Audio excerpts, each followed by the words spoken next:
Update on Today 95.1 FM. I am Anastasia Benjamin. Oil and gas revenue collection by the Nigerian Revenue Service has surged by 220.09 billion naira in February 2026, and a sharp increase of 87.6% compared to January. The sharp rise follows the implementation of the Executive Order 9, which mandates the centralization of oil and gas revenue collection under a unified framework coordinated by the Nigerian Revenue Service. Latest Federation Account Allocation Committee data obtained revealed that oil and gas royalty rose sharply to 471% to 707 billion naira in February 2026, marking an increase of 87.6% from the 251.18 billion naira recorded in January. However, the figure indicates a month-on-month increase of 220.09 billion naira, highlighting a significant boost in government revenue from the upstream oil and gas sector within a short period. The National Pension Commission has unveiled plan to establish a pension-backed investment consortium aimed at financing critical infrastructure projects using the industry's asset base of over 28 trillion naira. The Director General of PENCOM, Omolala Oloworan, stated that the initiative is part of a broader effort to transition pension funds from passive investment vehicles into active drivers of national development. According to Ololuwaran, the proposed Nigerian pension industry investment consortium will create a structured platform for channeling long-term pension capital into a bankable infrastructure project while ensuring robust risk management and sustainable return for contributors.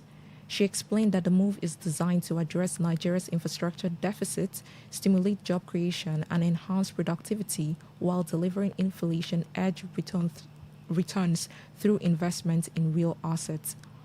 Oluwaran noted that the Council's Investment and Financial Market Committee will lead efforts to expand investment opportunities beyond traditional instruments, develop alternative asset classes, and improve market liquidity. The Nigeria Sovereign Investment Authority has reported a rise in its asset value to 4.88 trillion naira for the 2025 financial year, driven by improved earnings, disciplined investment strategy, and sustained growth across its portfolio. The managing director of the authority, Aminu Umar Sadiq, disclosed that the authority net assets climbed by 19.8% to $3.4 billion, reflecting the strength of its diversified global portfolio and consistent capital growth since inception. According to the financial reports, the authority posted a core total comprehensive income of 478.8 billion naira and core operating income of 525.3 billion naira, underscoring its resilience despite a volatile global and domestic macroeconomic environment. Omar Sadiq said the fund's profitability improved significantly, with returns on equity rising to 10.5% from 7.2% in 2024, while returns on assets increased to 9.9% from 7.1%. He also noted that these gains reflect stronger earnings quality and improved performance across asset classes. The World Bank has approved a $500 million International Development Association credit to boost Nigeria's agricultural sector under a new program targeting small, older farmers, value chain, and food security. The funding will support the Nigeria Sustainable Agricultural Value Chain for Growth project, also known as AGRO, which aims to improve productivity, strengthen market linkages, and create jobs across the country. The approval date for the loan project was disclosed on March 30, 2026, as earlier reported in February 2026. Regarding the loan, the global lender noted that the agriculture remains Nigeria's largest employer but continues to underperform due to structural constraints. The bank also noted that many smallholder farmers were still strapped in subsistence farming while food and nutrition insecurity persist across the country. According to the statement, the agro project will support agro-businesses that source produce from small farmers through a result-based matching grant facilities. On the foreign scene, Microsoft has disclosed investing $10 billion in Japan over the next 4 years to build artificial intelligence data centers and related infrastructure. Microsoft President Brad Smith met Japanese Prime Minister Sanae Takahashi at her office to announce the investment, stating that it was a response to Japan's growing need for cloud and AI services.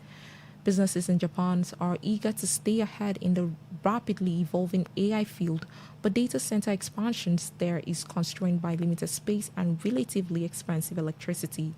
However, the US tech giant will collaborate with Japan's SoftBank Group and Sukara Internet to expand domestic tech infrastructure. The investment unveiling also includes funds to enhance cybersecurity partnership with Japanese government agencies and to train 1 million engineers in cooperation with telecom and tech giant NTT and NEC. And that was the news update on Today 95.1 FM. Good afternoon. I am Anastasia Benjamin.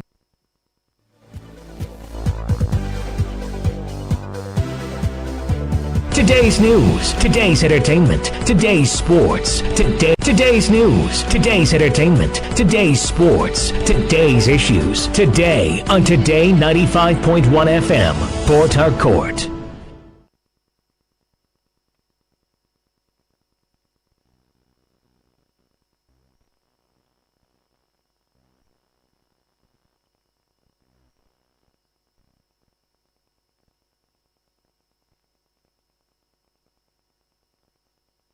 Say no to the ordinary.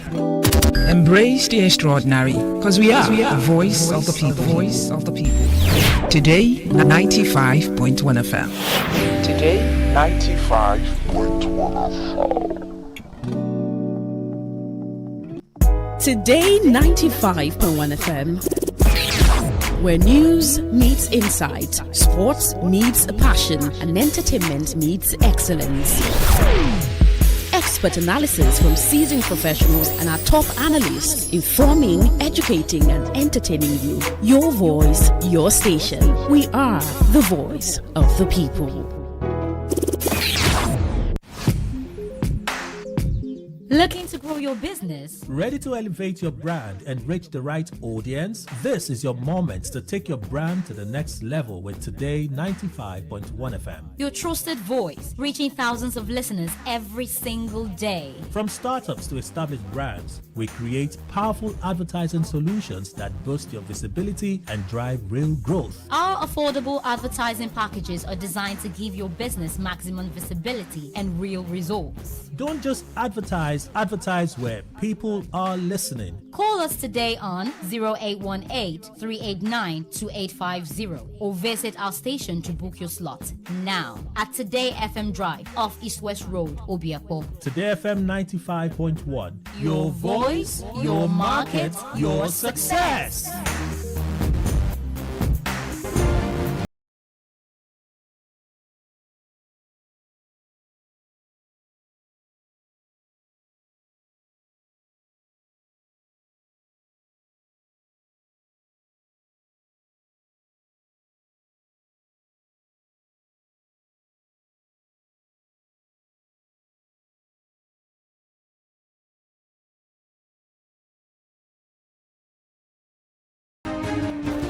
Good afternoon and welcome to the show. Welcome to Greenland. We're live on Today 95.1 FM. This Friday, April 3, 2026. It's Good Friday, and this Good Friday would continue our conversation and our push for changes, positive changes in our agric life as a nation, as a state. We'll continue that conversation. Kelly Kemenjma is my name. One more time, welcome everyone to the show. So last week we're supposed to have two issues on the table. We're able to hurriedly conclude on one, and we didn't even touch the second one because the first one turned out to be a much bigger issue. Logistics challenges, the issue with the energy crisis and its attendant consequences on food prices around here. And not just food, other services as well, clearly going to be affected by the war. Iran on Iran by the U.S. and Israel. Okay, so we had that conversation quite extensive. And then within the week, I had to, when I saw an update on some of the things I discussed with Professor Okedim, I sent him a message. I sent him this message. Global food supply is facing a dangerous bottleneck due to fertilizer prices climbing. As a result of disruptions in the Middle East, putting global food supplies at risk, according to the New York Times. I shared that with him last week. Interestingly, he's live in the studio today. So allow me to introduce Professor Okedim Ibo Andrew. He's a professor of agricultural economics, a former member, a governing board, Ignace Shajiri University of Education, former associate dean, Faculty of Entrepreneurship, former head of department, agribusiness entrepreneurship, former head of department, agricultural and applied economics, former head of department, agricultural economics, all at the River State University, and agribusiness consultant. I've been here. May would make me 3 years in Today FM. And for more than 2 years and 6 months, all our communication has been on phone. I've met him in person, by the way, but it's the first time he's live in our studios this afternoon. Welcome, Prof. Welcome. Kenny, thank you. You have met me severally. Oh, yes. Oh yeah, absolutely. Not once, not two. Absolutely. But here is the first time. Yes, we are meeting one-on-one. That you're in the studio, and it is refreshing to see you. Yes, I like your studio. Thank you, sir. Welcome, sir. Thank you. Welcome. So let's review this. Let's just review this before we get into the B part of our conversation last week that we did not touch. I also read reports that in some countries, farmers are crying out about the cost of fertilizers, and it's going to affect their produce. I think in Afghanistan, some of these countries, they're already crying out. Somewhere in the East, they're equally crying out about the ripples of this war with food production. In fact, in all sincerity, it was when we had the conversation last Friday that my eyes opened to that angle. Okay. Because we're talking about fuel only. Yeah, but I also, it was when we had the conversation, I realized that, gas is an attendant, a product of the same thing that we're talking about. So gas prices going up will mean that fertilizer prices will go up because gas is a key component in the manufacturing of fertilizer. And, in Nigeria, the federal government has announced an increase in the price of gas, but that is to the GenCos. Okay. I don't know if that's generally to every other industry. But they mentioned ammonia component. Ammonia is what they use in for the fertilizer production. Yes. Did you hear that news, Prof? Yes. Would it add to? Are we expecting a triple-digit inflation? When we talked that last, I told you that the inflation we are having now. In fact, yesterday I was checking the monetary policy rates of Nigeria is about 26%. Okay. Now, South Africa is about 6%. US is about 5%. UK is about 5% monetary policy rate. Okay. Now, why am I breaking that angle? Nigeria is managing the economy as if we have so much money in circulation. They are managing the inflationary trend in Nigeria as if we have so much money in circulation. And they are increasing the monetary policy rate as if they want to mop excess liquidity. And it is not true. So the monetary policy rate by the Monetary Policy Committee of Nigeria is compounding the problem of, remember the... But they just reduced interest rate. I'm telling you the figure, I checked. Remember that one of the things that the war is one of the negative effects is interest rates. Interest rate is going up because of the war. Okay. So it's not just ammonia, it's not just gas, it's not just fuel, it's just not fertilizer. So a lot of things, if you're asking me that we are just starting. Kelly, I went to agro shop 3 days ago, 4 days ago to buy MPK 15 fertilizer. And the 50 kg is 35,000. As against what? What was it before now? Fertilizer was 15,000, 20,000 and all that. And in this part of the country, we are not buying fertilizer in this part of the country because of our soil. Our soil is relatively fertile. Fertilizer was for a northern part of this country because of their vegetation and all that. You have a very fertile soil. But because of continuous cropping because people don't want to. In fact, there's a dangerous trend now. The real estate companies are buying over the land we used to do agriculture. Wow. So whenever you see a portion of land to cultivate, you continuously crop there, and the only thing that sustains it is fertilizer. Now, I was not even used. This is the first time I'm buying fertilizer in almost 5-6 years, because I do organic farming. So the organic farming is poultry dropping that support my organic farming. The poultry dropping now for the raw one goes for 750 naira per bag, for 15 kg bag. It used to be 200 and something naira. Kelly, you're saying it used to. I'm giving you a current price. It's my business. So I have bought 300 bags of poultry fertilizer only last week. So I wanted a chemical fertilizer to complement it. So it was 750. Now, why did it cost like that? The person told me he would deliver it to my farm plus the transportation, and you see the effect of the transportation now.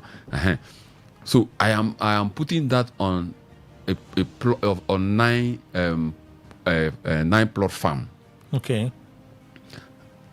So tell me now, I'll spend that 35,000, 100 and something thousand for fertilizer alone.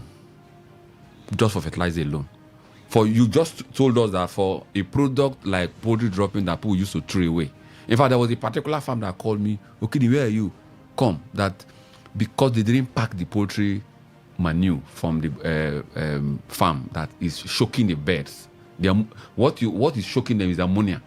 The acid content. Yes, the acid content in the waste. That is ammonia that the poultry dropping generates. That is causing choking, and the birds are suffocating. I should come and remove it free of charge. There were times like that because people never knew.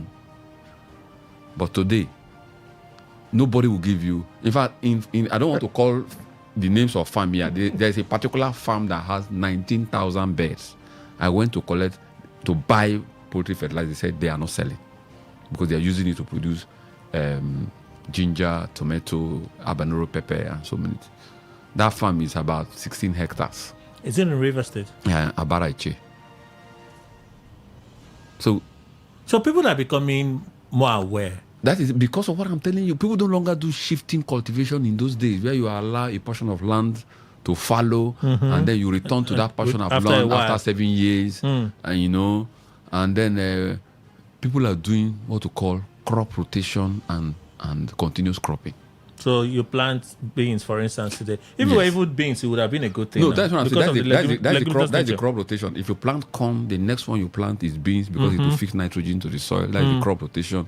In a shallow-rooted crop following a deep-rooted crop. Are you sure they're using this formula, Prof? Yes, we are using it. No, not you. I mean our farmers. Are you sure they're using this formula? They don't know. They don't know what granules can do to the soil.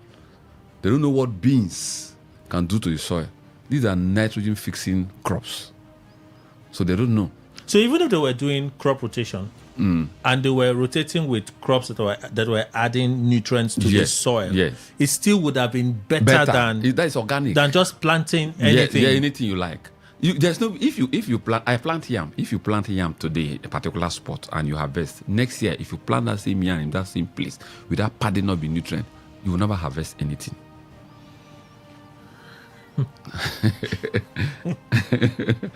So we should expect triple figure inflation from what you just described. High double digits. I don't know what you mean for the already the monetary policy rate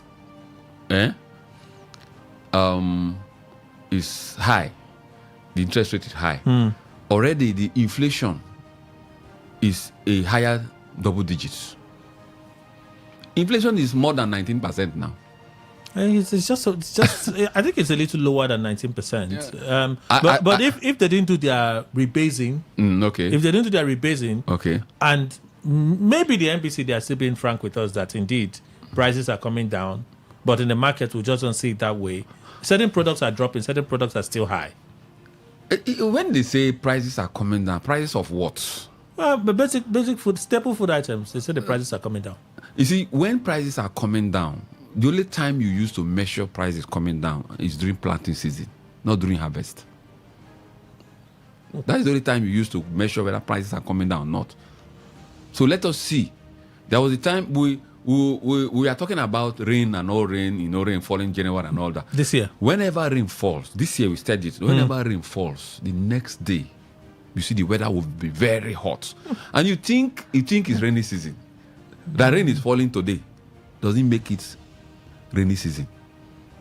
Give yourself 2-3 days when sun shine, you will see the hotness of the weather. Kelly, we are in AC room here. That's why you're not feeling. But it's a little wet today. Yes, it's wet. It's a little wet today. That's what I'm saying. Give you. There are certain days that rain will fall. That same day in the night, there will be heat. There will be heat. So, and I kept consistently telling you that the fact that rain falls doesn't in March or January or February doesn't make it rainy season. And that there's a relationship between rain, moisture, and fertilizer application. So if you apply fertilizer and there's no moisture, there's no rain, the crops cannot absorb that fertilizer. And there are a lot of fake fertilizers now. Apply them, whether rain falls, it coagulates, it cakes, it doesn't dissolve. So there's the cost of getting it. High costs. There is the probability of getting a fake one, yes. And then the weather conditions could tell how better spread your fertilizer will be. Exactly. Like you have fertilizer and you have applied it, it's not a guarantee that you have good yield. How your crop absorbs it, the climatic condition and all of that is another thing. So moisture is a vital ingredient. Very, very important. In fact, if you apply fertilizer during the dry season and you don't water that crop, it won't do well. Doctor, there's a big part of what we want to talk about, but having in the studio allows me to just explore some other areas. Okay. I know we've talked about this before. The level of information you have, the amount of information you have, right? And your expertise in practicing and studying and researching in agric allows you to hold this authority position. This is the kind of information that we should have extension workers constantly interacting with our farmers in our rural areas like every other day. Okay. But there's a gap. This information, we talked about smart agriculture one time. How climate is changing, climate change is happening quickly. People, the shift in weather patterns we're talking about now is also as a result of climate change. Yeah, I agree with you. So our farmers should have been pre-informed, pre-armed, and equipped so that when they start seeing these changes, they already know that, we've been warned though. These are the things by demonstration we have been told that can keep us afloat, ensure that our yield is still good in this season. But that gap is there and nobody's talking about it. It's a very serious gap. A very serious gap. Even though we are going to talk about it, even this herdsmen thing. Yes. Can government gather the herdsmen, the owner of those cows, and give them an orientation that farming has several sections? Raising cows is a part of farming. And that when you raise your cows, you must eat gari, you must eat vegetable. You will not drink milk alone. Oh no. So because the extension people are not there, you see, nomadic farming used to be, we normally have nomadic school. Wherever they move their cows to and stop, teachers will go and teach them there. In this country? Yes, in this country. Kelly, we had nomadic education in this country. I don't know how many times teachers have gone to talk to the herdsmen that this thing they are doing is not good. And that was why in those days, when cows enter farms and graze, the owner of the cows pay for them. Kelly, I'm telling you, as early as 1980 here, 1970 here, we have nomadic education. Where those cows, cattle rearers are taught under the trees. Today, we don't have nomadic education again. They are not taught. And that is the work of extension officers. So these people do anyhow they like. And you see the boys who move these cows today, some of them are 9 years. So what experience do they have? What experience do they have? And government play politics. They don't consult the right people to talk to them. They don't consult the right people to in fact, Kelly, I don't know what to say. So the governor in that meeting he had with the Muslim community, Okay. he raised it. So in their address, I should say in their address because they spoke before the governor did. They talked about the report that they had submitted. I think in the first year of Governor Fubara was when the Muslim community paid him a visit. Okay. And then he gave them an assignment. To go and, I think, find out what the issue was with these herdsmen and farmer clashes in parts of the state. They should go and do that work and come back and give him a report. They have finally submitted that report. It has taken them 3 years because the first time was in his first tenure. The second time was during the emergency rule. They went to his home. They paid a visit to him then. Third one, the last Ramadan, they just ended. Yes. So they submitted their report. And the governor is saying, I will look at the report, give them a charge. He did make certain pronouncements. And let's begin from there. He said, what we have in Rivers State is because of how the government has managed it, it has reduced compared to the escalation that we see in other parts of the country. And I feel like one can debate that in the sense that, yes, it's always been there in Rivers State. It was growing. To what extent, I cannot confirm. But in other parts of the country, the ratio has always been higher in other parts of the country than in Rivers State. Other part like where? In the western part of Nigeria. I'll tell you why. Why so?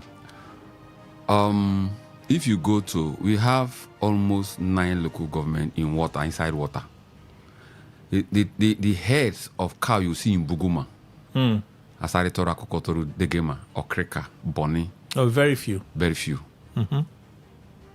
So why are we having this crisis more in Oyigbo and in Abara Eche and Eche generally? No, before we even get there, the governor's claim that it's because of the efforts of his administration that we don't see an escalation around here.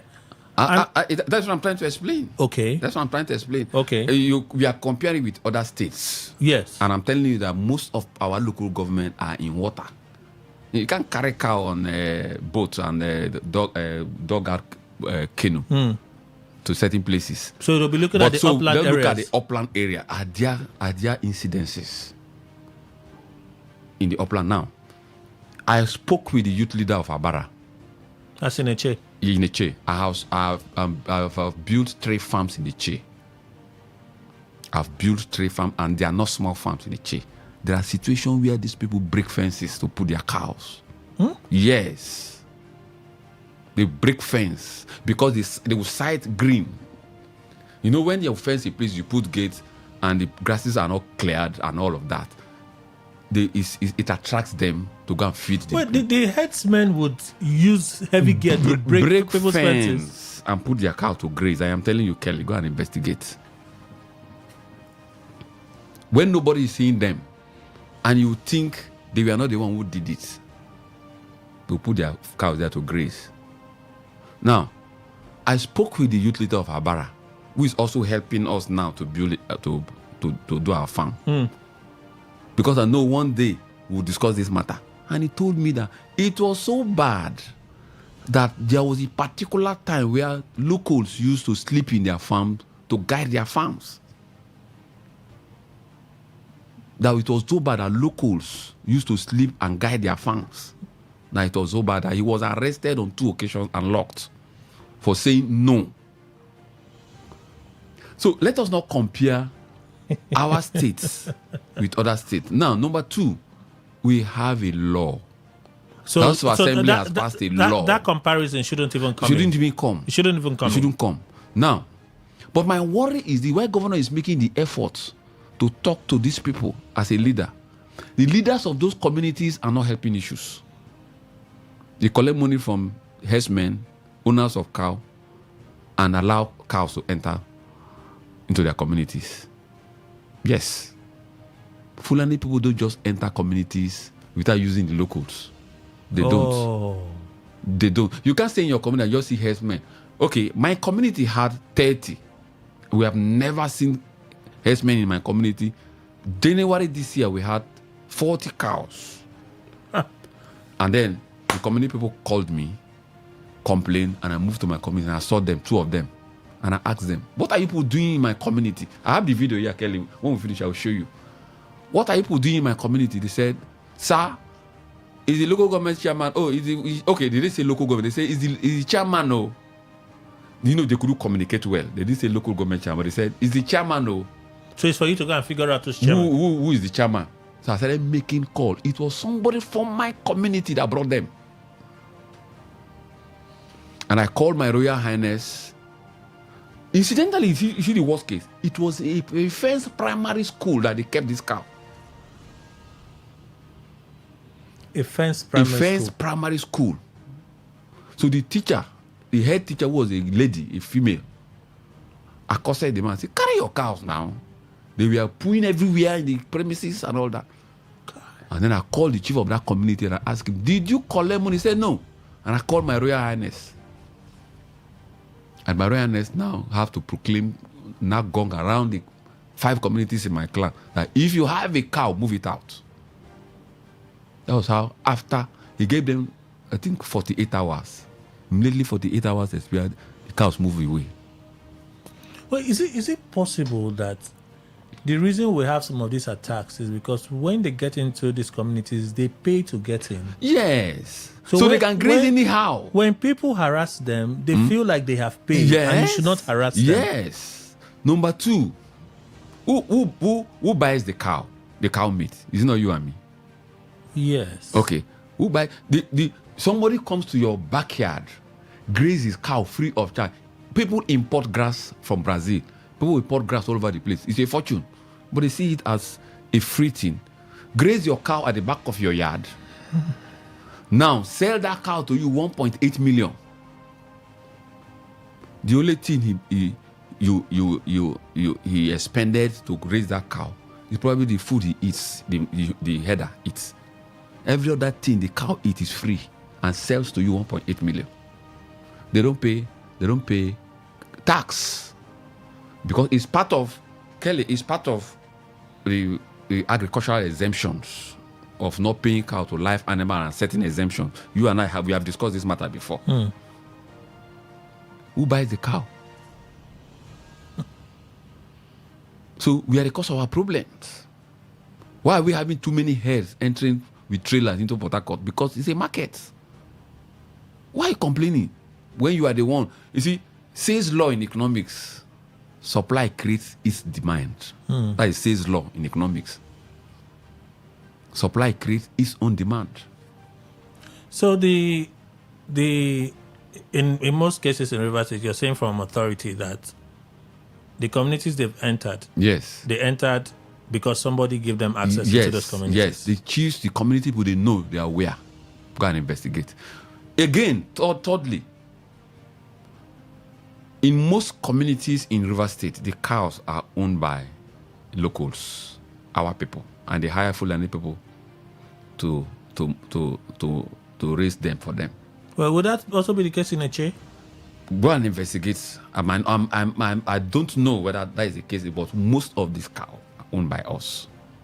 There are ones that are brought from the north. There are also ones that are owned by our own people. I can tell you authoritatively, most of the cows in Abua are owned by my people. We have investigated it. And that is why you have never had any problem in Abua. Because we have told the people who own the cow, please control your cow. We don't want any trouble. That's why you have not heard any of this. I'm a critical stakeholder in this. Cow have right to live. Humans have right to live. So don't because of cow and kill a human being. Both of them have right to live. That's what we are saying. Perch, make I perch. You know that the local adage. If you perch and you don't allow me to perch. You see, but you have seen videos where crops, where cassava are harvested and given to cow to eat. It's bad. So governor should do more. Go beyond talking to people and set a task force No, but what you have said now would almost make the governor's statement inconsequential. Okay. And I say this without disregard for the office of the governor. Okay. But the governor talks about efforts, that they are making efforts in collaboration with security agencies to contain the problem. Okay. And it's because of those efforts that we are seeing a reduction in attacks in Rivers State, which you have said we should not even make that comparison because the amount of grassland available for grazing around there compared to other states. Where you have complete upland. So that comparison should not even come in. Yes. Right? So, but you are saying that it's not about collaboration with security agencies. There are internal collaborations. Yes. People in their communities allow these cattle access in. So if you want to address it effectively, you have to go through the heads of those communities. Okay. Right? Yes. Let me give you an instance. In Igruta, we had the case of Northerners who killed somebody from a local. I don't know where they had that story. Now, and the community people came and started protesting that this iron condemn and scrap should go. Who is giving them the space? All those places, if you move around this road, you see dump yards of concom and scrap. Who is giving out those places? It's not our people. I'm trying to drive home my point. Those people don't just jump and come and begin to have this dump yard everywhere and scrap it. Port Harcourt is dirty because of certain. There's no control. Everywhere you go, you see scrap yard, dump yard. People are tying with mosquito net, tying concom and keeping anywhere they like. There's no control. Who are the people doing this business? Who is the person giving them the space? Who are those giving them the space? I'm trying to drive home my point that these people don't just encroach. So when the governor passed a charge to the Muslim community, go and talk to your brothers. Okay. Go and talk to them. Okay. We have to leave, right? They have to behave themselves. Yeah. Right? We're all in this together. We want a state that is peaceful, harmonious, and grow. Okay. Go and talk to your people. So I'm now saying to myself, based on this information, in light of this information, they are going to talk to people and the people will tell them, wait, we paid now. No, Kelly. Is that a different thing? It's a different thing. You pay, conduct yourself well even if you pay.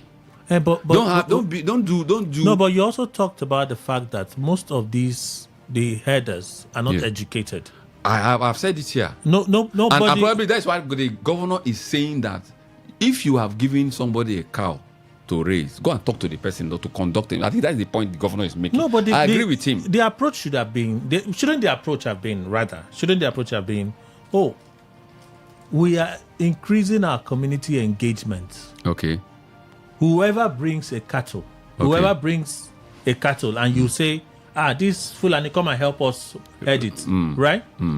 Talk to your people, not to be recalcitrant. Okay. Not to be violent. Okay. Right? Okay. If that's the approach, from what you have said, it seems a bit more getting to the root of the issue than saying, go and talk to the header.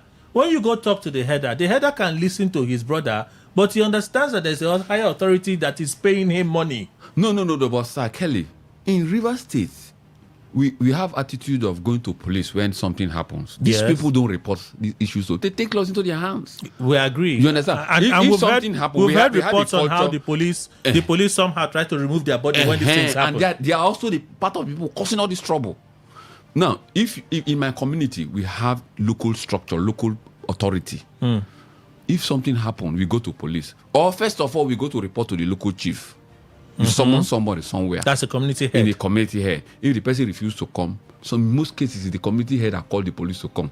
If someone has been made in my palace and refuse to come, in most cases, the local chief call the police to come. These people don't follow that. You are in a community, you have to follow. And that is why the governor was saying that. Talk to your people.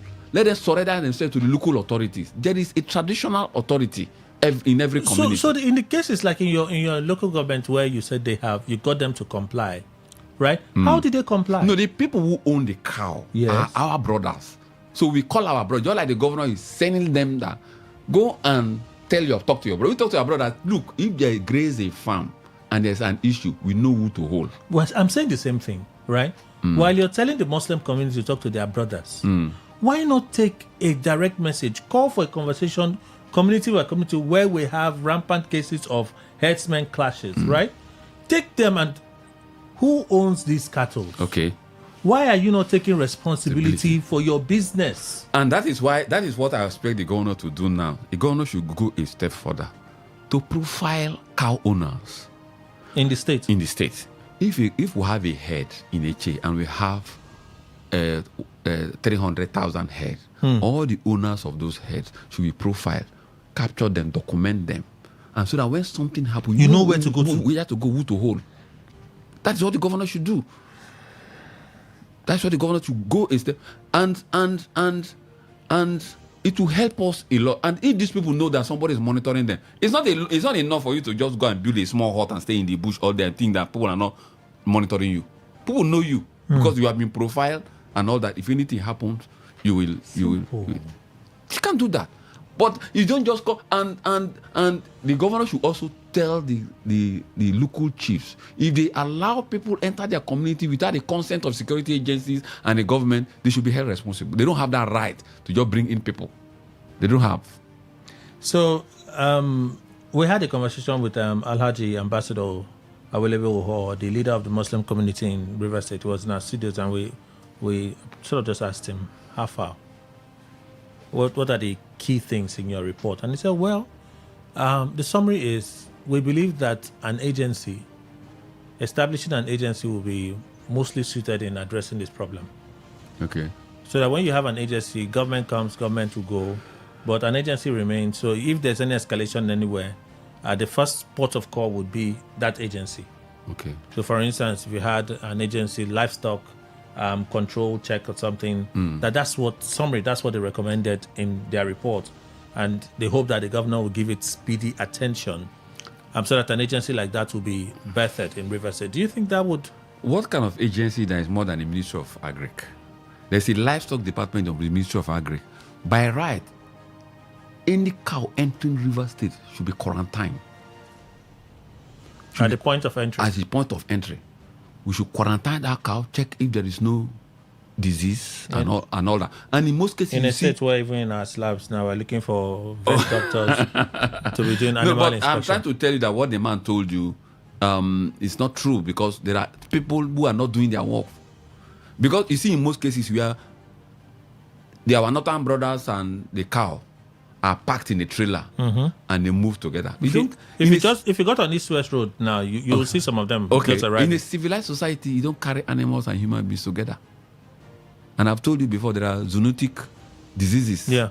Diseases that could be transferred from animals to human. Now, when they drop down from that trailer, offload those cows, they are going to leave with people. Nobody quarantine them. Nobody looks at them. So you not see that we are like a zoo country. There are no laws. Nobody is doing any work. Oh, Kelly, I don't. So the agency. There's not necessarily, there are people who are supposed to do it. Okay, go to Ministry of Agric, Livestock Department. If they have a profile or a documentary of people who have cows. Do you know the number of cows that are slaughtered in this state on daily basis? Nobody's taking records. Because if you have those records, we can plan well. I've always said something, but people will criticize me. Let us get a place. Get all the heads put there, like a ranch. Let government acquire that place.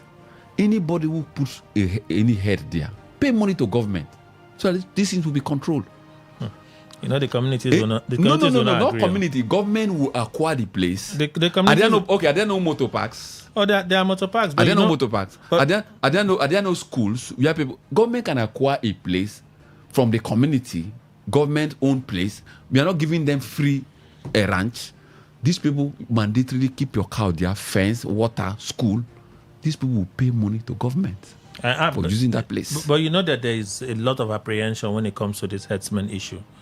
People are afraid that, okay, they can come as 3, but over time they can expand. No. We are talking about government confining them. No, even in government confining them, as humans who will grow, the room may become too small for us and we want to expand. Then you cannot just expand arbitrarily.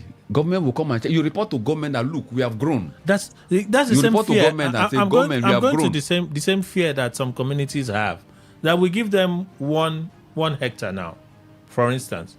After 3 years, they use the right channels. Okay. They say, we don't group as this one. No. Extend them for us. That is what I'm saying. We have to document cows that are killed on daily basis. Let us know the demand for cow and plan it. You understand? Let me tell you, if you have a ranch, people are made to supply grass to those people. There's a whole value chain. Value chain to those people. Now, over time, you know when they are growing that place. And the government will make an arrangement to go to another alternative place rather than moving the cow up. You see, let me tell you, Kelly, have you not seen in certain schools, go to these schools before Mokoro along this line, that's this, I don't know the name of that school, and you see cows moving side by side with pupils in the same primary school in this town. Wow. Do you prefer that kind of thing? Kelly, the government should be responsible to take action in certain things. Let them not just keep it for citizens. I feel so. All right, let's take some of your reactions this afternoon. It's Greenland on Today 95.1 FM, 0810951091. Again, 0810951091. You can send messages, yes, to 0701 9339 962 0701 9339 962. Here we go. Today 95.1. Good afternoon. Hello, good afternoon, Kelly. Welcome, Robbie Major. Yes, it's been a while, Kelly. I'm greeting to Doc. Thank you, listener. Yes, Kelly, you heard when he was explaining. When he talked about the issue of Abara in a case, I was laughing. All the story he told you there are all correct. Do you know how many that community, how many times they have fought with those who have that cow? And the information he told you that most of the cow within the locals are owned by locals is 100% correct. I want to shock you. If you go to the slaughterhouse in Chokocho, those cows they clear there every day are all owned by locals. You will not see one Alhaji there. You will not. Having said so, this discussion we are having today, have we forgotten that there's anti-grazing law in Rivers State? Is the governor aware? That his predecessor made a law anti-grazing. So in the first place, why are we discussing cow moving around and moving anywhere in Rivers State at all? He should implement what his predecessor did now so that we can have peace. And apart from the herdsmen or the cow that are worrying us in the farm, my land has been grabbed. This is 3 years. Kelly, God bless you and good afternoon. Thank you so much, Robert Major, the farmer. Today 95.1, good afternoon. Hello, good afternoon. Welcome, sir.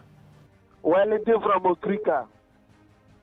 And that route he's talking about is my route, and let me describe, that poetry is at the right, between the boundary of Umechim and Abara.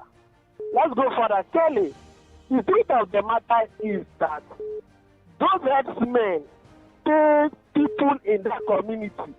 And those people in the community are known by the community chiefs. From Abara, Umechim, Elele, Ozuzu, down to Ebu or Ogida, the whole of that area, tradesmen are rampaging that area. Then you could remember between this Emoha or Bakri Road, a vehicle running to a cow. When I raise that alarm that there is an anti-grazing law in this state, what is the assembly do to enforce that law? That I was ready to bias and state. Kelly, the problem is we have people who are not leading people. They are just there making noise. Thank you and God bless you. Wellington from Okrika. Wellington, thank you so much for your contribution. Today 95.1, good afternoon. Hello, good day, Kelly. Welcome, sir. Good day, guest in the studio. The short time I've listened to you, your colleague is making so much sense, and I also understand your own point in terms of how the people feel. But I'm asking, must these things, can we buy from them and rear here? Must they be the ones doing it in the light of all these issues? Because one thing I believe is that when these things are properly done, like your colleague is, like your guest is saying, we have to be sure what we are consuming. Let us know what we are eating per time. No test, nothing. Everything ends up in the market and tomorrow we have ailments and we don't even have a trace of them. I think government should go further beyond just partnering with them, and let's do the right thing. If I say you can actually start it and set a model for people to other states to copy. Thank you. Have a nice day. Thank you so much. Why are we incapable of becoming cattle rearers? I think even in TSF, I don't want to mention certain names. The owner, they have cows inside. The owner of that TSF family chair. We can do it. The problem is that our boys sometimes they feel they're bigger than. But all over the world, Kelly. They don't walk about with cattle. Yes, roaming cows, moving cows is outdated all over the world. So maybe that's why it's not attractive. It's not attractive. But if you keep those cows and confine them and give them grass, our people will take care of it. It's outdated. Nobody does that again. The cow is tired. You walk the cow. When rain is falling, the cows are outside when sun is shining, and then if they are dairy cows, they are supposed to produce milk. They can't give you 10 liters a day. I see some of those cows when I watch some of these documentaries overseas. They look like babies. See how very beautiful. I'm telling you. I'm like they are well vaccinated, well taken care of. They are baited. In fact, when they are killing cow in those countries, the cows don't shout. Conveyor belt just take them to where the neck will be cut in a second, and the cow doesn't know it's dying. Have you seen to go to slaughter and see how they are struggling to kill cows? Yeah. Let's do another call. Good afternoon, Today 95.1. Hello, Kelly. Afternoon, sir. Matthew calling from Rumola. Kelly, what Doc is saying is exactly the truth about it. And River State can make a lot of money in this cattle business. Most of them don't want to pay tax from the north. They took it down to the south because they know. Even in the north, some of them pay tax. I'm telling you true. If you know how much Indians are making in exporting the feces of cattle to Saudi, Kelly, it's enough for some. It's more than the budget of some states. What India is exporting to Saudi, this extra, the poo for cow, you will know how much they are making. It's a big business that the government left it untapped until we begin to enhance these resources. Then we will know the value, and it will generate a lot of money, not just only money, but employment to people. We can learn it, and we can start it if really we want it to be done. We can do a ranch instead of working with it. Thank you. God bless you. Thank you, sir. Good afternoon, Today 95.1. Good afternoon, Kelly and Doc. Good afternoon, dear. Thank you. Dr. Chris, welcome. Yes, please. I remember how I suffered to pack cow dung when I was doing a research on phytoanalysis. Do you know, I was always visiting this Uniport own until when they stole their cow. I was moving around to get these dungs of cow. Just to portray the point on what the last caller said. However, Kelly, there is a law in this state banning open grazing, isn't it? It's a law. Why is this law not in place? Again, let me ask us, Kelly. Be honest to yourself, Kelly and Doc. If this cow business is carried away by Southerners, haven't they legislate? They would have made a legislation in National Assembly that no more movement of cow. True or false? So why are we doing? Why? You said Nigeria. I just say Nigerian problem no get solution. No. Sincerely, I am even getting tired because we know the solution to these things, but we can't do it. Both the government, both the people. So why are we? No, it's not to rest. Thank you. We don't tire for this country, I beg. All right, let's take a final call. Today 95.1. Good afternoon. Good afternoon, sir. Afternoon. Doctor, good afternoon, sir. Afternoon. Thank you. My name is Sunday, calling from Takot. Okay. Please, concerning this matter, Rumowaya and Eneka, you see as there will be even some compounds, there's some land, fence land with gate. They never develop. You see that they use force to open that gate.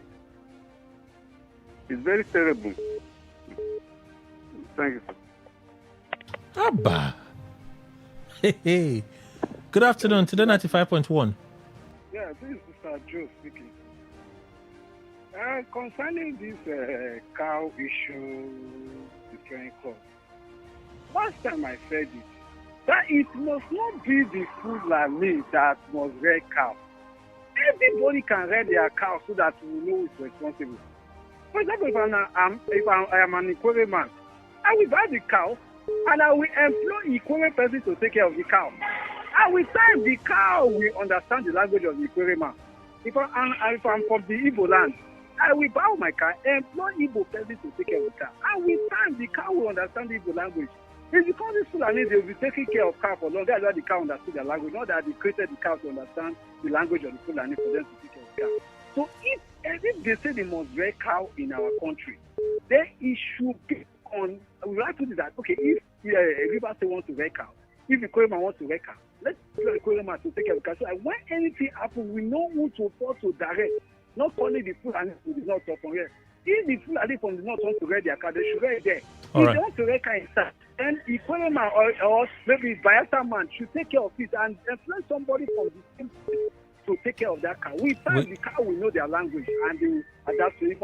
We have to leave it. We have to leave it here. We're completely out of time. Thank you so much for contributing, Prof. Clearly, there are solutions. Yeah. You just need will and a concerted effort by both those who are rearing the cow and the farmers. I can't just come to the studio and begin to talk what I've not researched on. Everything I have said there concerning even the chief, people are confirming what I'm telling you. Yeah. But there is a way out. Government should have no whether government can call a chief people, call people who have cow, profile them, tell them whenever a cow contravene, this is the number you call. Call the government will come in. When these people know that they have a punishment for grazing on people's land, they will behave.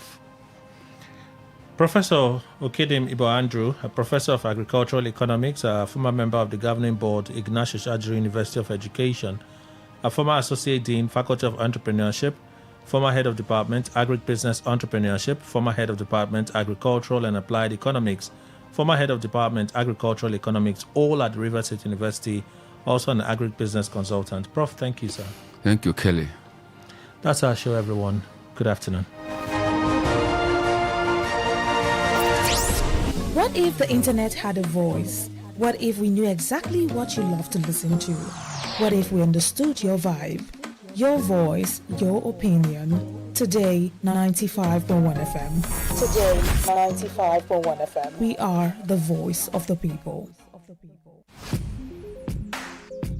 Looking to grow your business? Ready to elevate your brand and reach the right audience? This is your moment to take your brand to the next level with Today 95.1 FM. Your trusted voice, reaching thousands of listeners every single day. From startups to established brands, we create powerful advertising solutions that boost your visibility and drive real growth. Our affordable advertising packages are designed to give your business maximum visibility and real results. Don't just advertise where people are listening. Call us today on 0818-389-2850 or visit our station to book your slot now at Today FM Drive off East West Road, Obiapo. Today FM 95.1. Your voice, your market, your success.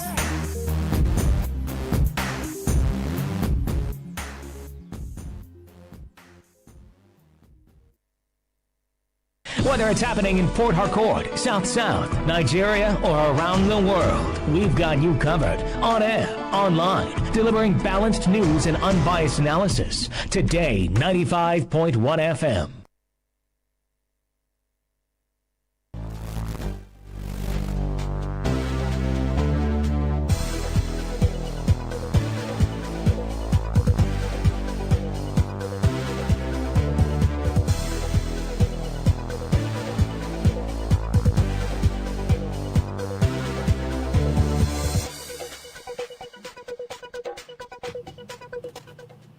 Good afternoon.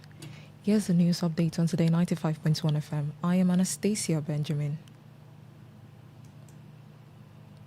The Minister of Aviation and Aerospace Development, Festus Kayamo, has called on the African Democratic Congress, ADC, to view the Independent National Electoral Commission, INEC's recent recognition of the party function linked to David Mark as a legal safeguard rather than an attack.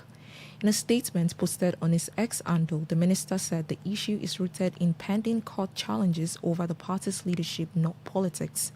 Kayamo argued that the David Mark faction cannot rely on emotional reasoning or blackmail to override a legal dispute. He emphasized that the decisions are based on facts and law, warning that unresolved internal conflicts could jeopardize the ADC's participation in the upcoming election. The minister encouraged the party to resolve its crisis promptly, pursue an accelerated court hearing, or consider alternative political strategy. He described INEC's move as timely, giving the ADC a warning to prevent potential electoral disqualification. The Minister of Works, David Umahi, has called on leaders in the Southeast to adopt a strategic political approach that could position the region to produce the next president after Bola Tinubu. Speaking at the reopening of the Enugu-Onitsha Expressway ahead of Easter, Umahi expressed the need for unity and calculated political engagement to strengthen the region's influence in national politics. He urged Southeast stakeholders to mobilize strong electoral support for Tinubu in a 2027 general election, expressing confidence that the region would deliver as much as 80% of its votes. According to him, such a show of support would enhance the region's bargaining power in future political negotiation and improve its chances of producing the presidency. Umahi framed the governance as a function of development, infrastructure, equity, and justice, stressing that strategic alignment with the current administration would yield long-term benefits for the region. He, however, warned against internal division, calling on political leaders to avoid actions that could split votes or weaken collective interest. On the foreign scene, Thailand's Prime Minister Lunatin Karivakul has accused oil traders of excessive profiteering, blaming stockpiling and smuggling for the recent fuel shortages and soaring prices across the country. Authorities have uncovered cases of shipment delayed at sea or diverted for sale in neighboring countries, which the Prime Minister said has cost the government $1.4 billion. Chavinarkul said evidence shows large and medium-sized traders deliberately held fuel to benefit from retail price increases amid a global energy crisis. The Minister of Justice, Rufa von Nowarts, reported that more than 57 billion liters of fuel went missing during transportation in southern Thailand. Fuel prices in Thailand have reached record high, with unleaded gasoline at $1.67 per liter and diesel at $1.46, fuel in part of disruption from the Middle East conflict triggered by U.S. and Israeli strike on Iran in late February. Authorities are pursuing the cases aggressively to stabilize the domestic market while public frustration grows over successive price hikes. Meanwhile, Microsoft has announced plans to invest $10 billion in Japan over the next 4 years to expand artificial intelligence data centers and related infrastructure, underscoring the country's growing demands for advanced cloud and AI services. The announcement follows the meeting between Microsoft President Brad Smith and Japanese Prime Minister Sanae Takachi in Tokyo. The investment will see Microsoft partner with major Japanese firms including SoftBank Group and Sakura Internet to strengthen domestic digital infrastructure. It also builds on the previous $2.9 billion commitment made in 2024 as Japan accelerates efforts to remain competitive in the global AI race despite constraints such as limited space and high energy cost. Microsoft also said it would deepen cybersecurity cooperation with Japanese government agencies as part of the broader package. The move comes amid a rapid expansion of data centers across Asia, raising environmental concerns over energy consumption and water use. And that was a news update on Today 95.1 FM. Good afternoon. I am Anastasia Benjamin.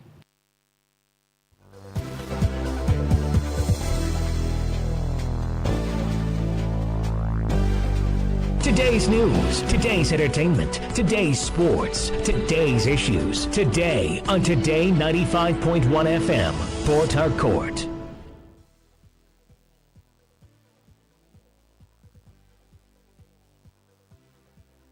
Say no to the ordinary. Embrace the extraordinary, because we are the voice of the people. Voice of the people. Today, 95.1 FM.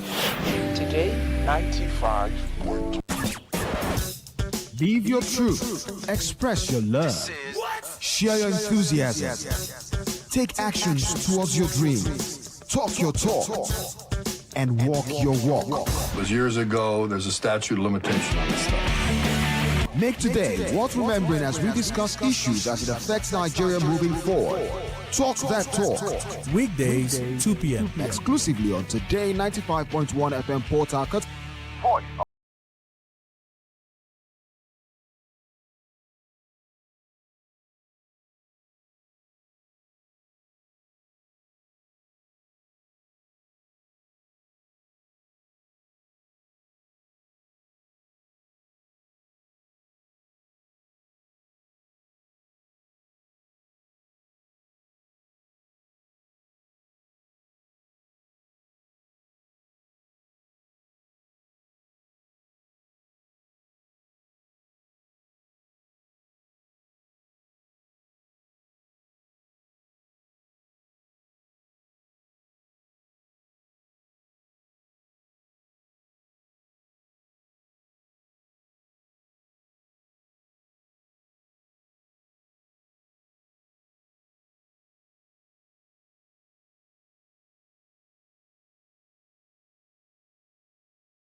At Today FM 951.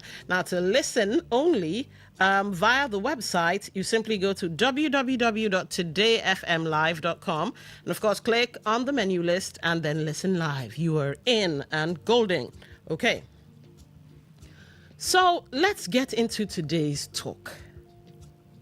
Now, I did try to find this bit of news on from mainstream media, so, the various newspapers, but I couldn't.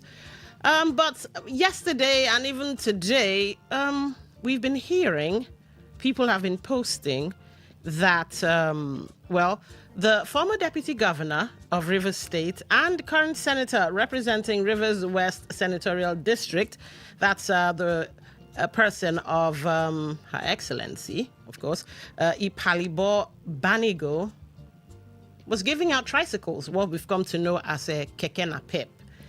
And, like I said, I tried looking for it in mainstream media. It's not really there, but social media is agog with it. Facebook, X, and all of that. So, let's just say, for argument's sake, for academic sake, that let's just say it's true. Let's just say. And that's where we're going to have the conversation from. Empowerment. Many a time, we have seen various representatives come out and say, oh, we want to do something for our constituents. And we've seen people come out with hoes, wheelbarrows. I even heard somebody gave canoes and paddles. Didn't authenticate that, but I heard someone gave canoes and paddles. One tire wrapped up in shiny, shimmery present paper, wrapping paper. One tire of a motorcycle, one tire wrapped up in shiny, shimmery wrapping paper. That was somewhere in the north. Back in the day, I think some years ago, floating toilets. That was Bielsa. Let's see what. Notebooks. Yes, someone in I think the eastern states gave away notebooks. Let's see what other gifts, or should I call them souvenirs, have constituents you and I received. Well, I haven't received. Let's see now. That should be about it, I think. Yeah, hose, cutlasses. Yeah, that should be about it. And many times these souvenirs, let's just go with souvenirs. I'm feeling, playful today. These souvenirs are called empowerment. The representatives are empowering their people. And we know they have constituency money. Last time I checked, the figure must have changed by now, but I had to do a little research for something I was working on, and they were given 200 million at the time. So it's very possible, given the swell of the budget, their monies would be more than 200 million now.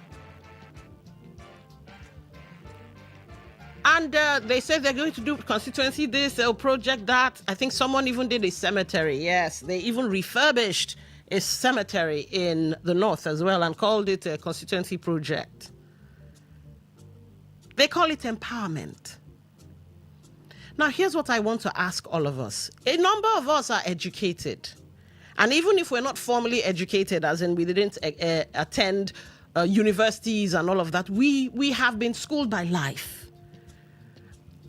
As my stay here continues, you hear me, I hope, consistently repeat native sense.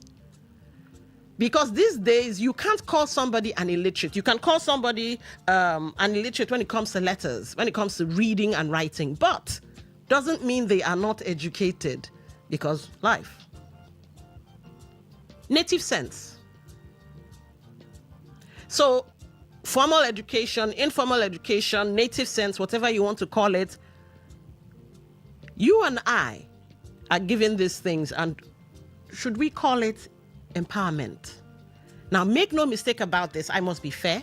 I have no bias, no skin in the game, no dog in this fight. What the deputy governor did is not a bad thing at all. It's not. She is, well, dare I say, doing the best she can, or is that a cop-out? But she's doing what she feels she should do. Some of them even build markets. I think somewhere in Elekahia, one of the markets in Elekahia was built by a representative. So they do what they feel they should do, should be done. Call it empowerment. But I'm asking all of us now, with our educated brains, with our uneducated brains, with our native sense, what does empowerment look like to you? What should real empowerment look like? Because there's your opinion and there's the what Oyibo now call international best practice. What should be? And also, with the 2027 elections looming, are we to expect more of these empowerment projects? Because some people look at it and say, all right, it's about that time for you guys to come out and give us face caps and wrappers and T-shirts. It's about that time, or it's getting to that time where some of you will sit down and fry puff-puff on the roads, or akara. I don't know if they fry puff-puff on the road, but well, let's just go with that. Akara. Some of you will come out and, mingle with the great unwashed. That's the rest of us. Some of you will show your humane, I'll not say you, some of the powers, the leaders, would want to show their humane side. Because it's about that time to need us. And here's why they need us. They need the number or the numbers. Not a lot of people might come out to vote, and that's a bad thing. But they need our presence in some way, so that if at all there's any, mago or whatever, there were people there now. Maybe one or two, but it could swell to 1,000, 2,000 when they're done with the papers. But still, they need our presence in some way, so they'll, likely come and schmooze us. Again, I must reiterate, giving away the keke buses, if it's true, because like I said, social media is agog with this. If it's true, it's not a bad thing. But should that be all? Just using her as a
that should transform. Not just give you temporary relief, but transform. And the transformation must have a ripple effect. So it touches one person and bleeds to the other. Or, okay, let me not use bleed, because, insecurity and all of that, that's not a really good picture. Maybe the palm oil thing. When palm oil stains one finger, it touches the rest. Usually used to depict a bad thing, but you get what I mean. It spreads. Now, here's what empowerment looks like for me.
It's charity. It's a good thing.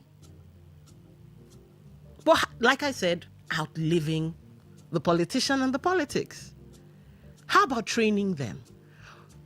I watched a video of a young boy who was picking scraps. We just finished talking about stuff like that too. Scraps.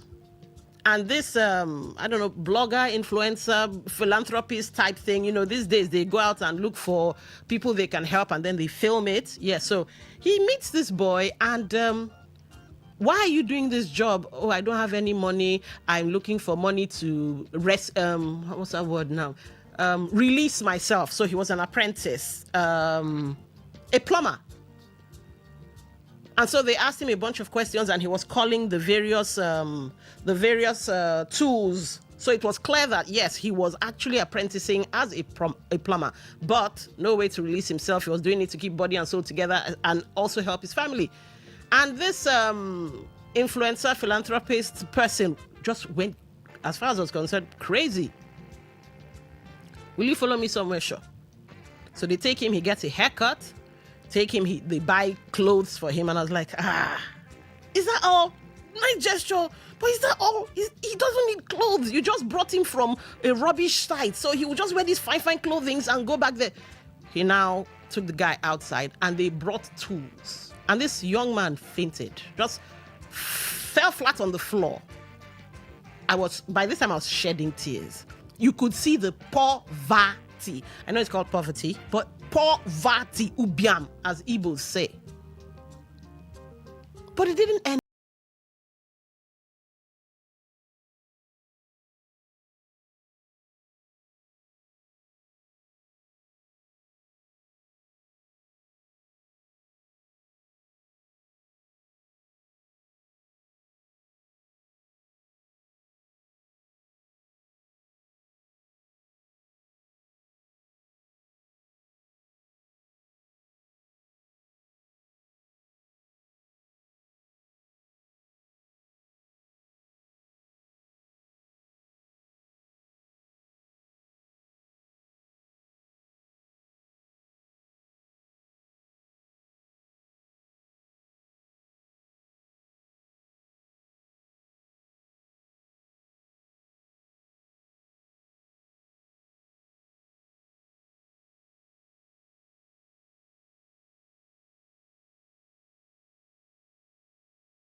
Because you could become a homeowner just by being a member of a cooperative.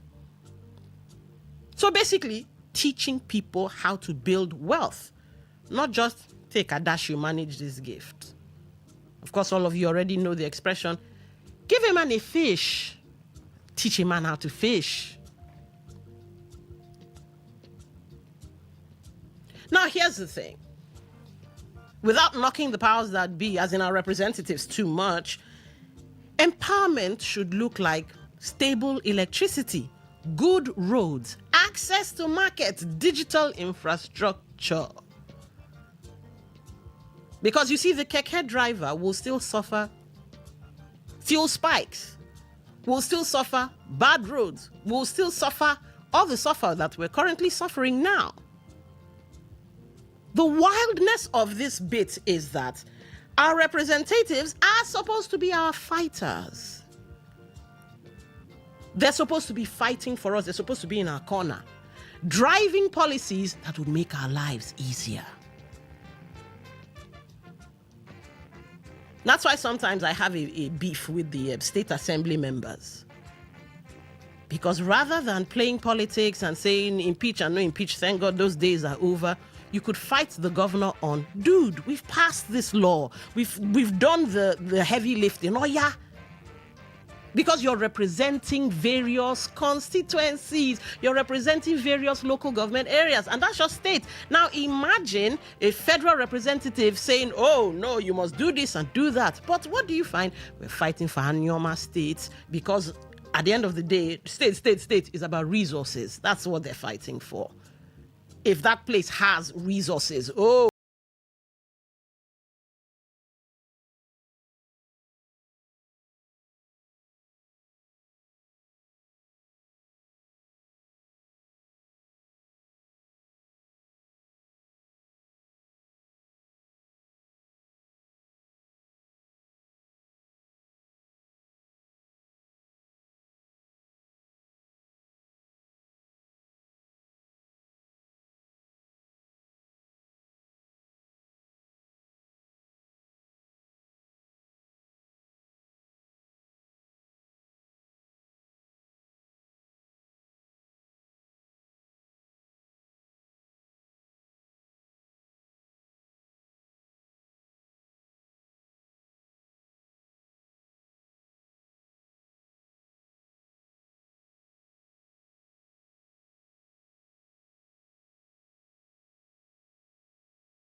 Is 6 million. That's 60 million. You have 140 left.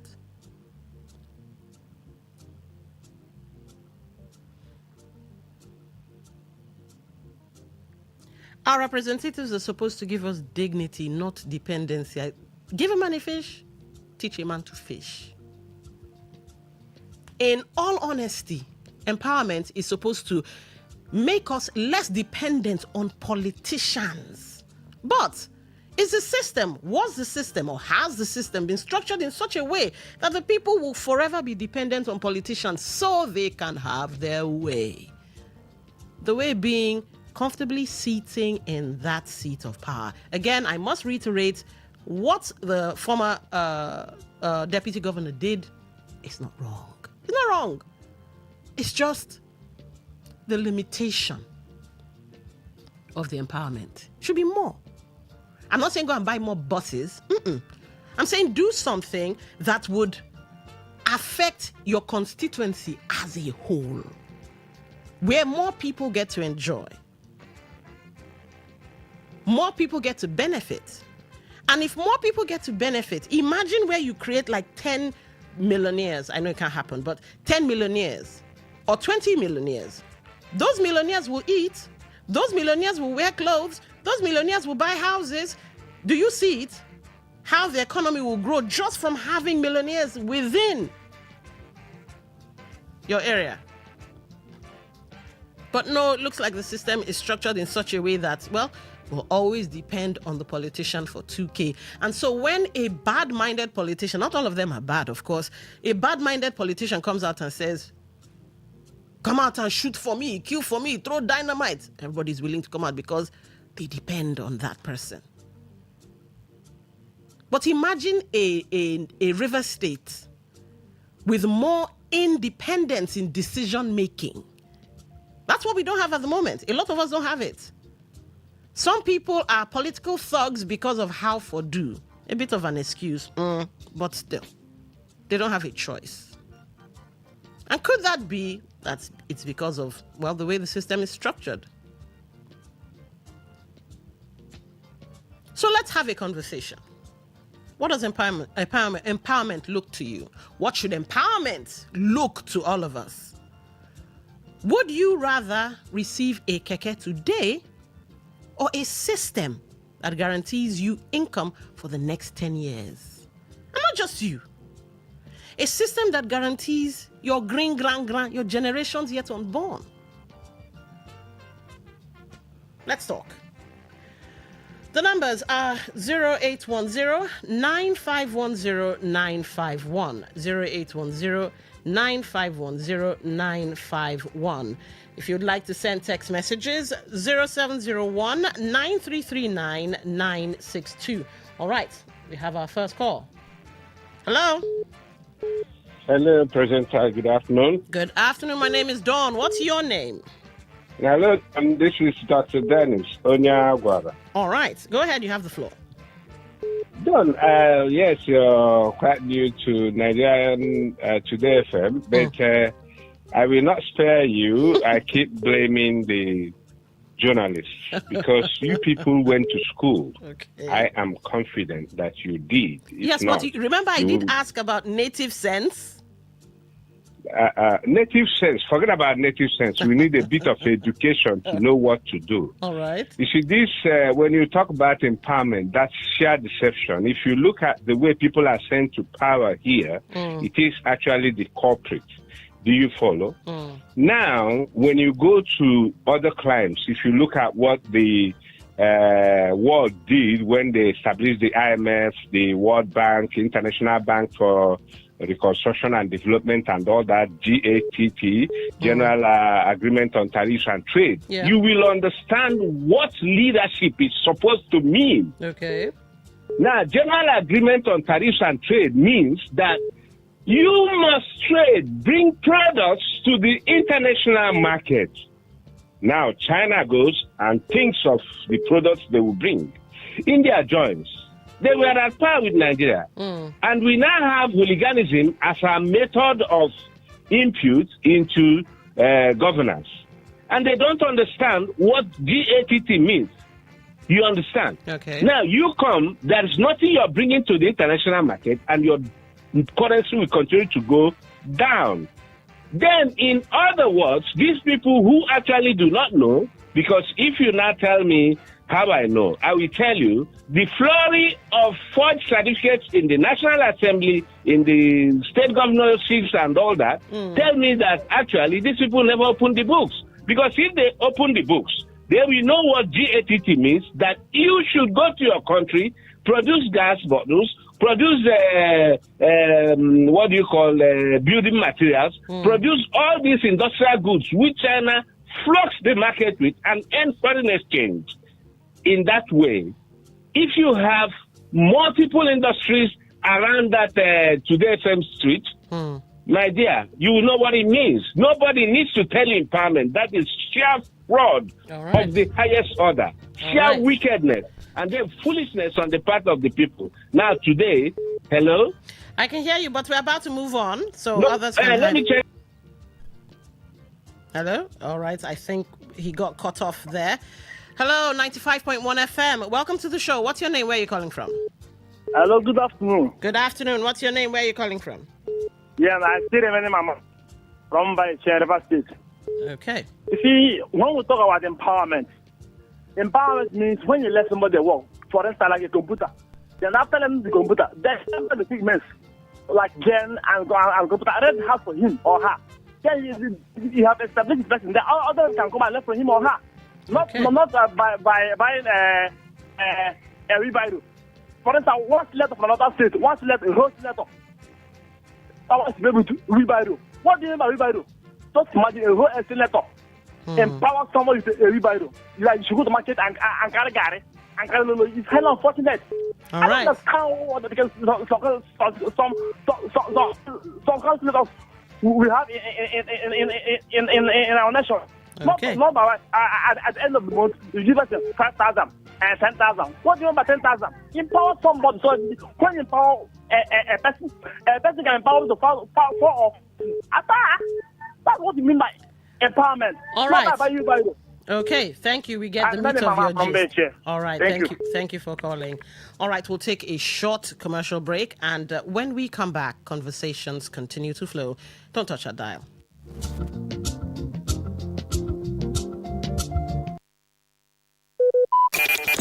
Talk radio. I listen to a lot of talk radio. 95.1 FM.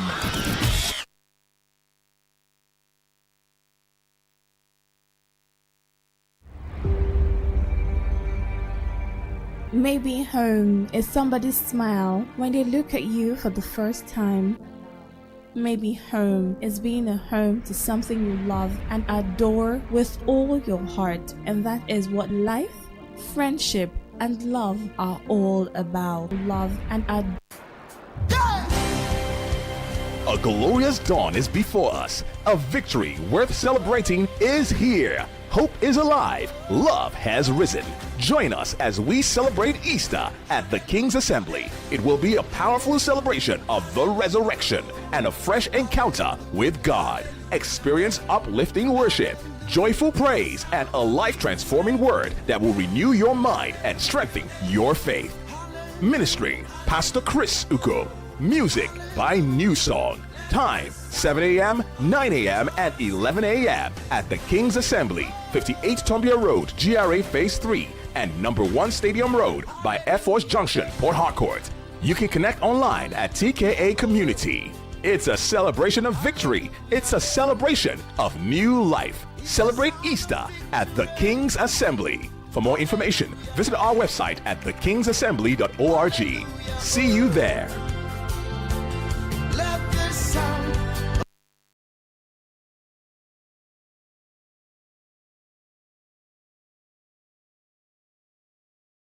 Back to Talk That Talk on Today FM 95.1. My name is John Wilson.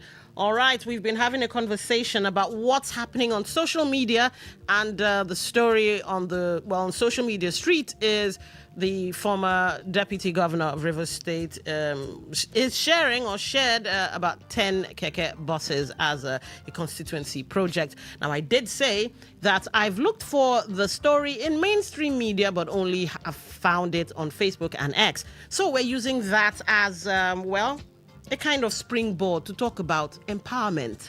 What do we actually deserve? All right, we have a call. Hello? Hello, Joe. Yes. Welcome to the show. Afternoon. Good afternoon. What's your name? Yes. No, you're welcome to this frequency. I think you're new here. Yes, I am. Yes. No, that name is Spencer.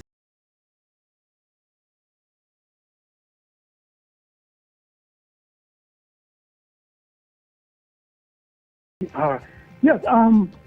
You see, though, what we call empowerment in this part of the world is really ridiculous. Really ridiculous. Honestly, how do you empower somebody with maybe a tricycle? Or, just like the last class, a virus or whatever. It is not done that way.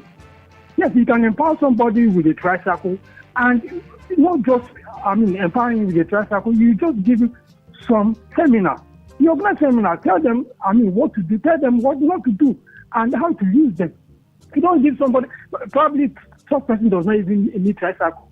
Okay. You empower people with, by giving a scholarship, so that if you have a trickle effect, that is the thing. Like what you said, land. It's another thing. You give life-changing, transforming, things that the person will live. Till the rest of his life, and the children will enjoy. That is what the empowerment is all about. All right. So let me just stop here so that other people can make their entry. Thank you very much. All right. Thank you for calling. 95.1. Welcome to the show. Hello, Lady D. Okay. Welcome to the show. What's your name? Thank you, D, for the dawn. All right, I'm Dr. Chris. Okay. Welcome to the Lady show, D, Dr. Chris. where is Chima Queen? Oh, she's on. This is a day off. She will be back here tomorrow. Where is Faustina? Fascination. Faustina's moved on to bigger and better. All right, good. I hope you will stay long. I will. I intend to. 95.1 is this is turning, changing and changing. But it's all well. Quickly, I want to thank her. I know the very woman, she's our senior colleague. Yeah, she's our senior colleague. I remember as far back as 1990-something, she keeps sponsoring people for different Christian programs and all that. Okay. That's when I encountered her. It's a good one. However, she should do more. They are being given so much money. I wanted you to tell us the number of tricycles she distributed. Hello? Hello? Yeah, because she can't. I'm here. Can you hear me? Okay, yes, I can. Go ahead. Yes, I wanted you to tell us the number of tricycles she distributed. I think the number is 10. I think that's what's making the Well, rounds 10. tricycle is expensive. We want her to do more. Tricycle is very good. Yeah, it's a poverty alleviation issue or program rather. She should be also be able to empower people. You understand? Sewing machines, artisans, people who can learn so many other things. She should be able to empower them. Let them get that done. See, let me tell you, Lady D, if our representatives are doing what they are supposed to do, if our local government chairmen are doing what they are supposed to do, if the governors are doing what they are supposed to do, if the president is doing what, Nigeria is a rich nation. We will not go to Japa. We won't be running away from our country and becoming second citizens. Okay. Thank you. They should do more. All What right. she has done, she has tried, but it's little. She should do much more. Okay. They have so much money in their corporate. All They right. should avoid a godfather because that's what takes all their money. All right. Thank you for calling. 95.1. Welcome to the show. Thank you, Mr. Rapton. My name is Sunday, calling from Sakot. All right, Sunday, you have the floor. Go ahead. Okay. We talk of empowerment. Buying of games for youth is part of empowerment. Okay. Yeah. Another empowerment to enter markets, gather a bunch of markets for youth is part of empowerment. All right. Yeah. Thank you. Thank you, folk. All right, that's I smelt the sarcasm in that one. All right, let's turn to we have a call. In a minute, I'll get to your messages on Facebook, WhatsApp, and text portal. Hello. Hello. 95.1. Welcome to the show. Yeah, Sir Innocent is my name. Welcome, Sir Innocent. Go ahead. You have the floor. No, you're welcome on board today, sir. Thank you so Yeah, much. talking about the empowerment, I think they should do more because the last time I checked, our legislators received almost 700 million, waiting for the outstanding 300 million to make 1 billion. So if they should receive that, they're talking about those at the National Assembly. I'm thinking that theirs will be more. So while we congratulate the Assembly member, the House of Assembly, National Assembly member, the senator for the empowerment that she has done to her people, I think that she has to do more because there is so much money. They have so much money to toy with. So talking about just 10 keke napep for the people is very small, very mega, considering the population.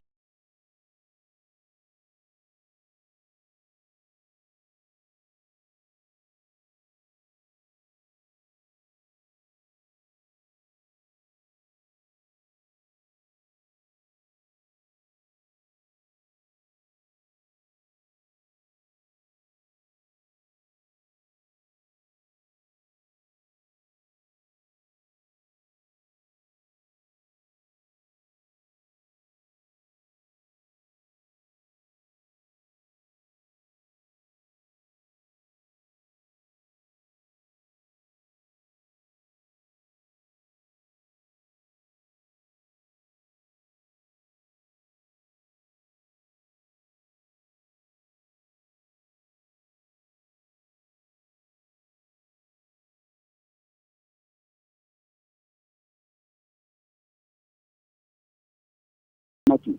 What is not working? So empowerment beyond what we are doing, we call empowerment. That is my contribution for that. All right. Thank you Let's take the system to the level that we can flow with. All right. Thank you for calling. Thank you. Thank you. Okay. Hello? All right. Looks like we lost that call for a second. All right. Well, I'm glad that you guys see the good in what she has done because it's good. It's good. But, like our report cards used to say back in the day, there is room for improvement, not just for her, for everyone who is a representative. It's in the word, representative. Hello? Yeah, hello? 95.1, welcome to the show. Yeah, good afternoon, Don. This is Honorable Chris Okrish. Welcome to the show.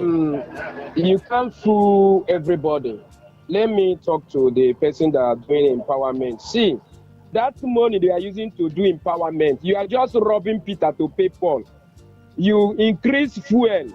Mr. President increase fuel, collecting a lot of money from us, and you are using it to empower your brothers and your sisters. Why can't Mr. President reduce the price of fuel? What kind of empowerment? Empowerment of who? How many people can you empower? How many people can you empower in Nigeria? I don't like these politicians rob Peter to pay Paul. That is a draft. You are playing game. Over how many millions of, or 200 millions of citizens in Nigeria, you are doing empowerment. Which community are you doing the empowerment? With who? You went to the market, you buy keke, you buy this one, you buy this one, you buy sewing machine, 200,000. You give to people, you are claiming empowerment. How much do we have in our, everybody entitled to in this country to have at least 2 police, 2 army to guide their family. But one people are carrying everything. You are doing empowerment for who? I don't support that empowerment. Go and tell Mr. President that your constituency people want you to remove the price of fuel. Return the price of fuel to 100 naira or 150 so that everybody will benefit. You rob Peter to pay Paul. What kind of empowerment? Who are they giving the empowerment? What is their name? Which village are they from? All right, we get your gist. We get your gist. Thank you for calling. All right, let's look at. We have a message here on WhatsApp. My dear presenter, good afternoon. Yes, what she is giving away is indeed empowerment because with those things, the recipients can eke out a living for themselves. However, Nigerians must rise above democracy, dividends of palliative and tokenization. Nigerians, when they come to you with these things, collect them because it's our money, like it happened in Imo State recently. But in 2027, your vote must remain priceless. Collect the items and still vote these bread and butter politicians out of power. That's from Don Dafe. All right. On Facebook, you say she is settling her supporters. This one says, that's Prince Ifeanyi Beke. Akachi Afoma says, election don't reach now. And Precious Oboni says, even you too. Okay, I think I understand what you mean by even you too. You're referring to her. Well, it's not a bad thing. It's not a bad thing. For me, like I said, it's too little. But still, something. Okay, on WhatsApp, Dawn, afternoon, see the empowerment by a politician give to supporters a just change from the humongous constituency allocation given to them. Besides, they will not do what you are saying. Otherwise, nobody will clap hand for them when it's time for campaign and carry bag for them. That's Woki from Port Harcourt. All right, let's go to the text messaging bit and see what we can find. All right. Okay. Good afternoon, madam. Thank you so much indeed. One should show me how to fish. Okay. And don't give me a fish. Politicians should learn to empower people and not to send them to war. This is Ejima from Egui Eche. All right. Let's get this message. Empowerment has been politicized and can no longer drive honest gestures. I think what people need is a realization of what they truly are and how to live a life of purpose. Education and provision of amenities are better deals. Chimene Ohaka. All right, Chimene, I love where your head is at. But here's the thing. I did talk about the system being set in such a way that this is what we now know. So we don't know any better. And that's why when they say jump, well, some of us say how high. Hello, 95.1. Welcome to the show. Good afternoon. Good afternoon. What's your name? Where are you calling from? Comrade Kabari. I'm calling from Baloku in Ghana. All right, go ahead. You have the floor. My sister, I think you can see that a father, a papa, called in and was telling you. He said you should mention the number of the tricycle. And you say, I think it's 10 thereabout. Yeah. And he was applauding. He was even nodding his head that, yes, you know what? How much is a tricycle? How much? Okay, but country. But you know what? I would love it if you stay on issue rather than poking someone else's opinion. Fine. Now, let me be very straight because I'm engaged. Now, let me be very straight. Now, listen.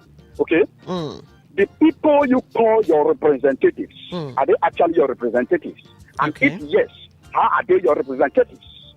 What is the criteria for you to having someone who represents you? I hear from Ghana constituency too.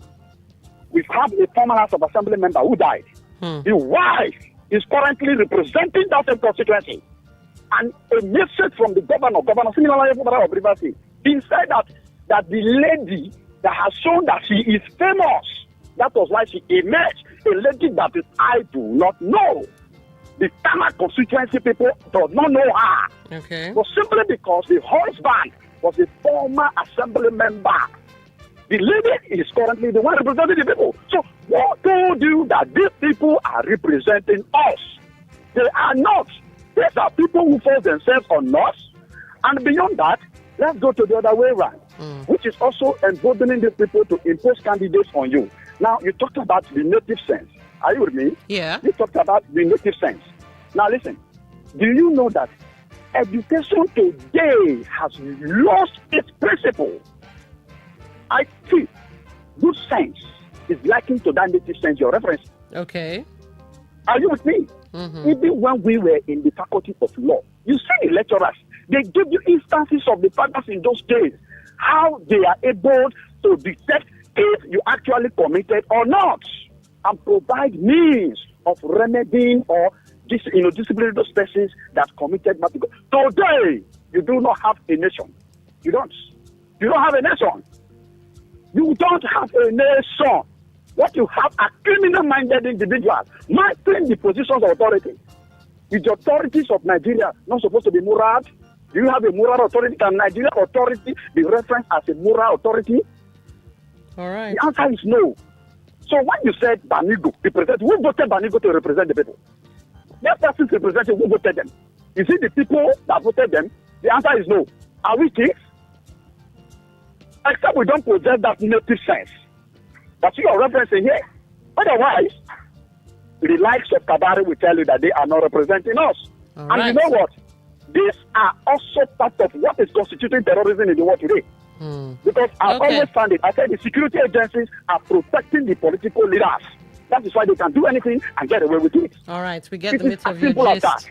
that. They don't let us talk. Because if we talk, this is not academics. We are talking about good sense here. All right. Thank you. Academic knowledge. All right. Thank you for So calling. we do not have leaders. We don't have leaders. Even the current governor we have in Rivers State is not defensive. All right. It's not representing the interest of the Rivers people. All right, I had to let you go there because you were now pushing it, as they say. So, yes, native sense, educated sense, whatever it is, you have lent your voices to the cause this afternoon. So it does then mean that we are very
empowerment, see the person's life, see what has happened, maybe to help open our eyes even more. Who knows? Maybe a study should be opened, research.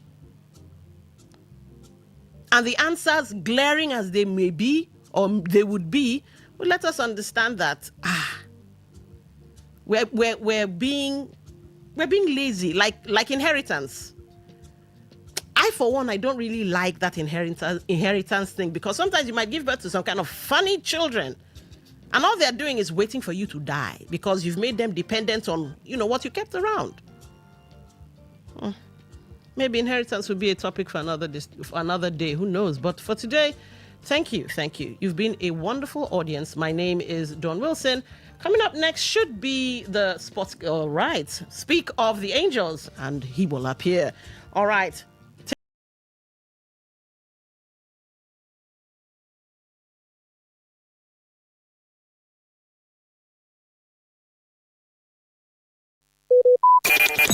Talk radio. I listen to a lot of talk radio. 95.1 FM.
FM.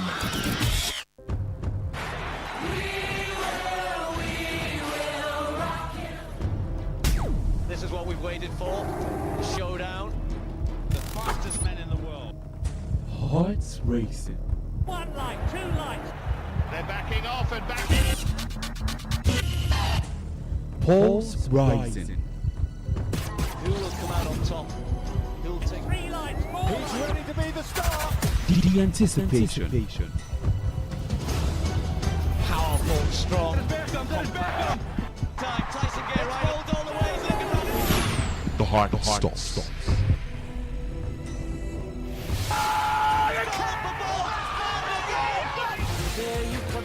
Catch the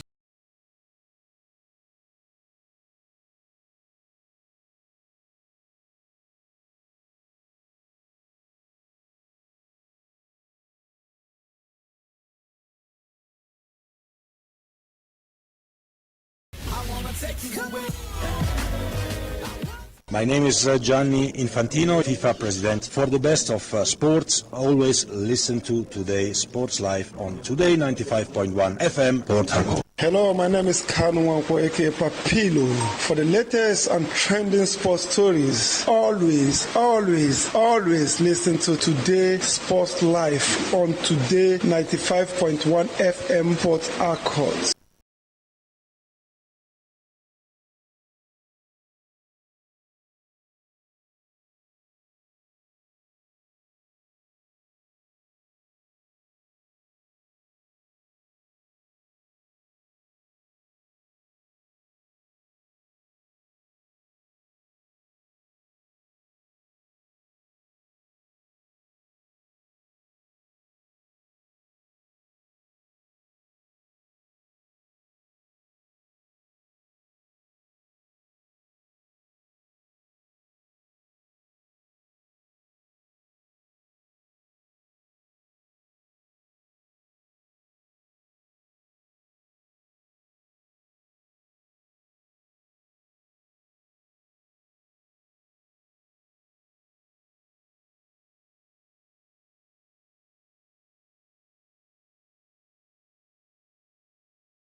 stands right now once we start talking. So you have the talking points. You can start reacting to it. For the phone line, we'll throw it open later on the show. It's 0810-951-0951. I'll call that again, 0810-951-0951. That's the number to call when we throw open the phone line. You could also join us via our social media handles. On YouTube, we are live at Today95.1fm. On Facebook, we are at Today95.1fm. And we have a post right there on the Facebook page for you to react to. So you can go over to Facebook, search for the page at Today95.1fm and search for the post and react to it. And we'll take your reactions as we go on the show. On Instagram, you can find us at TodayFM951. On X, we are at TodayFM951. You could also listen to us via our website, which is www.todayfmlive.com. Yes. And for that, you go over there, search through the menu list for Listen Live, and you can join us as we go on the show. Audio only. Yes, you can hear everything going on right here through or via our website. Ladies and gentlemen, while I was talking, one more person walked into the studio, and that is Henry Ogugwo. We call him the engineer in the world of sports, and here he is to give you the technical aspect of football. Henry, a very good afternoon to you. Welcome to the show. Yeah, good afternoon, Asas. Good afternoon to our lovely listener. It's great to be here, and another wonderful day. The international break is done. It's back to league football, the FA Cup for England. That's what is the main stuff that's on the burner. We have a blockbuster clash tomorrow, City, Liverpool. There's a small matter of Barca, Atletico Madrid in the Spanish La Liga. So it's back to league football, then Champions League next week, midweek, so next week. And promises to be exciting. Definitely promises to be exciting. The call that the most important part of the English Premier League is where we are right now. Arsenal, seeing if they could hold on to it and win the trophy. Manchester City still have a chance mathematically to get to that point and win that particular one there. But ladies and gentlemen, it's time for us to get down to business. So as usual, I do say sit back, relax, and let's enjoy the show together.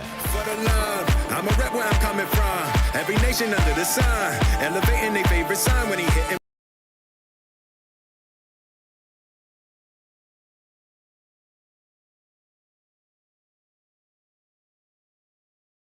For the best of sports, always listen to Today Sports Live on Today95.1 FM, Port Harcourt.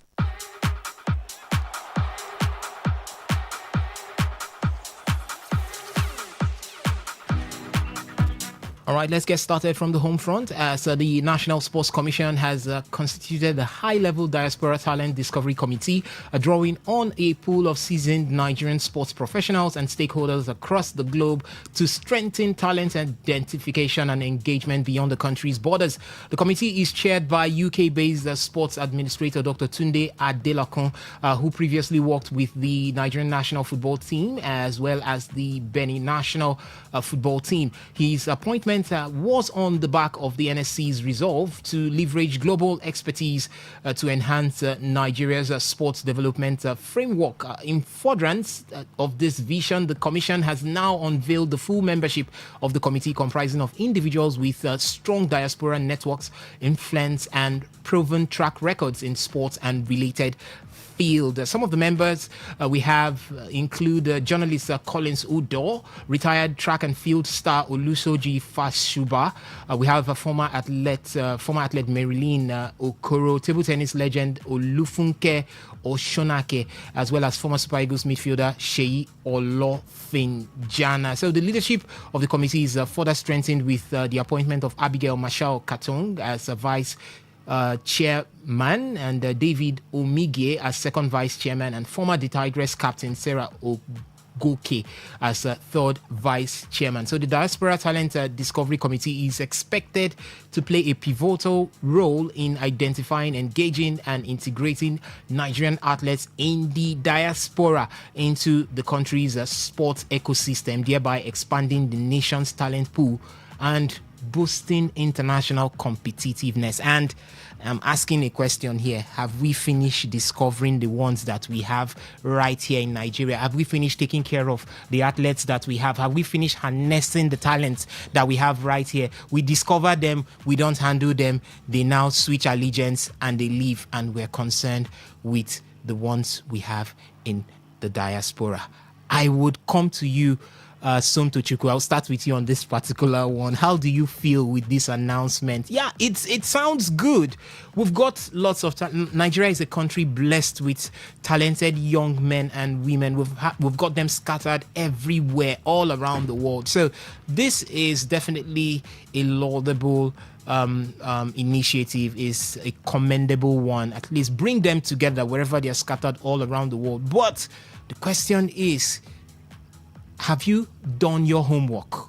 And an additional question is, would this live to see the light of a new day? Because most initiatives this way, after constituting it in a couple of months, there will be no achievements. Everything will just die down. We are very good at raising very good ideas, but how to follow up is the problem. But how do you feel about it? Every time I don't want to sit here and sort of criticize every little inroad we make, but then everything has an advantage and a disadvantage. Right. There are pros and cons. So I could sit here and look at the pros, and I would say very good. Just like you pointed out, the talents are across the world, scattered in different places, and it's one thing to sort of forget these talents, but it's another thing to remind these talents that they have a place where they call home. And there's always a way you can always represent your home, because like the famous phrase says, all roads lead to home. But okay, I'm not going to concentrate. Let me stay at the pros.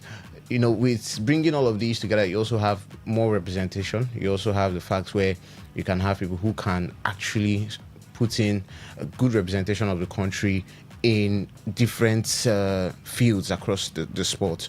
So for the pros, you can actually talk about, the talent representation, the reminder of also letting these athletes know that definitely you can always represent your own, and at least we have people to keep an eye on the talents scattered across the world. And when we talk about the cons, you can also talk about how, have we done enough over here to ensure that in a repeat of things like this, these talents don't scatter across the world again. Right. I saw the England under 16 list an hour ago. I saw 5 Nigerian names. The England national under 16, I saw 5 Nigerian names. Like, I could literally pinpoint 5 Nigerian names. I don't know how many there. You get to see even the under 16s, the under 19s. Let's leave the under 19s and under 20. In Europe, the under 16s play the under 20. Check the under 16 and under 19 list.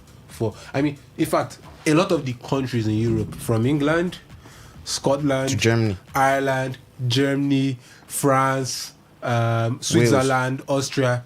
Check the under 16 and under 19 list. You have Nigerians. With the Japan syndrome in Nigeria, trust me, in the next 10 years, the amount of diaspora children who are playing other sports and even football. And this is not even a ripple effect of just football. It's even a ripple effect of, you want to talk about the generality. I always sit here and talk about, it's not just tied to one thing, to be honest. It cuts across. I can see a lot of the names that were in the England list. I could literally see 5. I don't know about maybe others that had English names, maybe they are Nigerian, but I could literally see 5 Nigerian names on the list. So this is the cons we're talking about. We talk about the Japa syndrome. There's also another thing of not having adequate facilities to foster and equip these talents that we have, because they won't get to the next level which they are looking at. You sit here, you talk about college basketball in the United States, you talk about development programs. I was watching, there was this new Barcelona, you just even reminded me of this young talent in Barcelona, Hugo Galdelano. Okay. If you see his skill set at that young age, the 8-year-old boy that wears just number 8. Yes, very small, dribbling those bigger than him. The black boy that plays with him in that team, you saw the black boy. Yeah, I saw the boy. That is a Nigerian boy. He's a Nigerian boy. Oh my God! See, but what does this mean to, or what does this mean for talents that are homegrown? Because if you have too many from the diaspora, what happens to the ones coming out from here? That's the fear, because you're coming out of here. Well, we saw something that happened recently where Enyimba, a player, was injured, Yeah. and he said that the club said he should take care of himself. They will That loan they him the deduct it money. from his They will salary. loan him the money for his ACL surgery. From Then his they will salary. And I was deduct like, it. Really? Come on, let's even have the human side to things. All right. Now, even abroad over there, they have special ways of they treat their athletes like first-class citizens, All right. because you have the talent to bring name to the country. Okay. So you treat them in special ways. Now, those that are homegrown are certainly having the fears. Will I get to the level I want to get to? Even if I have an injury, which is the most common one, if I have an injury, what's the next step for me? Will I need to be flown out? Can I be taken care of here in the country? Which, like I also said, cuts across to the generality of different things. So, yeah, just for the factor of time, there are pros, there are cons. So I don't want to sit here and all bash them. But on the other hand, yeah, it's good to always keep an eye on the talents Those outside. that are from your country, Outside the country. All right.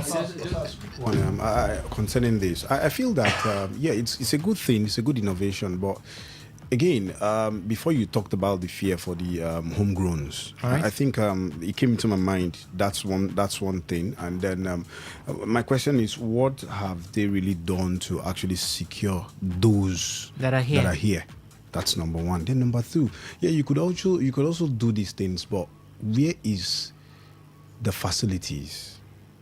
We still cry till tomorrow. The Super Eagles don't have a permanent home. Where they call home at the Godswill Akpabio International Stadium. It is not their official home. Which one is the official? Is the It's national like, team? I'm coming. That's I'm the coming. CAF approved stadium in the country. No, that's what I'm saying. That's It's the a Super- borrowed home. Wait, How is it a No, borrowed I'm home? coming. I'm coming, Osas. Now Okay. let me finish. It's like the Three Lions of England. Wembley is their home. That's number one. But Number the truth two, is, St. George's Park, is rather, their training- is a training ground. Okay. But We don't have all those. That's number one. The Benjamin- facilities. Benjamin, I can understand the training ground, but home, not necessarily. They're not necessarily- Not necessarily See. everybody. Look, okay, Spain plays. I say England plays in Wembley. Germany most times plays in the Olympic Stadium in Munich, in Berlin. But sometimes they move around. Spain move around a lot. Although Lakatua tends to be home now. Not Lakatua. Yeah, I think it's no. Is it no? Lakatua is in Bilbao. Sorry, they've not played in Bilbao for a long time. They tend to. They don't. I think they use Benito Villamarin sometimes. Spain tends to move around a lot, but it's FC Spain. So anywhere you put them in Spain, they'll play and play so well. France have the Stade de France. That one is known, but. Okay, but Brazil have the Maracana, Argentina the. But it's not a necessity. I feel it's not a necessity. The national training. I understand where Benjamin is coming from. Like towards the home of the Super Eagles is the National Stadium in Lagos. Simple. That's the home of the Super Eagles. But It's a stadium that was abandoned after Abuja. We once moved it to Abuja. After Abuja was built for the 2003 All African Games, it was abandoned. Lagos was abandoned. But the thing is that my own keying into this has to be about the National Training Center, be it in all sports, not only football, because all right, guys. It helps you imprint or build something into, like, it helps you create an identity. Exactly. All right. It helps you create an identity as a nation, because I mean, okay, we're seeing what Japan is doing. Since the 2022 World Cup, Japan has beaten Germany twice, they've beaten Brazil, they've beaten Spain, they've beaten England, they've beaten Netherlands. I can call every country. Almost the big boys. They've beaten every big boy. Right. I can beat my chest if Japan is going to play each of these guys from the round of 16 down to the final. They'll knock them off. Japan will probably win the World Cup at the end of the day, because they know what they're doing and they've put something in place. All right. See, the diaspora thing is not a bad thing. Morocco is doing it, Algeria is doing it, Senegal is doing it. We're seeing how it's working. Yeah. But these countries are putting a lot internally as well. But we are not doing the same thing.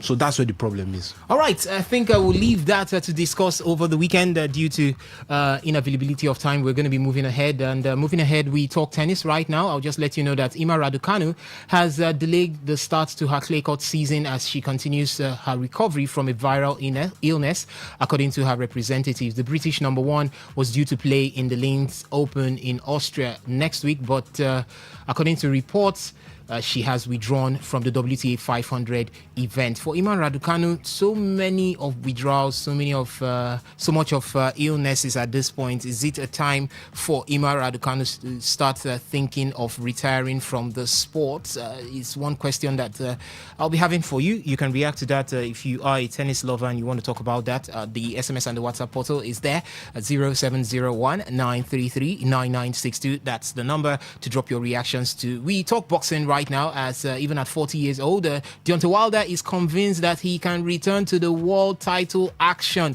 He believes that he's one victory away from getting a fight with unified champion Alexander Usyk. According to him, he says, I'm one of the best in this era.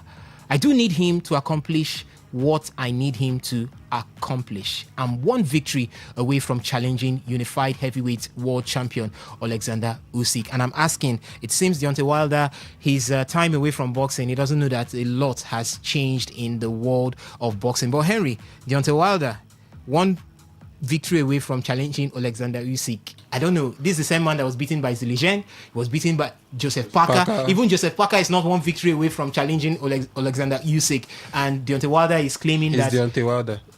Let's just leave it like that. Okay, let's just leave it like that. I mean, he said the sports, his heavyweight division is boring without him these days. All right, so he beats maybe Efe Ajagba and he goes for Alexander Usyk. No, he's actually fighting Chisora tomorrow. I know that. Chisora tomorrow. So after Chisora, he's saying he has one more fight before. That's what I'm saying. He beats Efe Ajagba and he goes to everybody can have a shot at being a world champion, a heavyweight champion. I mean, Usyk's belts are there. He might as well go and either challenge Dubois or Wardley once they are done with their own belts later this year. I mean, it's open for everybody. He's a big name in boxing, but does Deontay Wilder have it again? He doesn't. He doesn't. He's still the bros bomber. Nobody is doubting that.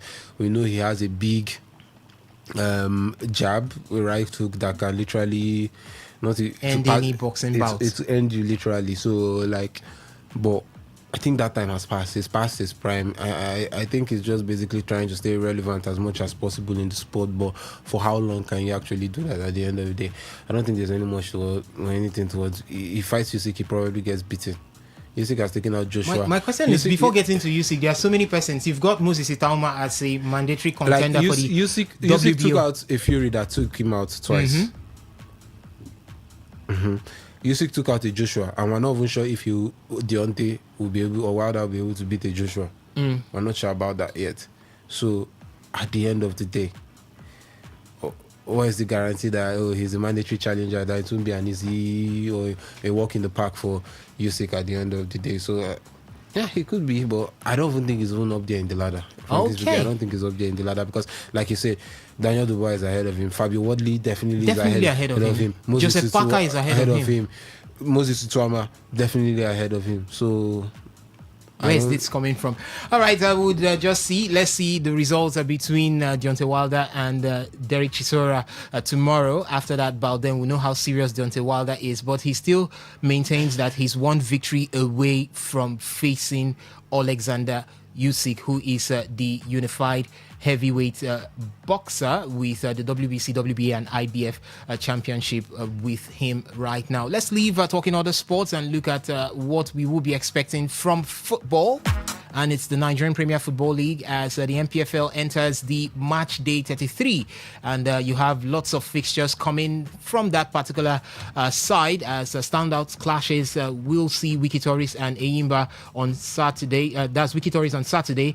Come down to business. And we have other games. I'll just run you through the games for this weekend. Wiki Tourist will take on Eyimba by 4 p.m. And then on Sunday, would have Abia Warriors up against Bayelsa United. Enugu Rangers will take on Baral FC. It's going to be Kano Pillars up against Bendel Insurance. Katsina United will take on Niger Tornadoes. Kwara United will take on El Kanemi Warriors. Nasarawa United will be up against Kun Khalifat.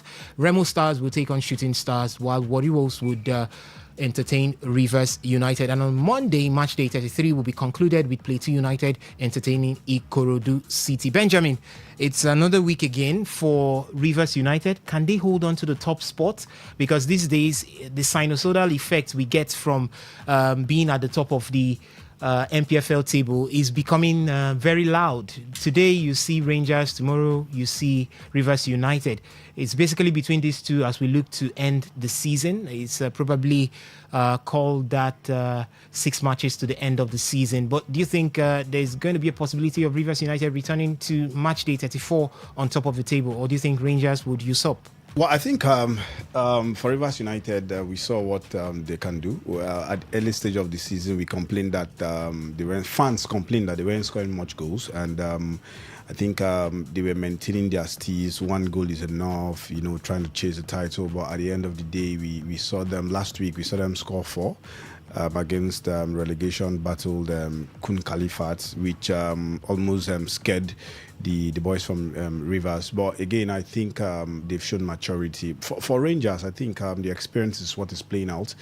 We look at Rangers International, Fidelis Dochukwu, in as much as Finidi George have won the title with the Imba, this man has been with Rangers for a long time, and Rangers did not do the usual MPFL exodus in terms of releasing 20 players, signing 25 players or 30 players.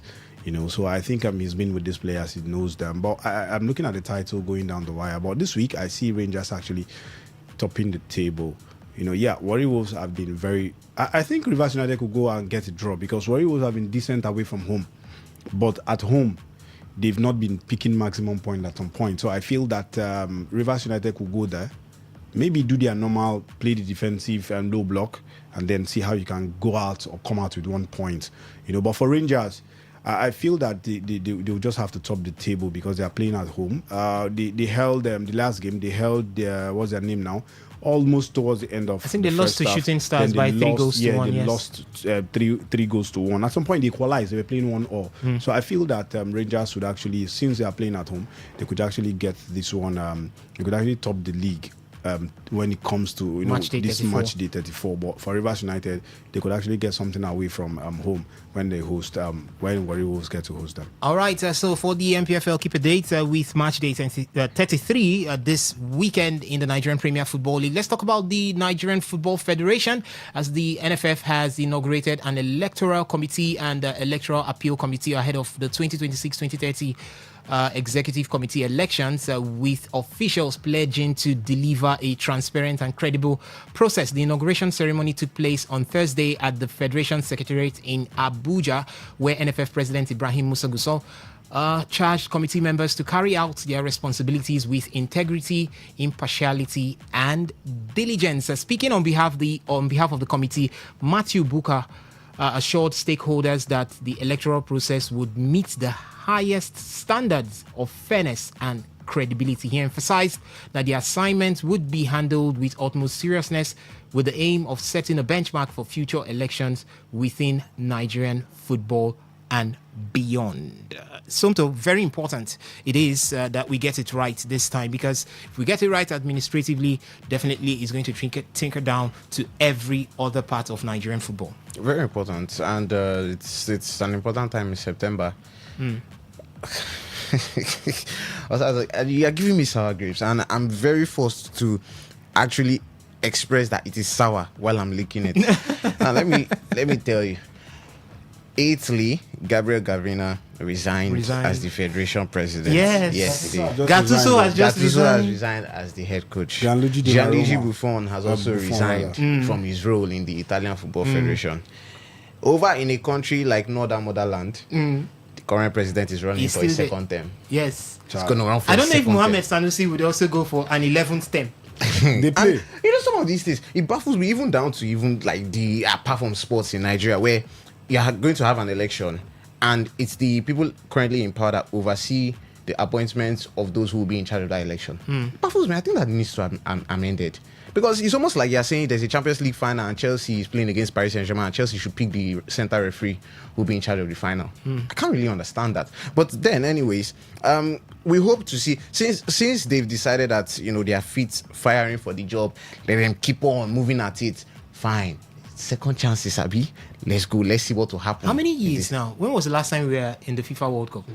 2018. So we have done 12 years away. A decade now. 12 years away. Yes, now. Okay, so we are currently where Italy is, right? Yeah, we've missed 2 editions. Italy have missed 3. Okay, Italy has missed 3. So our goal will never reach like that. Okay, so we are hoping. We are hoping to. We're hoping we not go reach like that. We're getting there. We're hoping to. 9 plus 10. Potential 1. Now they made the 10. That's what I said. 9 guaranteed plus a potential 1. Uzbekistan is playing in this World Cup. Iran. Curacao is playing in this World Cup. But, a country like no other motherland is feeling like we can keep on repeating things that has not brought us success. Fine, let's go on with it, Nabi. Let's go on with the election. Second term. And in Nigeria, ruling will still one win. You see one of the things now. Shell looks like he's finally getting it right with the national team. Right. A lot of people are confident. A lot of people are happy. This man's contract expires in 9 months. And nobody is talking anything about a renewal. That's it. Until he steps out or he gets courted by someone else. Nobody is talking about a renewal. Then, these days, one thing with the NFF is that we're good at going to court or petitioning. Then we drag Shell to court. And see, also I say, sorry, just to also tell you, some of these age grade teams in other countries, they play friendly games for their age grade teams. But we now, when we want play competition, it's time for friendly. What kind of friendly? You play secondary school somewhere in Lagos or Abuja? Wafubi, under 17 World Cup is not every year. Wafubi will be in a couple of months. Okay, we knew we were not going to the under 17 World Cup last year. Immediately we failed to qualify. The next cycle should have begun. Even as you've qualified, there should be a conduit for the next cycle after the under 17 World Cup. These ones are done. The coach takes over. So no, we don't even know who the under 17 coach is going into the next. The next thing we'll just see 1 month to Wafubi. Bam.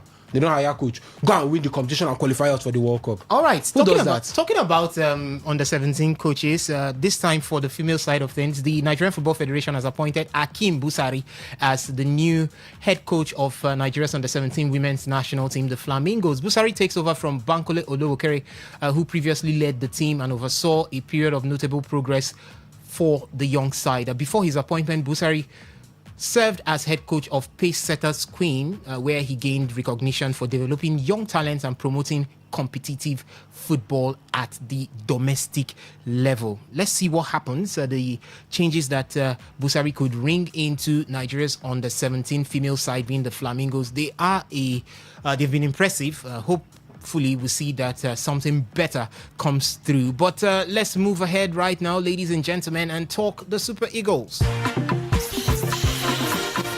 All right, for the Super Eagles of Nigeria, Eric Sekochel being the coach of the Super Eagles of Nigeria on Tuesday night in Antalya, Turkey, won his second trophy with the Nigerian national team, despite seeing his side struggle in a 2-2 draw with World Cup bound Jordan. And the positives we could take from that was basically, number one, we got the trophy. And number two, we have Emmanuel Fernandez stamping his feet in the Super Eagles of Nigeria. Talking about Emmanuel Fernandez, the Glasgow Rangers defender, came in and he got a goal in that game against Jordan, and we could see a replica of what we saw with Benjamin Frederick, meaning we are having the central defense unit of the Super Eagles of Nigeria right now in good hands. No wonder the Super Eagles of Nigeria have now also gotten the invitation to return to the Unity Cup, which they are the defending champions. So there is a possibility of winning 2 trophies before the World Cup, most likely. Yeah. These are friendlies.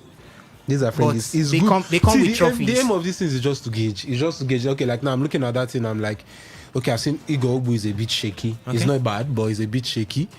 Fernandez looks like he will just slot right in perfectly, either alongside Bassi, alongside Frederick. We know we have 4 good options now in Ajayi, Fernandez, Bassi and Frederick, and hopefully we get to see more options. Those are what friendlies usually get. The coach tends to tinker and tweak. Now we know Maduka Okoye is good enough for the first spot as the goalkeeper, the first choice goalkeeper. There are still question marks over Francis Uzoho as it stands, because some people say he could have done better with the first goal Jordan actually conceded at the end of the day. But I think in all, it just gives the coach enough time to think, because Eric Shaw has a plan A. We know what the plan A is. AFCON, we saw it. Even in the first game against Iran, we saw it. But what would be the plan B, or what is the plan B? Like what we saw in the game against Morocco, when we're tactically, or our plan A was tactically outclassed, shut down. What do we do? What is the next phase? Is what games like this actually get to be. Okay, June, we are probably going to play India and Jamaica again, but there are also talks with also still friends. So probably the Chan Eagles will end up playing India and Jamaica, please. Or you can use the under 23s to play that. We don't even have an under 23 squad. Olympics is in 2 years' time. Next thing, they'll start gathering players from where I don't know, God knows where. But definitely it's the first boys or it's the main boys. All right. Or we could say a situation like what we saw last year. He could release 2 lists. One would be predominantly home-based ladened with some foreign-based players he wants to have a look at. Then the team to face Poland and Portugal will contain a lot of the boys or his boys that we know, then some from that first list. Because the Unity Cup might be in a window whereby you can't call up play, or players are not going to be in the World Cup and you just do that, or we might be during the season. So you might have few foreign-based players available. So you can, is it to be a mixture of some players from that squad and the main crop of players to actually execute Portugal and Poland. But whether I win trophy, no win trophy, that's not the trophy I'm looking for. The trophy I'm looking for is the AFCON, and if possible, the World Cup. All right, the Super Eagles of Nigeria will be very busy in June. As we have said, the Unity Cup will be up and running. Then there will be a high or 2 high-profile friendlies for the Super Eagles of Nigeria. One against the Selacao of Portugal, and the other one against Poland. So we will definitely be seeing what happens with those 2 games. I think everyone will have their eyes there, most likely to judge if Eric Chell is the man to move the Super Eagles of Nigeria forward. And we leave talking about the Super Eagles of Nigeria right now. Let's look at what will be happening on the global stages. Top tier European football returns this weekend. We'll have the FA Cup, the quarterfinals, and we also have actions coming from the other leagues, the top 5 leagues right there in Europe. In the FA Cup, on Saturday, Manchester City would take on Liverpool. That happens to be the biggest clash in that particular quarterfinal of this season's FA Cup. Chelsea will be up against Port Vale. It's going to be Southampton up against Arsenal. And on Sunday, West Ham United will take on Leeds United by 4:30 p.m. But I think another pairing would be Arsenal Southampton. A lot of persons will want to see what happens there. Not because it's a high-profile game, but most likely because it's going to be Arsenal returning back from that Carabao Cup defeat, and whatever happens here will definitely swing the pendulum in the direction to which the rest of the season will go. So how do you see this one panning out? What do you think will be the mindset of the players as well as the technical department of Arsenal? Remember, over the international break, some of the players had to withdraw and return back to Arsenal. Do you think it's time to fire up, or it's time to be conservative and see how to manage this till the end of the season? I saw Mikel Arteta's press conference ahead of the game tomorrow, and just about the injuries, first of all, Noni Madueke is out. He said it's not like the knee injury he suffered at the start of the season, which kept him out for 6 weeks. This will just be a couple of days. Martin Odegaard and Jurriën Timber are in contention to feature in this one. The rest of the players who actually pulled out, Pierre Nkapie also will be out for this one.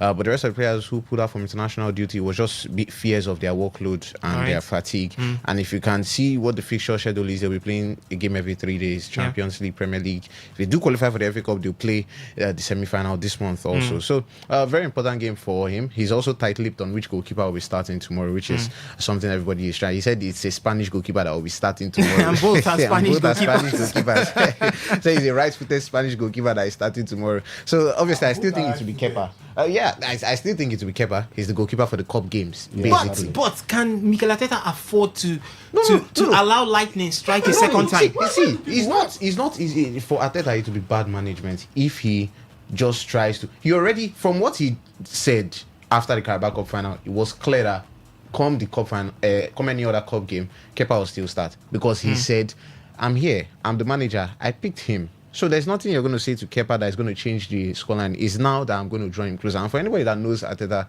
for somebody who is yet to even drop Saka for all the clamors and everything, he's going to stick by the players through their rough time. So what would the manager be to come and cast his player outside during his lowest of times? So Kepa would still start for me. Maybe that would be Liam Rosen, no? I saw the news about Enzo Fernandez. Yeah. And it serves him right. Yeah, you were asking about a manager that will cast his player, so I decided to remind you one. That means Enzo Fernandez is not going to be part of the Chelsea side that will take on Port Vale, as well as the next game after that, which is against Manchester City. So that's because of the interview he had before the return, and he has been axed from the squad. Manager Liam Rosenau says that as a football club, with me as part of the decision, he won't be available for tomorrow's game. That's the game against Port Vale or Manchester City next Sunday. A line was crossed in terms of our culture and what we want to build. Talking about his reactions to what Enzo Fernandez did with that interview, fueling that Real Madrid transfer talk for himself right there. So that's how it's going to be. We'll go to the phone line right now to take your reactions. Okay, Henry, you have before you go something to the phone line, no be Rosinho draw Fernandez. Now people. No, Ogas had the top. Rodri did the same thing. Pep just kept quiet. Pep has ignored everything. Rodri will simply. But this is just Cucurella did the same thing. I think Fernandez's phone was very serious. And just like I asked you, and I think the players are also not on the same page with Enzo Fernandez. Yeah, so a lot of them are happy. A lot of them are really unhappy. I don't want to tell you that.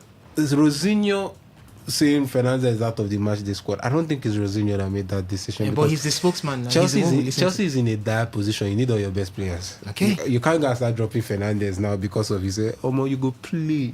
You play if it's me. You play. All right, ladies and gentlemen, let me update you with what to expect from other leagues around Europe, at least the top 5 leagues before we throw open the phone line. In the La Liga, action starts today as Rayo Vallecano will be up against Elche by 8 p.m. On Saturday is going to be Real Sociedad up against Levante, and Mallorca will take on the Real Madrid on Saturday by 3:15. Real Betis will be up against Espanyol. Atletico de Madrid will take on Barcelona. On Sunday is going to be Getafe up against Athletic Bilbao. Valencia will take on Celta Vigo. Real Oviedo will be up against Sevilla. It's going to be Deportivo Alaves up against Osasuna. And on Monday, Girona would play Villarreal by 8 p.m. And in the German Bundesliga, it's going to be Freiburg up against Bayern Munich by 2:30 on Saturday, same time. Same day, Bayer Leverkusen will take on VfL Wolfsburg. Werder Bremen will be up against RB Leipzig. Hoffenheim will take on Mainz 05. Borussia Mönchengladbach will be up against FC Heidenheim. Hamburger SV will take on Augsburg, and Stuttgart will be up against Borussia Dortmund. And on Sunday, it's going to be Union Berlin up against St. Pauli, while Eintracht Frankfurt will be up against FC Cologne. In the Italian Serie A, expect on Saturday Sassuolo to take on Cagliari. Hellas Verona up against Fiorentina. SS Lazio will take on Parma. And on Sunday, it's going to be Cremonese up against Bologna. Pisa will take on Torino. Inter Milan will be up against AS Roma. And on Monday, we'll have Udinese take on Como 1907. Lecce will take on Atalanta. Juventus will take on Genoa, while Napoli will be up against AC Milan. In the French Ligue 1, on Friday being today, Paris Saint-Germain will take on Toulouse. And on Saturday, it's going to be Strasbourg up against Nice. Brest will take on Rennes. It's going to be Lille up against Nantes. And we have on Sunday, Angers will take on Lyon. Metz will take on Nantes. Lorient will take on Paris FC. And we have Le Havre up against Auxerre, while AS Monaco will take on Olympique Marseille. All right, we move to the phone line right now to take your reactions for all that we have been talking about right from the beginning of the show. The phone line is 0810-951-0951. That's the number to call to talk to us right here in the studio. For the SMS and the WhatsApp portal, it's doubled at 0701-933-9962. Good afternoon to you. Welcome to today's Sports Live. Yes, good afternoon. Welcome. And I greet the guys in the house. We greet you. Yes, Kabulobari. Kabulobari, welcome to the show. Yeah, about our Nigeria. Go don't go wrong. Go set committee. Who set committee? Make them prove. I think don't wrong. Go set committee. Say they want to do election. The election where they want to do, not be him go see them go see put there as a NFL chairman. As for we Nigeria, we know they get shape. with things we know they do well. We know we feel liberty, we not do well. All right. Eating the people now they don't resign. It means they are now the set committee say they want to do election. All right. I don't blame them because nine chance. So as nine chance now, boy, no boy, making chopper. Okay. But make everything I not say. Even doing it because I don't say next time he go still win. This one where they doing go still win, but the only vaccine and the vaccine is the next World Cup will not go qualify if go sell there like this because now they never even talk about him in contract when give them. But then they busy go do election.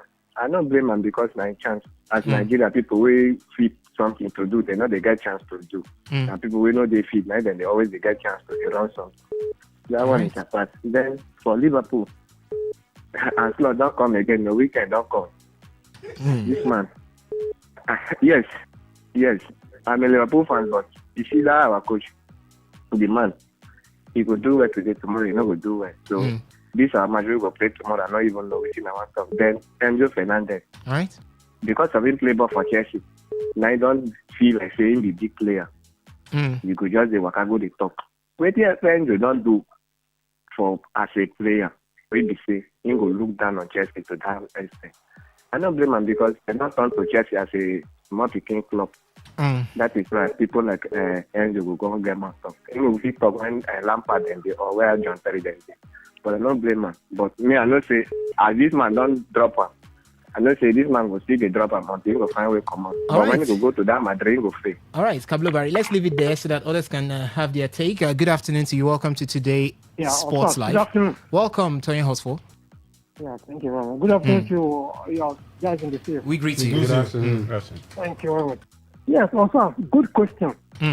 We are scouting for talents elsewhere across the globe. All right. The ones we have here, how have they fared? Their salaries are not paid. Circles are not coming. Coming as at one view. So many things, and you have look at people like people of Philly, and one other person have left. Is it that you scouting people and you're letting go at the same time letting go? The rest. It doesn't make sense. All right. Look at internally. Let's look inward. Try to groom up the ones we have. Nigeria has talent, pool of talent, they can come from anywhere elsewhere. All right. Nigeria can accommodate them. But let's first finish the one we have in our hand now. Yeah. So that's by the way. The Bronx Bomber. Deontay Wilder. Yeah. Now I love that guy. He said the boxing is boring because it's not. He has left it for some time. But what I thought is it might be true. When Deontay Wilder said he was there, Deontay Wilder. He makes boxing slow, scintillating, slow, captivating. Anyway. All right. But you shouldn't look at it because he's got past his prime now. Okay. But you shouldn't look at the time as a lap. Okay. So it's not the Bronx Bomber we used to know. All right. So yes.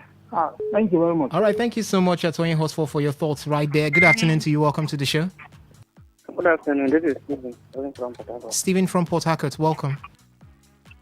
Enzo, don't go take paracetamol for Chelsea headache. Now your own headache don't come. I don't know which medicine you go.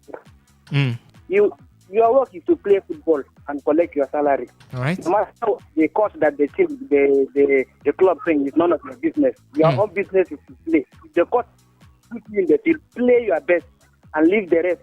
If the team is failing and you choose to leave, you not to go and be talking what doesn't concern you. Now he will even go ahead and lose his career.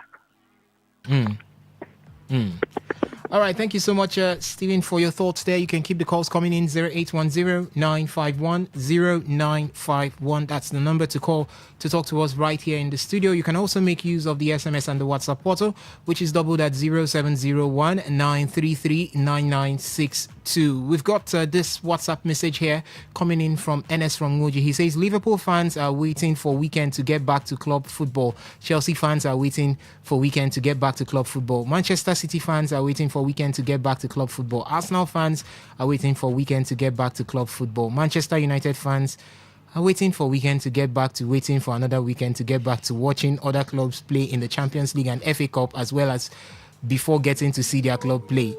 While other clubs are waiting for one day to see their players back on the pitch, Manchester United is waiting for 7 days with an additional 2 days before losing another game. Manchester United is like those South American countries that play their tournaments while everyone is asleep. Ernest from Ngoji.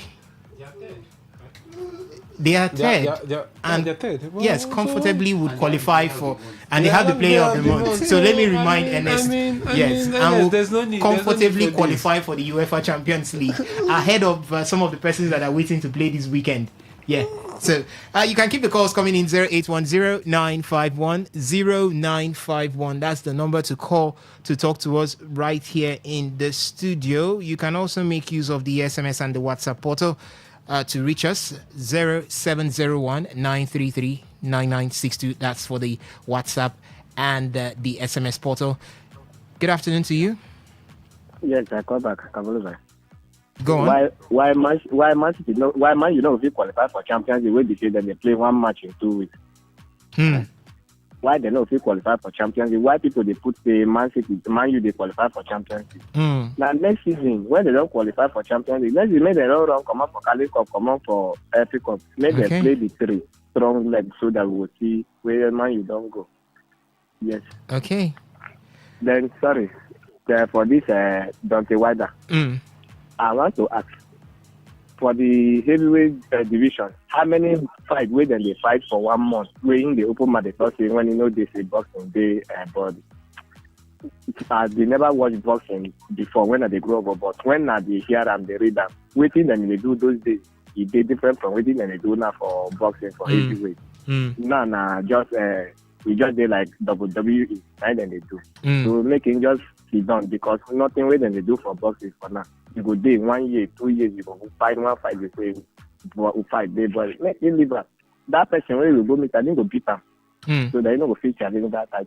Thank you. All right, thank you so much, Akabulubari, for your thoughts right there. 0810-951-0951. That's the number to call to talk to us right here in the studio. For the SMS and the WhatsApp portal, it's doubled at 0701-933-9962.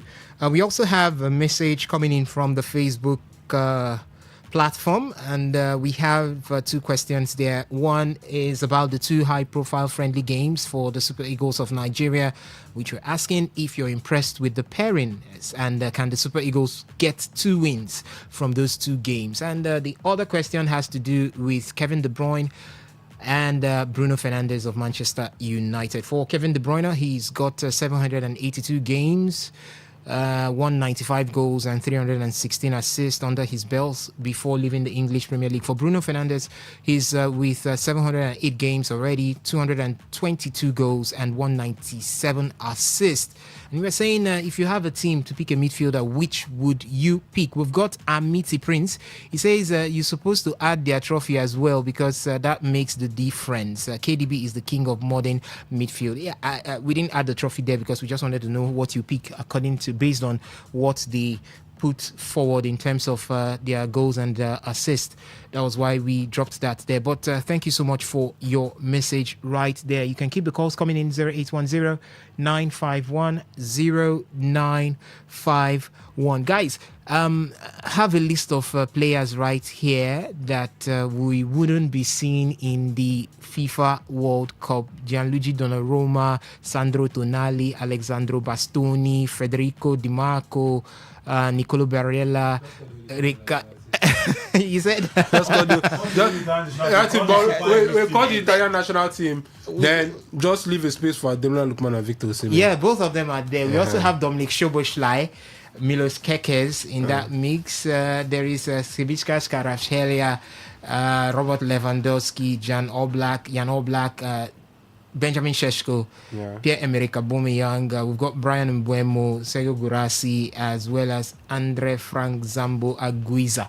So these are some of the players that will not be. But for the Italians, they are at the top of it all because right now they have taken the bull by the horn. We see that Gabriele Gravena, being the president of the Italian Federation, has resigned.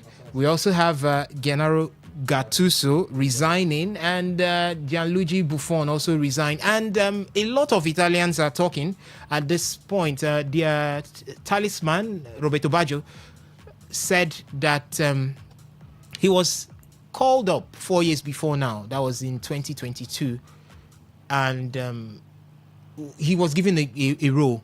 But when he accepted the role in their football federation and he saw the setup and how they wanted to influence what he was going to do, he decided to resign. He said it's not something new, that he saw it that Italy would not go to the 2026 World Cup. They should come to Nigeria as it was.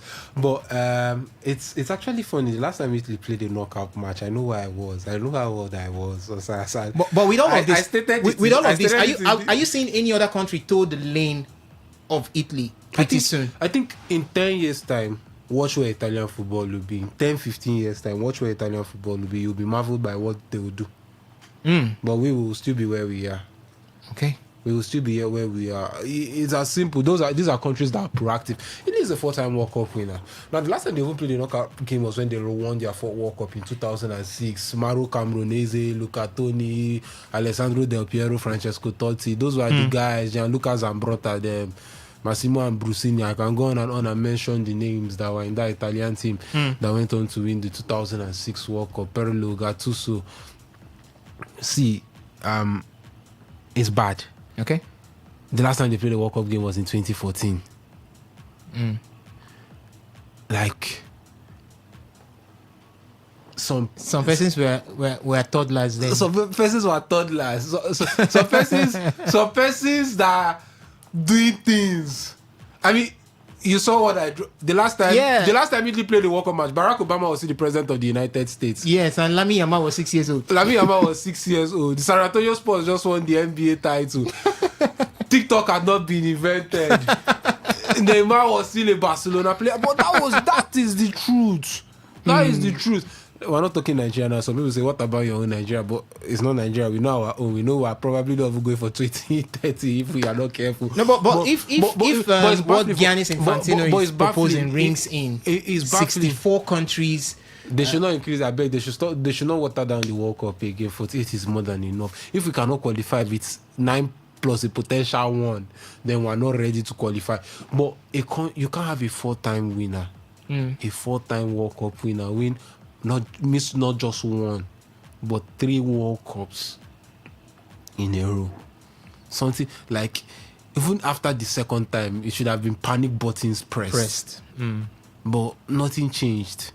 But now I think it's now definite that something has, because Donnarumma made his debut for Italy as a 17-year-old in 2016. Now, if Donnarumma is going to make his debut in the World Cup, he'll be 31.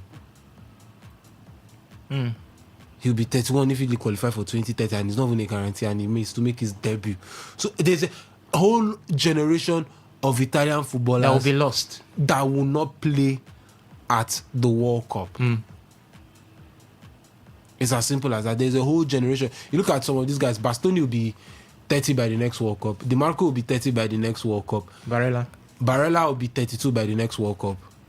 You can go. That's if some of them are still even in the national team by then. All right. So it's crazy how these things happen. It's actually crazy. All right. Let's look at some of the messages that we've got from the WhatsApp platform. This one says, "Good afternoon, sports gang. What one of your presenters said about Italian football is very true. We saw Germany and Spain football drop down, and we saw the reaction. I can tell you, Italy would be world champions in the next 2 editions, but you see Nigeria." Even AFCON in 5 editions, you go hard. Frank from Rumudara. Thank you so much, Frank. And this one says, Italian coach have resigned. What is our own coach waiting for? Italian FA have resigned. Our own FA is going for re-election. Ernest from Woji. Thank you so much, Ernest. And with that, we call it a wrap on the show this beautiful afternoon. Thank you so much, guys, for listening. Thank you also for joining us from the various feedback platforms. Thank you to the guys right here in the studio that did this with me. Now, listen, we are going to be back here tomorrow, 1 p.m. From 1 p.m. The marathon edition, Saturday's edition of Today's Sports Life is back on the table. So we're going to be back here tomorrow, 1 p.m. From 1 p.m. to 6 p.m. We'll be with you talking sports, European football, Nigerian football on the menu. And on Sunday, we'll do the same thing, 1 p.m. to 6 p.m. So, ladies and gentlemen, as we leave, we say stay blessed, stay lifted. Keep it on Today 95.1 FM and have a wonderful day ahead.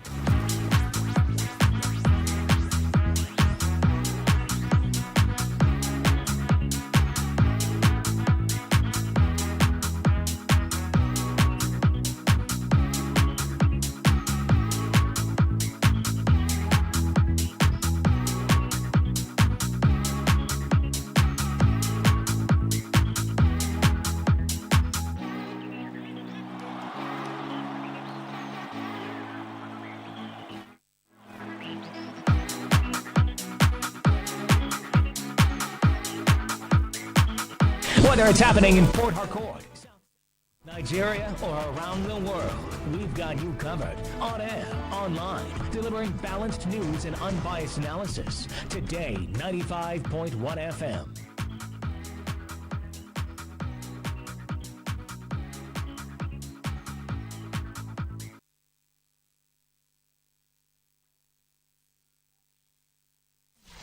Today, 95.1 FM, Port Harcourt.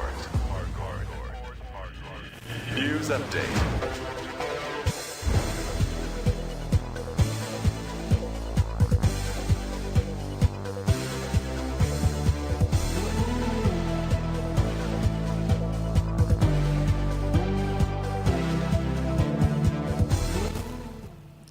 Good evening. Here's a news update on Today 95.1 FM. I am Anastasia Benjamin. President Bola Tinubu has called on Nigerians to back lawful initiatives aimed at stabilizing the country and to reject forces that undermine national unity as Christians worldwide celebrate Easter. In a message, the president emphasized the importance of collective responsibility, urging citizens to be their brother's keepers and actively support efforts to restore peace and security across the nation. Highlighting the relevance of Easter, Tinubu said the reason symbolizes sacrifice, resilience, and triumph of light over darkness, values that resonate deeply with Nigeria's current challenges. He stressed that unity remains critical for overcoming the country's social, economic, and security difficulties. Similarly, the First Lady, Oluremi Tinubu, has called on citizens to show compassion and support for the less privileged during the Easter celebration, urging Nigerians to embrace charity and kindness within their communities. In her Easter message, she encouraged citizens to remember those in need while celebrating with family, friends, and neighbors, describing the season as a time to reflect on love, sacrifice, and selflessness. She noted that Easter symbolizes the enduring love and sacrifice of Jesus Christ, as well as the hope brought by his resurrection. According to her, the significance of the season should inspire Nigerians to uplift the vulnerable and strengthen bonds of unity across the country. The First Lady further urged citizens to make sacrifices where necessary and work collectively towards building a peaceful and prosperous nation. The presidency has clarified that logistically and scheduling constraints prevented Bola Tinubu from visiting communities affected by the recent attack in Plateau State, explaining why he instead met victims at airports in Jos. In a statement by his special advisor on information and strategy, Bayo Onanuga, the government said the president had to adjust his plan due to overlapping high-level engagement. According to the statement, Tinubu's schedule include hosting Mahamat Idris, Debitino, and Presidential Villa for a bilateral meeting focused on strengthening security cooperation. The presidency added that further logistical challenges arose upon arrival in Jos, noting that the airport runways lack navigational aids required for right operations. On a foreign scene, major Catholic Church in Dubai have suspended all physical masses ahead of Easter due to escalating tension linked to the ongoing Middle East conflict. St. Francis of Assisi Church announced that all services are cancelled until further notice, citing government directive and security concerns in the area. The decision follows repeated missile and drone activity affecting the Jebel Ali coastal zone, reporting tied to retaliatory strikes by Iran amid the wider conflict involving Israel and the United States.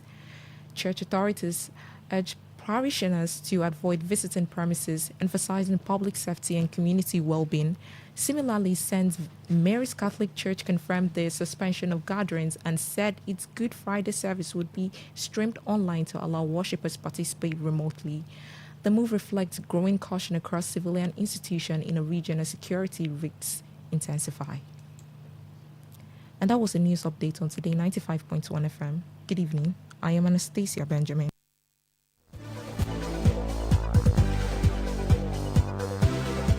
Today's news, today's entertainment, today's sports, today's issues. Today on Today 95.1 FM, Port Harcourt.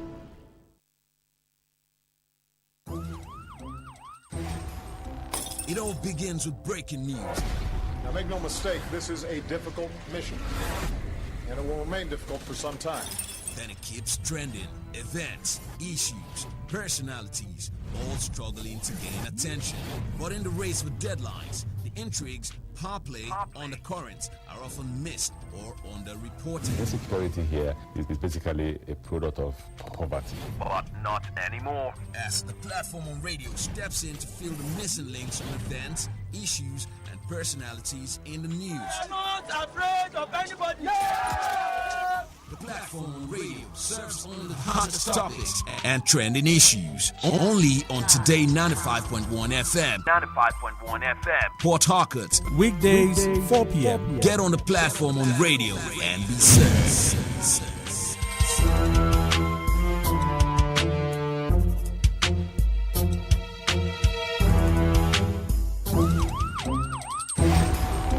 It all begins with breaking news.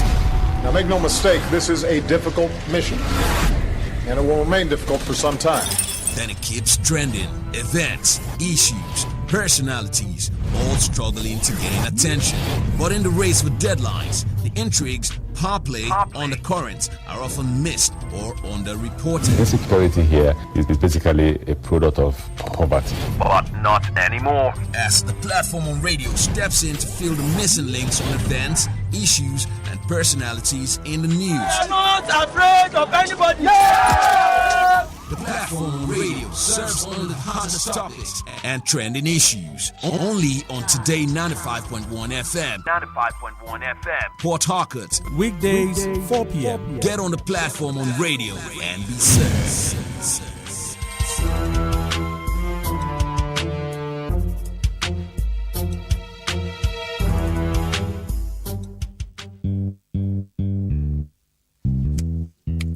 All stands, greet. Good morning, sir. Good morning. You're welcome to Jagbajantis High School. My name is Sound Sultan, your new mathematics teacher. By the way, do you understand Pidgin English? Yes, sir. Okay, now what we go use henceforth? Okay, carry your pen. Carry your paper. Hey. Them for my class. People of this world, them plenty. Hey. The sins of this people, many. So many. Many times plenty, multiplier. Many times plenty, multiplier. Multiply am the answer you get now waiting they make come and they cry. The answer you get now waiting they make rich man they mess and leaders they lie. The answer you get now waiting they make young boys and girls join party gang. Answer you get now waiting they make innocent man rot inside the jail. Get it, and then agree to grant and bail. Get it, oh. Everybody, oh yeah, join Jagbajantis, make we solve mathematics. We did our continent, so oh, you both say. hard maths, we go use take solve mathematics. So follow Jagbajanti. So ya carry by be for brotherhood. Love your neighbor as yourself. Oh, for objectivity. Be objective, gentlemen. D for democracy. Democracy. M for modification. The time check is 9 minutes gone past the hour 4. So I welcome you to another edition of the platform on radio, your premium talk station. Today 95.1 FM in the Garden City of Port Harcourt. I am Prayer. Is Goasha giving insight into some of the news reports making the rounds. The platform of radio is a program where we dissect trending issues with our correspondent reports. Our correspondent out there sourcing reports from the field, and on this program we take their reports and have them give us more details. Perhaps you get to hear what is not entirely in the news. On the menu today, INEC rejects call for resignation of Professor Amopiton as chairman. The second story, some traders in River State lament weak sales ahead of Easter celebration. And the last story, Dave Umahi appealed to Southeast leaders to adopt strategic political approach to produce next president after Bola Tinubu. Definitely know the show will be interactive where you have to share your thoughts on any of these three stories. But you can connect with us via our social media handle, yes, via YouTube Live at Today951FM, at Today951FM, on Facebook at Today95.1FM, at Today95.1FM, on Instagram at TodayFM951, at TodayFM951, same with X at TodayFM951. Listen audio only via the website www.todayfmlive.com and click from the menu list Listen Live. Also, you can tune in and Radio Garden apps. Yes, simply search for Today 95.1 FM. Today 95.1 FM. If you have the Radio Garden app. So let's kickstart with the very first story. If you been chop money, I beg you take am easy. As for solidarity, united we stand and divided. Oh my shell. Yes, we start with the very first story. The Independent National Electoral Commission, INEC, has firmly rejected calls for the resignation of its chairman, Professor George Amopiton, describing such demands as a threat to Commission's constitutional independence. In a statement signed by its Chief Press Secretary, Adebayo Okintola, the Commission dismissed allegations of bias as baseless, stressing that the appointment and removal of its leadership are strictly governed by laws, not political pressure. INEC said its recent compliance with a Court of Appeal ruling was necessary to uphold the rule of law and avoid repeat of past crises in Zamfara, Plateau states, where disregard of judicial decision led to the removal of elected officials. The Commission also refuted claims of undermining Nigeria's multi-party system, pointing to its recognition of new political parties, which has increased the number of active parties to 22. On the planned nationwide voter revalidation exercise, INEC clarified that the initiative predates Amopiton's tenure and is purely administrative.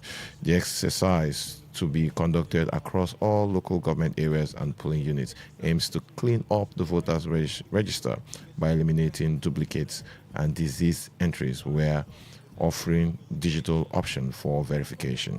The response followed criticism from the African Democratic Congress, ADC, whose national chairman, David Mark, accused INEC of partisanship and called for Amopiton's resignation. Do you think the call for INEC's chairman resignation is necessary? A lot of people are saying we are quite close. The timetable is out there right now, and you taking off the chairman is more like the system. There will be a big issue, there will be a big lacuna. The lawyers will say, wouldn't that be a very big issue to our democracy if the call becomes very strong? Because if you look at the atmosphere in the country, you go on social media, you move across the street, there's a lot of statements calling for the removal of the INEC chairman. I think it's there barely a year. Is it necessary to take off the chairman? Will replacing the chairman of INEC actually produce a credible election in Nigeria? Some will say the recs in different states are quite powerful. The returning officers in different states during election are also powerful. So taking off the chairman will not make any difference when it comes to having a sane and a credible election? Do you think taking off the chairman will make any difference for the opposition party? What's your take on the state of opposition parties generally? Because we saw what played out in the Labour Party, what played out in PDP, the crisis in NNPP, and now the recent one, ADC.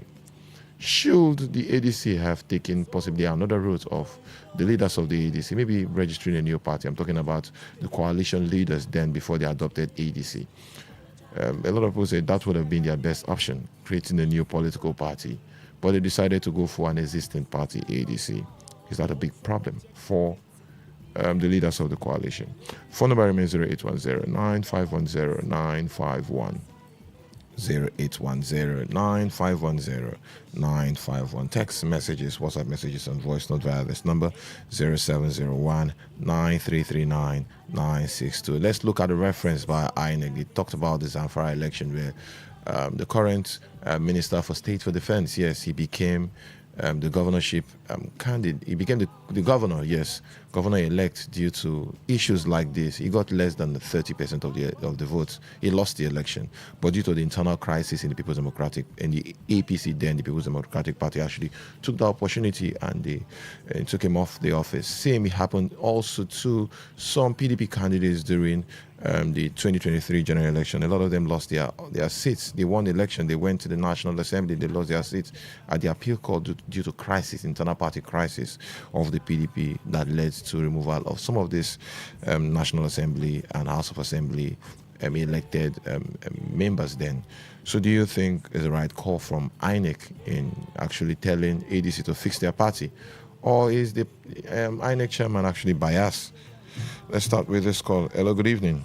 We lost that call. Keep the calls coming through 0810-9510-951. 0810-9510-951.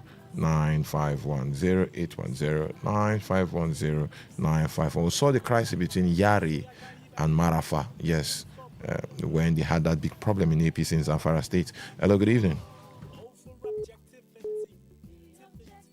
Hello? Yeah, good evening. Yeah, this is Tony Oswald. Tell us what your thoughts. Yes. Yes, calling for the registration of the INEC chairman at any point in time is unnecessary. Why I say it's unnecessary is that who is going to appoint him is still the president. If you look at the successive INEC chairman, no one has impressed Nigerians, even at least 70% of Nigerians. So even if he is removed, on the next one that will come will still be appointed by the president. It will not still do the people's bidding. Whether bidding is paymaster bidding. So it's quite unnecessary. It will not yield any result. Thank you very much. Thank you very much. Tony Oswald, keep the calls coming through 0810-9510-951. If you can get to us via the phone line, you can send us a text message or WhatsApp message or voice note via this number 0701-9339-962. 0701-9339-962. If they allow this to continue, do you think it may affect all the ADC candidates after the election? Hello, good evening. Yeah, good evening. This is Steven calling from Port Harcourt. Your thoughts, sir? The INEC chairman, they really take side, because if two people are fighting and you then went and started or you chase another one that is the offender and you leave the other one, you have already take side. You don't do that. If you really want them to settle, you will tell them, okay, settle your issue and give me your leader, let me work with it. You will not go and choose another one and leave another one. It's even causing more problems. So the call to remove him is even right, because he is biased. He's trying to create a problem within them to allow the ruling party to go on. So the call for him to be removed is really, really bad.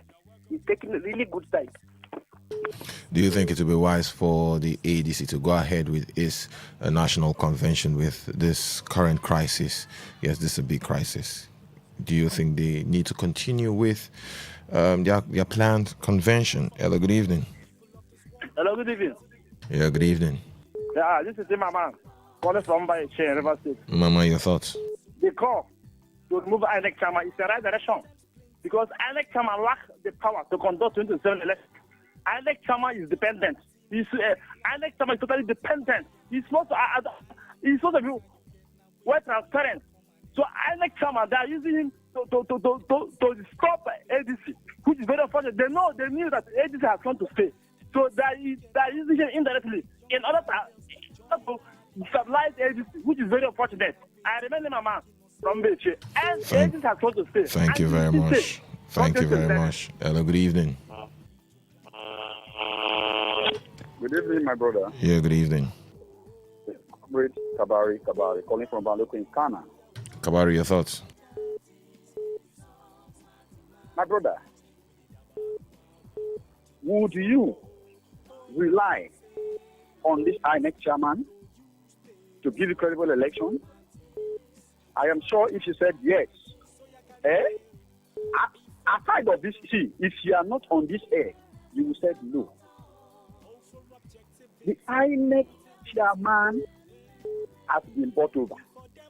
He has been bought over. But you know what? There was a time I told a friend of mine who is from Cuba, I said, 2027 election is not between parties. It is between Nigerians and this present man. This present man who went to condole with the people of Jos and stopped at the airport. This present president who saw has formed a city boys. What does that imply? That you does not exist. That you in the studio and I does not exist. And that he is not a man who can preside over the affairs of you and I. Are you a city boy? No. Me, I'm not a city boy. I'm a local man. That is why I always said I am calling from Baleku in Ghana. So the INEC chairman here, but you know what? Thank you very much. Why are they afraid when they have all these governors? See, ABC, 2027 election will not, Wike is not even like, sometimes in Rivers, when we see the way these things are going on, we think... Thank you very much. Let's speak other calls. Thank you. Hello, good evening. Hello. Hello, good evening. Hello, good evening. We lost that call. Let's move to the next story.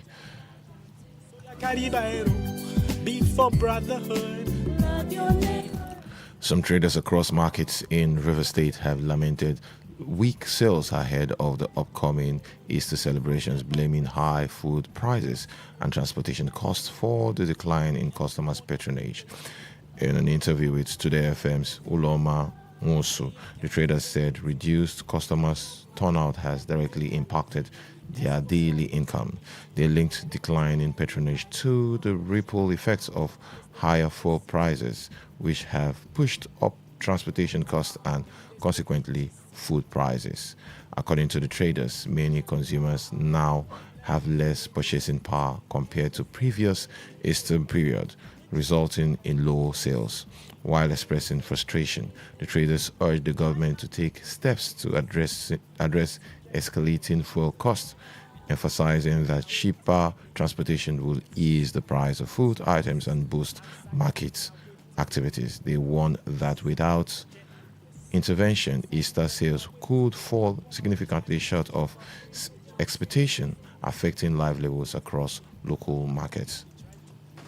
It has affected the goods. It will affect the Easter too, because not everybody that have the money to buy increased gari or increased oil, rice and other, many things has increased because of the rate in price of fuel. There is increment of price, especially this forthcoming Easter. The price is just increased times 3 of what we normally buy previous time. The price we bought last week and what we are buying we bought this week is not the same. I went to market last week, what I bought last week, and yesterday I went to market. It's not the same. The price increased times 3. I don't know if it's because of the increment of fuel and the transportation too affected everything. Please, the government should look into it because it's affecting our market. Food stuff is very cost because of the fuel. When we go to market to buy, it's not easy. They added money, so the thing is very difficult to us. What's your take on this story? How is the economy affecting you? Yes, we are in Easter celebration. Some weeks ago, we had our Muslim brothers celebrating their festival. So looking at the two celebration within less than a month, how will you rate the outcome of the prices of food items, your purchasing power, what they said? Are you going out there to get goods and cheaper? What kind of goods do you think is quite cheap at this period? Or do you think the high cost of fuel and transportation is affecting food prices? How is it affecting your Easter celebration? Tell us, call us and share your thoughts. Phone number remains 0810-9510-951, 0810-9510-951. Text messages, WhatsApp messages, and voice notes via this number 0701-9339-962, 0701-9339-962. Send us a message. We'll try as much as possible to read your messages. How is this hiking price of food, goods and services, especially food, edible foods, how is that affecting you as a citizen and residents in Port Harcourt? Hello, good evening. Hello, good evening. Yeah, good evening. This is Mama from the chair. Mama, your thoughts? We are not celebrating anything. We are still angry. Look at the price of fuel. Look at the price of commodities. What are we celebrating? What are we celebrating? Everything has increased. Is that unfortunate? It's so high. I remember Mama. Thank you very much, my man. Hello, good evening. Hello, good evening. Today, FM. Yeah, good evening. This is Dakuku from okay. Dakuku, your thoughts? The affecting of the goods and other things to citizens of this country, me particularly, because the high cost of the petrol and other things. You know, as the fuel is selling 1,003, the transportation have already go up. For the transport and the carry up your goods, come back, other things. It makes things to be so cost. So that is the problem of Nigeria now because of fuel. If the fuel is down, the goods will be down, all everything will be down. So, but as soon as the fuel is cost, everything will be cost. If they are selling pure water 100 naira in a chain. There are some places. So that is the major problem we are having. A sachet of water is 1,000 naira, 100 naira. This is a problem. So let me stop here. Thank you. Thank you very much. Hello, good evening. How are you enjoying your Easter? Yes, preparing for your Easter. You've gotten some food items, possibly rice, chicken. Yeah. Are you preparing for the Easter? How is that affecting you, the price of fuel and also food? Yes, food items in the market. Hello, good evening. Good evening. Yeah, good evening. Please, Madam Esther, calling. Your thoughts, ma'am? See, my brother, as a mother I am, I'm telling you the truth, nothing is moving. This Easter is just like that. I have never seen this type of Easter before. For how many years I have never seen it in Nigeria. Everything is costly, I'm telling you. Customers self, they are not coming, Papa. No money to chop food. I own the restaurant here. If I know, me, I can not even come at that for Kukuma go my retreat to go to down. I don't really know what is happening in Nigeria. Please, they should do something before people will die finish. Thank you very much, my brother. Thank you very much. Hello, good evening. Yeah, Priya, my brother, good evening. Yeah, good evening. Happy Easter Friday. Same to you, my brother. Well, my name is Collins. I'm calling from Port Harcourt. Priya, well, to say the truth, it's time to speak up because things are not going well the way we expected. You see, no one is celebrating anything. Do you know I couldn't travel December? I told my family fine we'll travel Easter, and I have cancelled this particular one because there is no money. When you don't have money, how do you travel? No one is celebrating nothing. There is nothing to celebrate. Let's just tell ourselves the truth. This increment. Well, you have to speak for yourself. Some persons are preparing for the Easter. Some persons, I'm saying me on my own side, nothing is going on. See, it's just one fowl is over 30,000 naira, 25,000 naira, just one fowl. In fact, that we bought 7,000, 5,000 naira. That is the same fowl that is over 25,000 naira now. A bag of rice that some months ago, some years ago, we bought 12,000 naira. Is this so that at the rate of something thousand? Look at the print of Gary. What are we even talking about, Priye? I don't know. You see, this government is the worst one so far. Honestly. Thank you so much, my brother. Thank you very much. Hello, good evening. Hello, good evening. Let's squeeze in this one. Hello, good evening. Good evening, Priye. My name is Honorable Gladwell, calling from Buguma City. Gladwell, your thoughts, sir? Priye, some of us are celebrating and we celebrate. It has been celebrated even before our time. Priye, my problem in Nigeria, sometimes when we talk about this, it's like you hold your Nigeria as wrong. Just put a symbolic logic. All is every Nigerian that is taller. Some trees are yellow, some trees are blue, some trees are green. Priye, I'm surprised that this thing is affecting only Rivers State. Which means it's Rivers State, the government of Rivers State, the people that are suffering the people. Today, do you know that other states have light, constant light? Yet, as I'm talking with you in the side, we don't have light for more than 1 week now. But some states, some local governments, some states have light as you are talking. Today, so where are you going to blame? Are you blaming federal government? Well, let us blame the government of the day, from the local government to the state government. Which amount of money is being entering to their coffer from the federation account? Yet, people are suffering. Apologies, Glasgow. Let's go for a quick break. When we return the platform on radio, we'll continue. The answer you get now waiting, they make young boys and True strength. What defines it? The brilliance of a player, or when a team comes together to win. A solo beat, or the rhythm of many.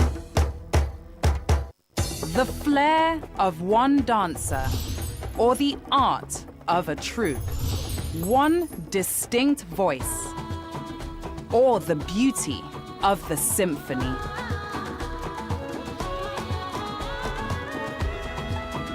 At FCMB Group, we build ecosystems, empower communities, and create the future.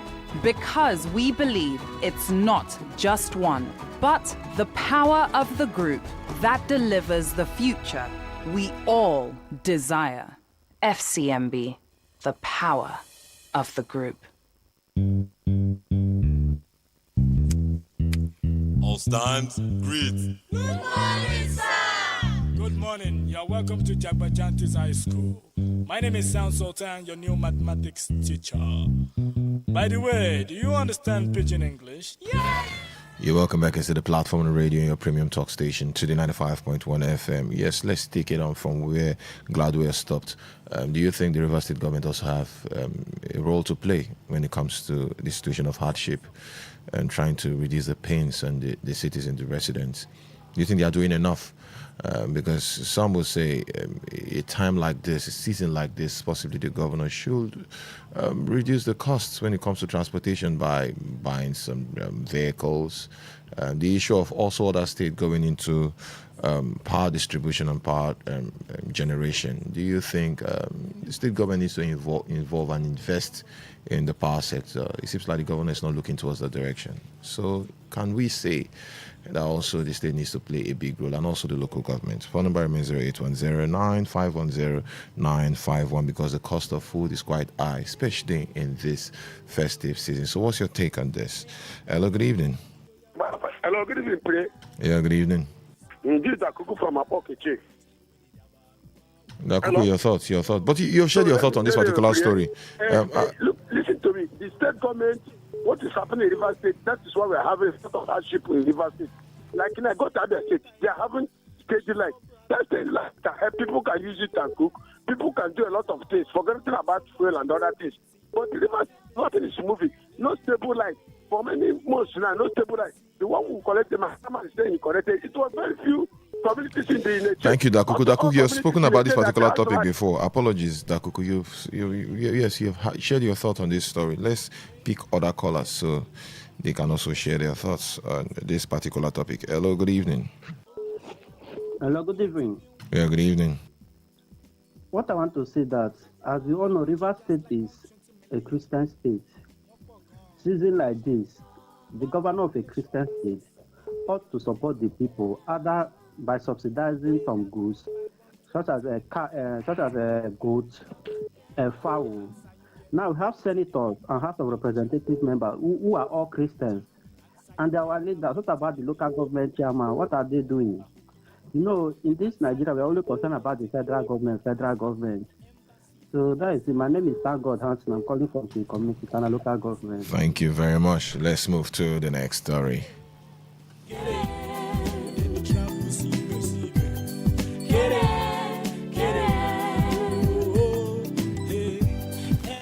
The Minister of Works, Dave Umahi, has called on leaders in the Southeast to adopt a strategic political approach that could position the region to produce the next president after Bola Tinubu. Speaking at the opening of the Enugu-Onitsha Expressway ahead of Easter, Umahi emphasized the need for unity and calculated political engagement to strengthen the region's influence in national politics. He urged the Southeast stakeholders to mobilize strong electoral support for Tinubu in the 2027 general elections, expressing confidence that the region could deliver as much as 80% of its votes. According to him, such a show of support would enhance the region's bargaining power in future political negotiation and improve its chances of producing the presidency. Umahi framed governance as a function of development, infrastructure, equity, and justice, stressing that strategic alignment with the current administration would yield long-term benefit for the region. He, however, warned against internal division, calling on political leaders to avoid actions that could split votes or weaken collective interests. What's your take on this? So do you think the Southeast can succeed President Bola Tinubu? We know about the whole not written agreement, unwritten agreement between the North and the Southern part of the country, where if power is given to the North, the next time it's coming down to the South. And do you think there's a possibility of the Southeast getting something in the next election cycle? Let's say hypothetically the president wins. Yes. And some others will also say right now they have a strong candidate in the person of Peter Obi from that same region. Do you think it's wise for Dave Umahi and other Southeast stakeholders not to support Peter Obi if he emerges as a presidential candidate? Do you think it will be wise enough for them to support Bola Tinubu? Do you think the issue of ethnicity will play a role possibly the 2027 and 2031 general election? Share your thoughts on this particular story. Phone number remains 0810-9510-951. 0810-9510-951. Text messages, voice note via this number 0701-9339-962. 0701-9339-962. Hello, good evening. Yeah, good evening. Yeah, good evening. Yes, my name is Hugo. I'm calling you from PH. Your thoughts? However, whatever Dave Umahi likes, let him preach to the people of the Southeast. All he is trying to woo or do is to see a way he will be the first Igbo man who manned that position, the position of the president of Nigeria. But I am telling you that it is not going to work for him.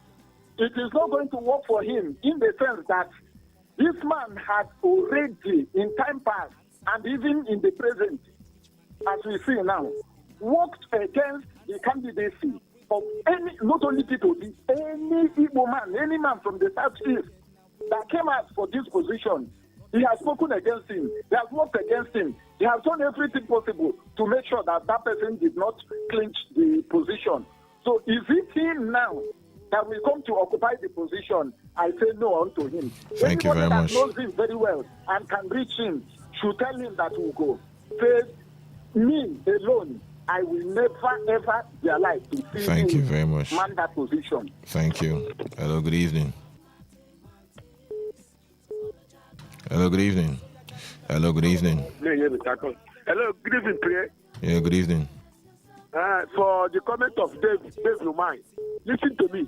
Dave Umahi, how can they think that after SAT will really again, not to not? It cannot be possible in this country. It's I to become a president. FCT minister is I to become a president. It cannot favor them. Let them do, and these people is for their own interest. They should not, it's not say that the power will go to SAT East. Dave Umahi should not dream over that. It can never come to SAT again. It's going back to North. Whatever they do, even whatever they like to say, or another way to talk to their people, lie. They are confused. They can convince Igbo people. I know people they can convince the Rivers people because most of our people are long throat. Most of them, not all. Most of the Rivers people are long throat. They behave as if they have not seen money before, or they don't even eat. That's the problem we have with Rivers. Not just South here. South East knows themselves. They cannot vote for Tinubu to saying that after. No. Let me stop. Thank you very much. Demand his own because of his own interest. Let me stop. Thank you very much. Thank you, Dakuku. Hello, good evening. Good afternoon, Pierre. Yeah, good evening. This is Simon calling from Rumud, Maya. Simon, your thoughts? I call because of what Dave Umai said. Share your thoughts. The reason I want to tell Dave, former governor of Ebonyi State, Dave Umai, that he should speak for himself. I want to tell him that Southeast people will not, cannot, and can never vote for Mr. President. See, let me tell you the truth. Let us stop deceiving ourselves. That's why all these things are happening. You know, if they should conduct free, in fact, 50%, only 50% free and fair election in Nigeria, everybody know that even in Lagos State, Mr. President will fail. That is the reason why they are fighting with their last drop of blood to make sure they want to follow everything. Even if 3 blood their road, they are ready to follow it to make sure. So Dave Umai, I don't know how he's hoping that after Tinubu, power will return to Southeast. Even after Tinubu South, power will go back to the North. The North will go their 8 years.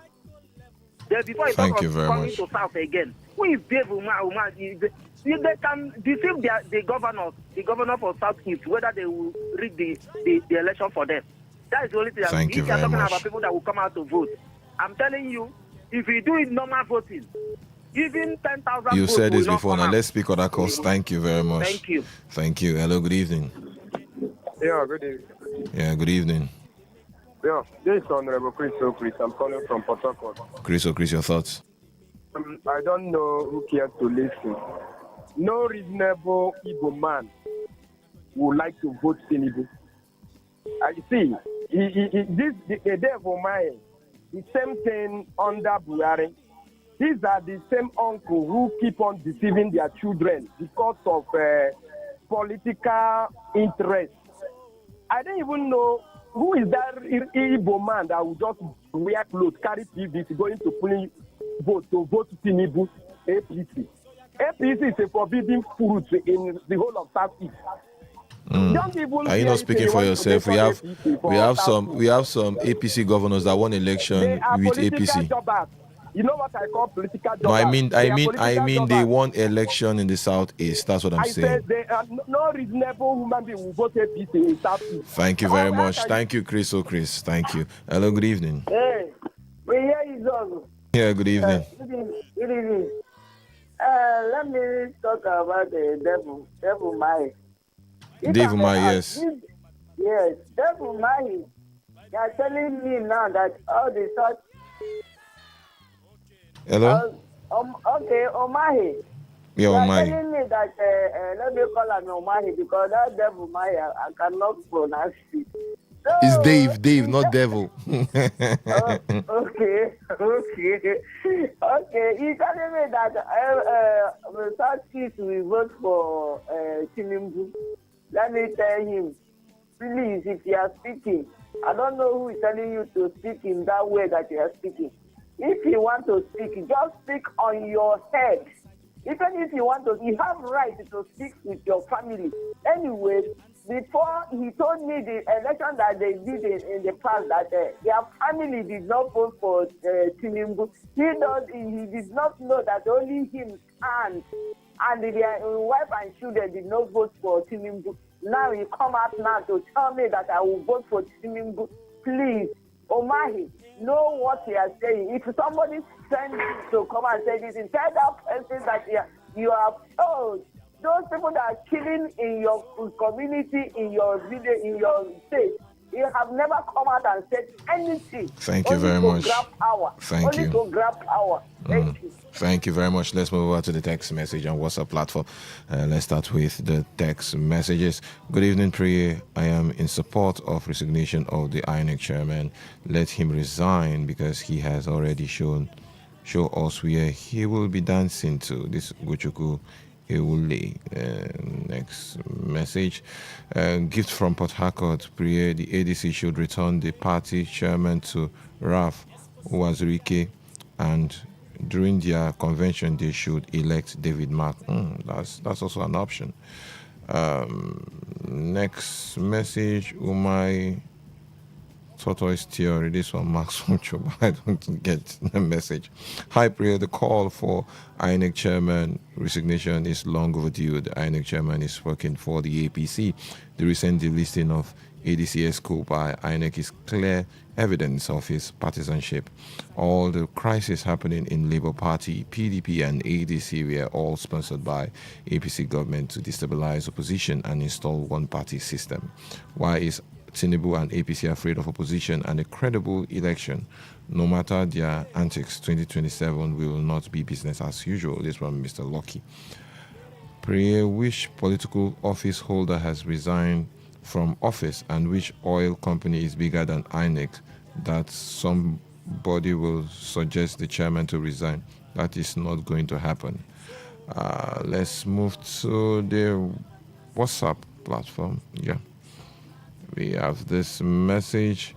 Priya is unfortunate. Obviously, he who pays the piper dictates the tune. I totally support the call for the removal of the INEC chairman as quick as possible. He lacks the leadership quality to conduct a free, fair, and credible elections come 2027 general election. The statement credited to David Umahi is neither here nor there. The last time I checked, he is one of the disciples of this bad and corrupt administration. This Aboyo Kingsley from Rumukuta. Yeah, we have a voice note.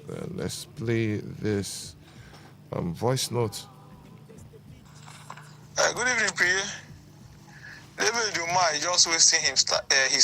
He's just deceiving himself. Even other free and fair election, his own family, P2B will win him. We win Tinubu.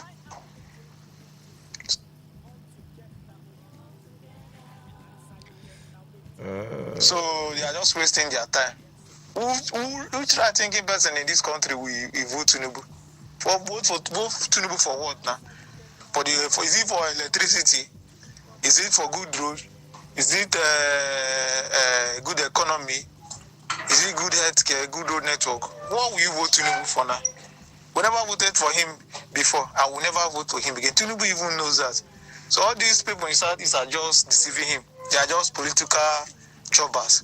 We know who voted in 2023, and we know who will vote again, and nothing they can do to stop it. Good evening, Priya.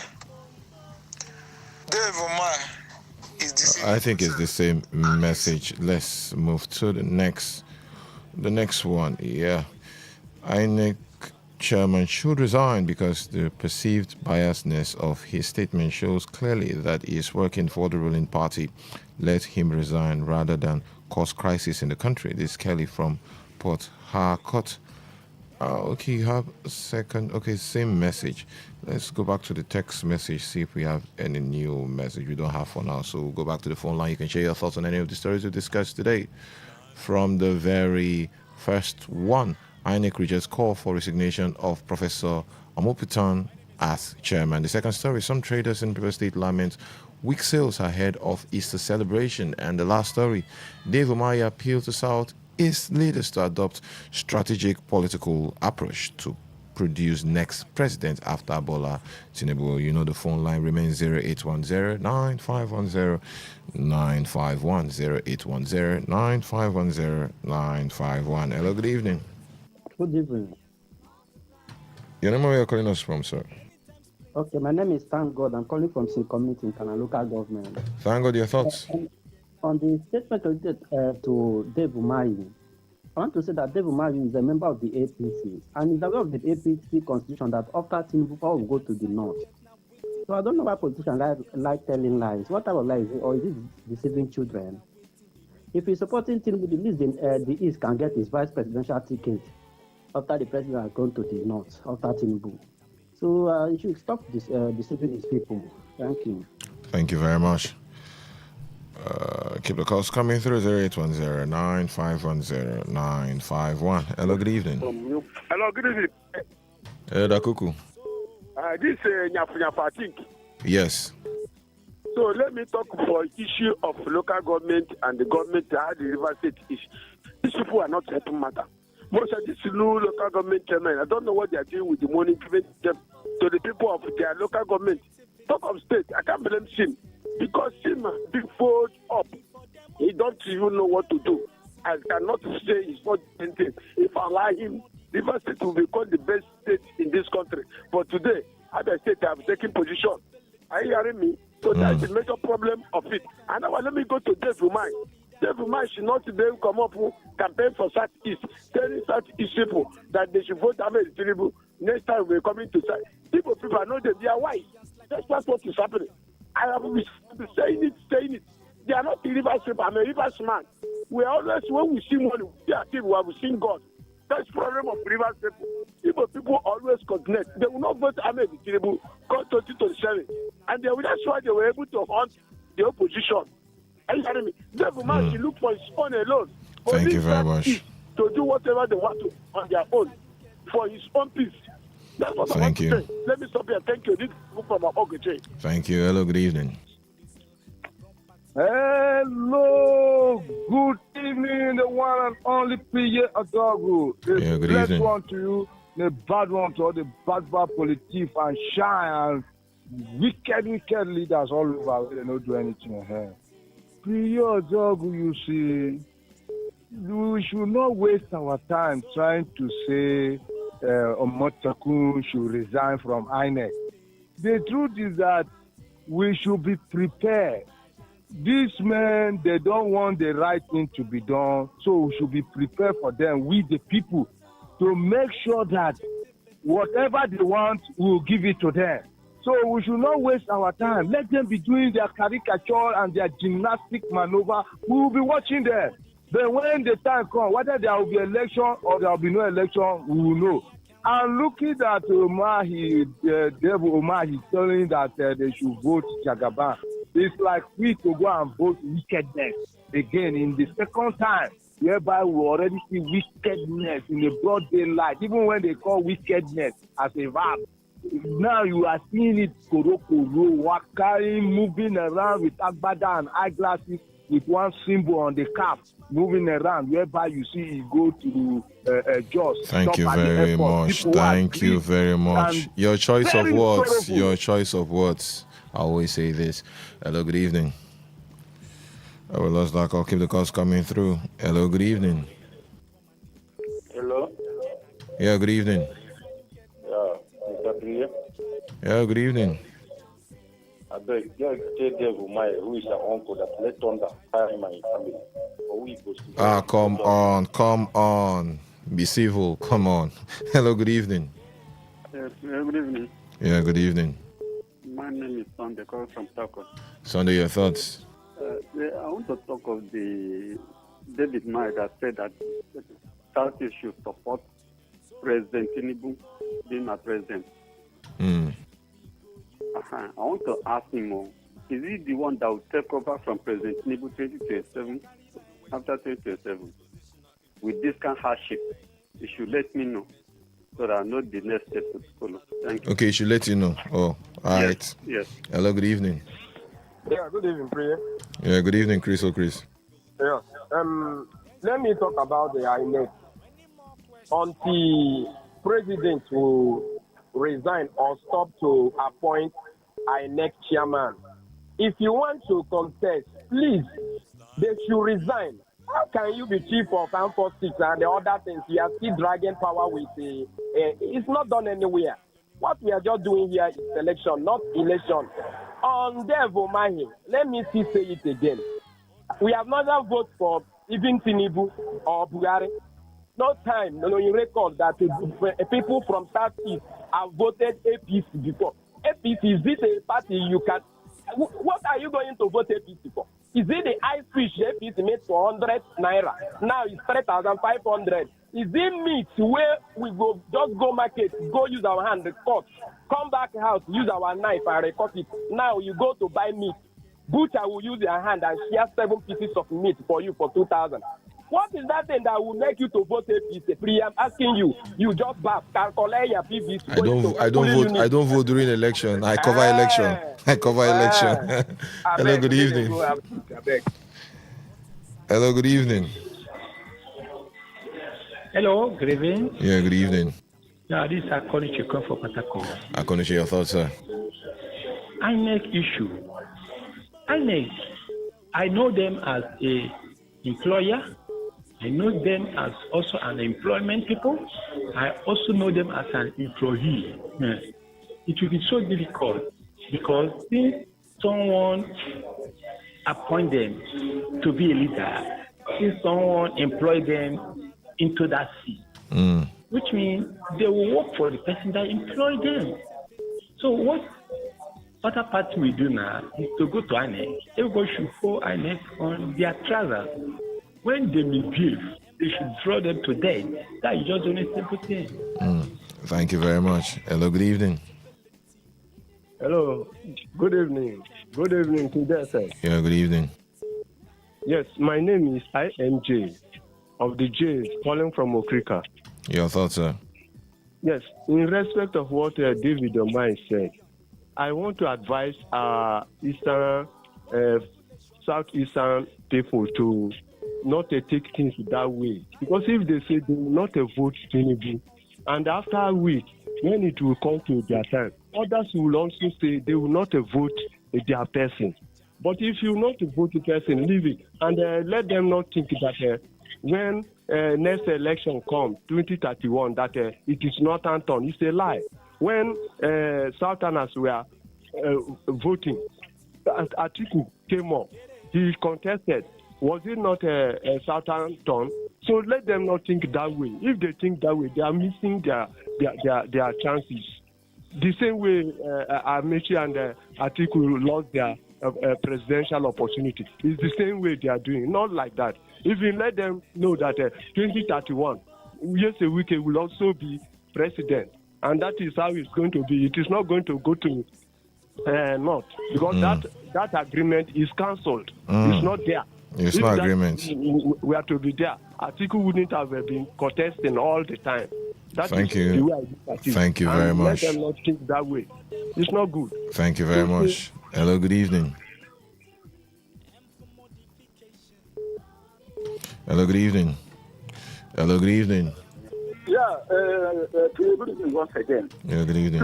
I want to counter what somebody has just said, though I'm not reacting to what he has done. Everybody has got his opinion to make.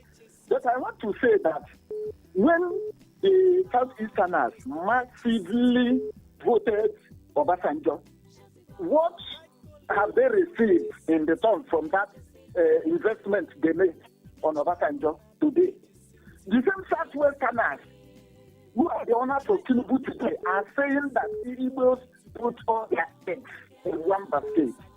So what did we come back with after voting Obasanjo? That somebody will say that they will not. If they are not going to vote for any service, let them leave it. But let our conscience be justified that we have done what we want to or what we wanted to do. Finish. Thank you very much. Hello, good evening. You're our last caller. Hello, good evening. Yeah, good evening. You're our last caller. Ernest on the line. Ernest, your thoughts? Please tell Mr. David Omai to keep us with another juice. This baby juice, we don't drink that before. Let him check the new juice that is coming out to feed us. They feed the children. Because we don't use more for an eye to come up and to find juice when they go feed us and a baby juice. They are making for another juice. So we are tired of Google juice. Yeah? Thank you very much. The new one. Okay, I should go and tell him. Tell him. You tell the number. I will try my best. Thank you very much. Thank you very much. Thank you. On that note, we'll call it a wrap on today's edition of the Platform Already. The platform is produced by the news department. Same time next week, Monday. Do have a lovely weekend and happy Easter. Yes, just reduce the hate in the heart. Yes, I know you may not be happy with what's happening in the country, but try as much as possible to create that joy for yourself, especially during this festive season, for your family, for your neighbors, for everybody around you, basically, your colleagues in office. Try as much as possible to be happy. There's something about happiness. It helps the health. Yeah. I don't know. We'll call it a wrap on today's edition. Up next is Waiting They Happen. I am Priye. It's a good evening. Many times plenty multiplier. Talk radio. I listen to a lot of talk radio. 95.1 FM. What if the internet had a voice? What if we knew exactly what you love to listen to? What if we understood your vibe, your voice, your opinion? Today, 95.1 FM. Today, 95.1 FM. We are the voice of the people.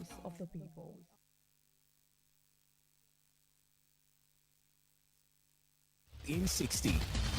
Popular Nigerian social media critic Very Dark Man VDM has issued a strong warning to human rights activist Omoyele Sowore, vowing to take legal action if his image is used without permission. Nigerian singer Temilade Okpeniyi, popularly known as Tems, has opened up about her views on marriage, disclosing that she believes marriage should be a desire for advancement and not based on mere feelings. Afrobeat singer Omar Stanley Didia, popularly known as Omar Lay, has opened up about his views on relationship dynamics in the Nigerian music industry, revealing that the industry is full of egos. Popular Nigerian musician Simi has welcomed a second child with her husband, singer Adekunle Gold. On the foreign scene, famous Canadian music star Celine Dion has announced her return to the stage after years of battling an incurable illness. Today's news. In 60. In 60. What if the internet had a voice? What if we knew exactly what you love to listen to? What if we understood your vibe, your voice, your opinion? Today, 95.1 FM. Today, 95.1 FM. We are the voice of the people.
We are saying is state police, community police, they are not the solution to our problems. Let us be honest to ourselves. It is failure of leadership.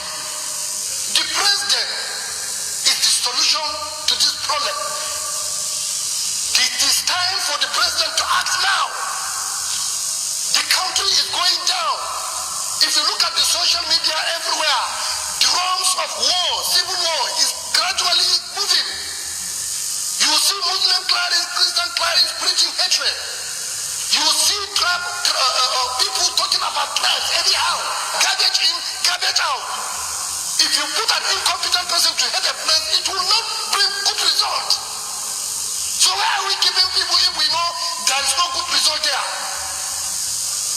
So Mr. President, is it the dividend of democracy that we are talking about? Killings every day? What kind of a country is it? What is the value of human life in Nigeria? What is the value?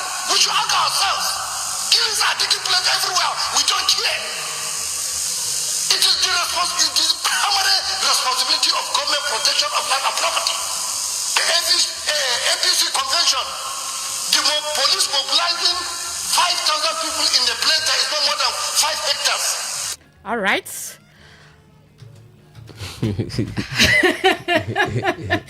How far?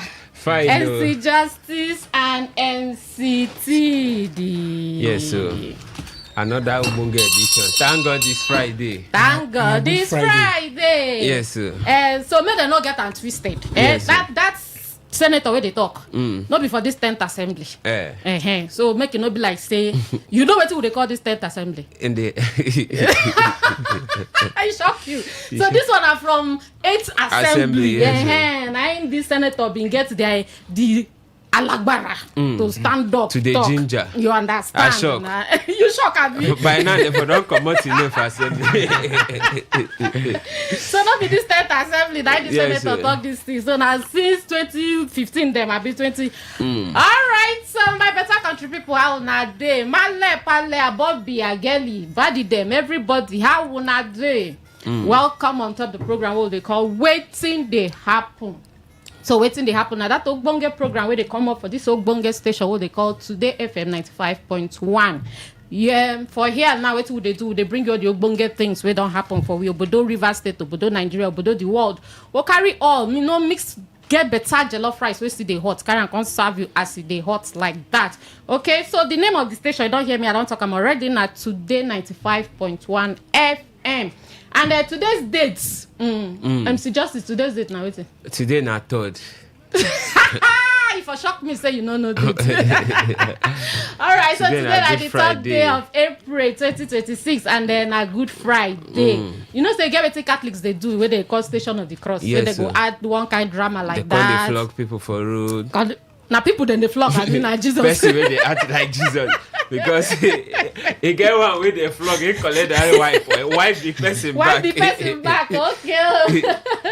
All right, so our studio time here now 5:05. That's 5 minutes on carry waka come out for 5 o'clock. And this program they come up 1 hour query now they run them from 5 p.m. go reach 6 p.m. 1 hour. But we they make sure say that 1 hour you know go forget them in a hurry. All right, so we get plenty channels so where you feel use reach us in case you want see MC Justice and MCTD because you see as I don't come so I must hook you guys up. Now I put moss inside. Which of the hookup you want? Because someone like Justice, you need to inform bandits to threaten them. Any formula we go use, but the problem is we go use formula hook on up. All right, so in case you want to see the handsome men wait there for the studio with my humble self, carry waka go for YouTube. As you just open that your YouTube app, press and pump. As you press and open, go find us for Today951 FM. Today951 FM. Press the live. And there you go, come see us live. Okay. Then we still there for Facebook. Carry waka for Facebook. When you reach there, go find us for Today95.1 FM. Click follow. As you follow, you go good make you follow why so that you go to get update of our programs and our news, everything. We go to follow and back to back. So go find us for Facebook for Today95.1 FM. We still there for Instagram or Today FM 951. We there for X, former tweet Today FM 951. And just in case you no get data, you say I know they do YouTube something, no make I do the one way no go cost me plenty data. Or your family and friends and even your enemies, they know they for Obodo Nigeria, they outside. Because as I talk to you now, you feel hear us inside water. You feel hear us for Sambisa Forest. Anywhere. So anywhere for the world where you there, that Ukraine or Russia, anywhere where you even if they're inside water. So copy this thing now, send to your family members, your friends and your enemies. Make them follow you, they updated. So carry and go for www.todayfmlive.com. www.todayfmlive.com. When you reach there, just click the play button. Bam! You don't hear everything what they talk. Tell your people too. All right. So.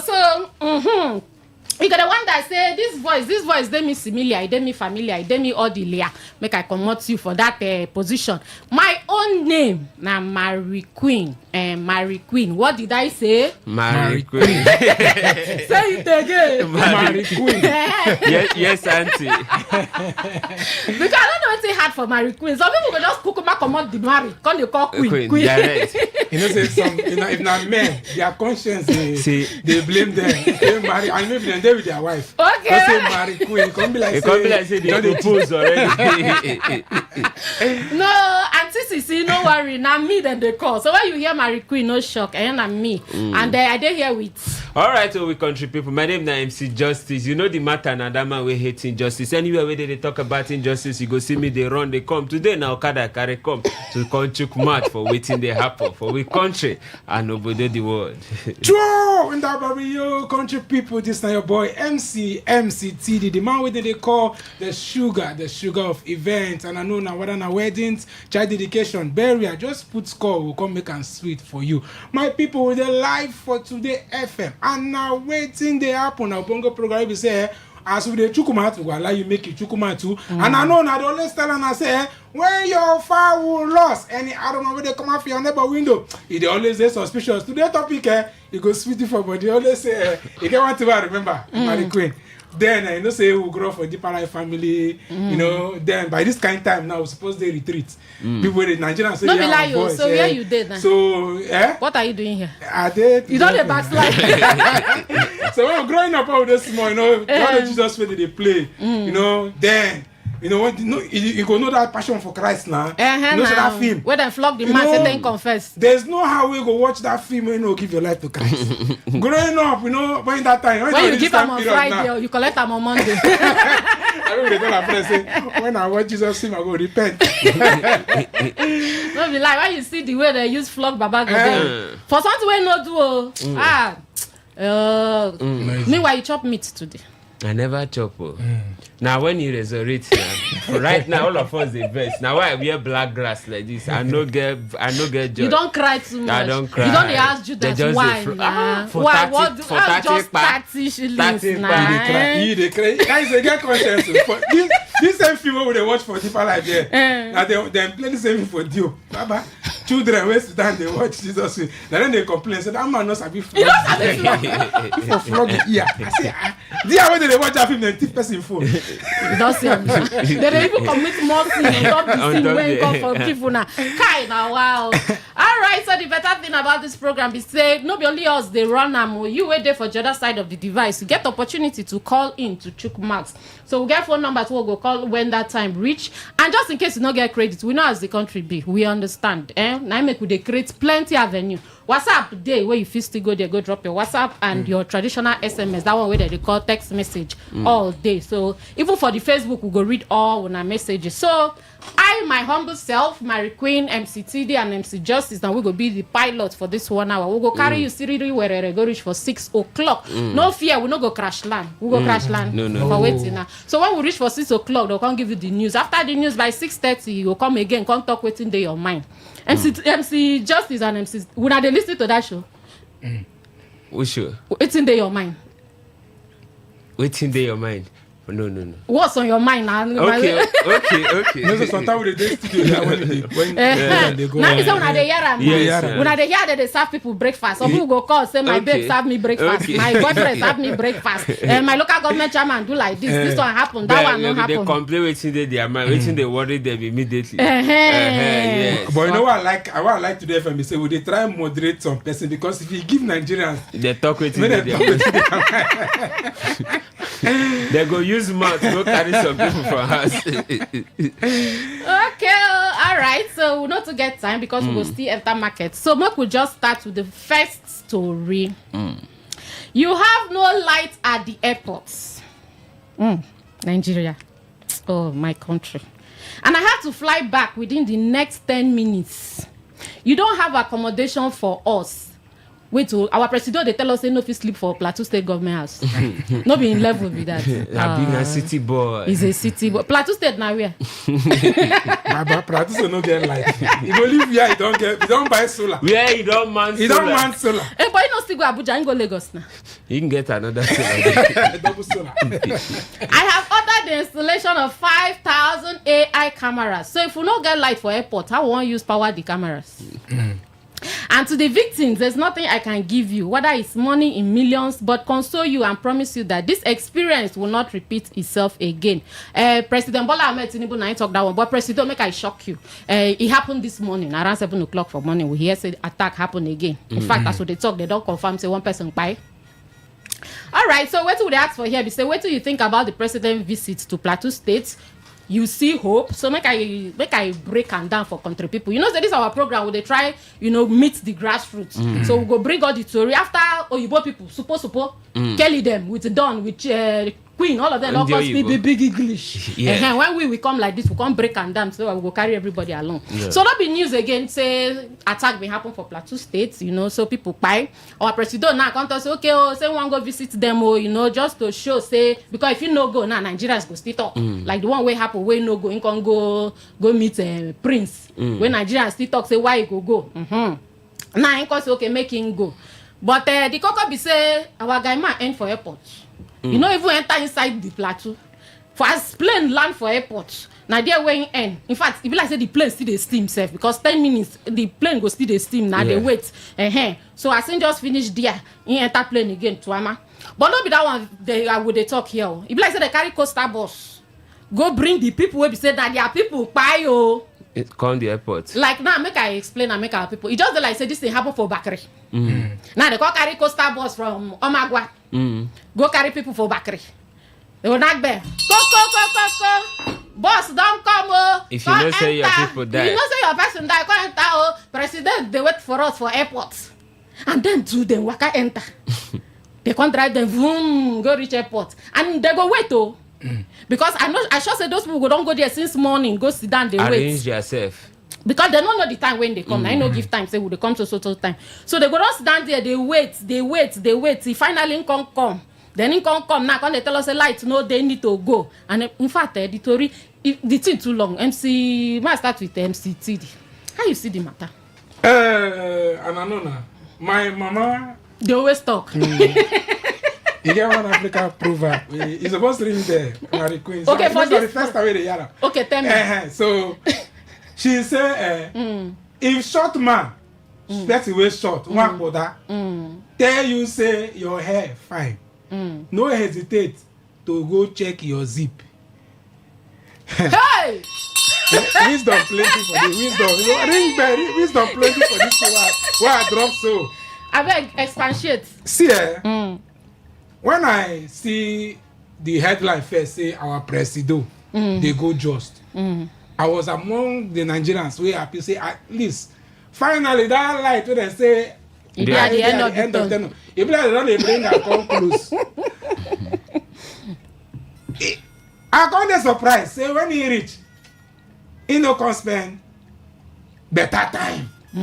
Meanwhile, we get somebody, an individual, some other one man. Go that same place, go where the thing happen. A whole president with all the security where you get. And that one man said not even the government. You know the government. With all the security we get. See, it's high time we say this government, they don't to play with our sanity. No forget say the governor go there, but you know even come out for the armor tank where carry go there. Breaking news, they talk about it say this morning. As I talk to you for as they enter studio, I they see breaking news. Nasarawa. People don't they cover. They said I don't see them too. So people don't they run. Hundreds of people don't they move. They even carry empty leg they run. How like then they always they talk. They always they give promises. Now so in Nigeria go end. My own be say when I see the video where in they shake them, I can't they wonder. Is it that this government they don't get empathy? Is it that conscience no they? When I actually come shock me saying watch video. And see video online. So president they watch video, they see Nigerians they cry. He say watch see where that woman they cry. No, is it possible? So you know say that woman video being trained. So is it possible say then call your attention to that particular video? So that one we feel understand that because that one trend well because even carry the woman name. You look in book, call the woman name. Call the son name. Call the son name, everything. Well detailed. No. In they pay attention. Yeah, I tell you, very detailed. But to do the work now, the problem. This one not show say even him, no they secure, you know they safe. No, this one are perfect. You don't need see as a Nigerian, you don't need any prophet, you don't need any explanation. You never need to use pidgin self. I don't even need to speak Ogoni for you to understand. Say if Presido, where be Presido? Where be person be Presido, all the security, will be say as in the land that state, all of them supposed they at alert. He no get that confidence to fit go the venue where the happen. You don't even enter inside, so you don't even go to the government house. It shows say MC Justice. You know, say this kind of thing happened before for Benue State. Yes. You know, say they carry our children, keep under rain. Make them they wait. Make them they wait, say Presido, they come. And at the end of the day, you don't even go reach the venue where the thing happened. You watch the video now where they splash them water. They stand for road. They wait for Presido. The motor, their convoy still they pass, they pour them water. But at the end of the day, they still no reach there. They say Jeep no fit cross the water. Water say water no say road do like this, road no do like that. And then this video will play where we first start. Because the video too long, now like 10-11 minutes, we no fit play all. But if you listen to them to almost the end, you go hear where the man talks saying, if we begin put value for human life, like this woman now where her son died, say for this woman now, maybe they say, okay, for this her son where died, they give her like 200 million. Then for this 200 and something people, we could just put all the attack we don't happen in recent times, say 200 people. They cost okay 200 million times that amount of 200 people. Say be like the government go sit up. Say but because we know they put value for human life, we know now just we are sorry. We promise, promise, and I make it be like say the thing still they happen. Yes. The government where we dey now, a government of promises and assurance. We assure you. They don't assure us city. They even the video said no assure man. They know assure rich like this. You know, it don't reach the state where even the president they complain of bad governance. Say light no dey the airport. Make him go back where he install solar. Say, what you know they do here? Now, you ask a very serious question. You want install CCTV camera. When light no dey as a place as important as airport. So where light one day for the state. We want power the camera. You know, the governor go visit them inside armored tank. If you see inside the armored tank, inside armored tank, they address the DSS still surround the armored tank. No be say as him bring out in head, the DSS still surround the armored tank. You know? And besides, this 5,000 camera now for the whole of the Plateau State. It's dey funny. Where lights no there? How you want take power? Even if we are lights, they say 5,000 where and where. Won't take Rivers State for instance. How many local government we get? 23 local government. So now inside that 23 local, they get villages, they get clans, they get everything. I don't understand. If 5,000 camera, where and where? Like. It is very, very alarming, and we just hope say the government go sit up. If a president, the number one citizen, the grand commander of the chief of armed forces, no fit go meet the people, condole with them, see first hand, and private citizens they go there.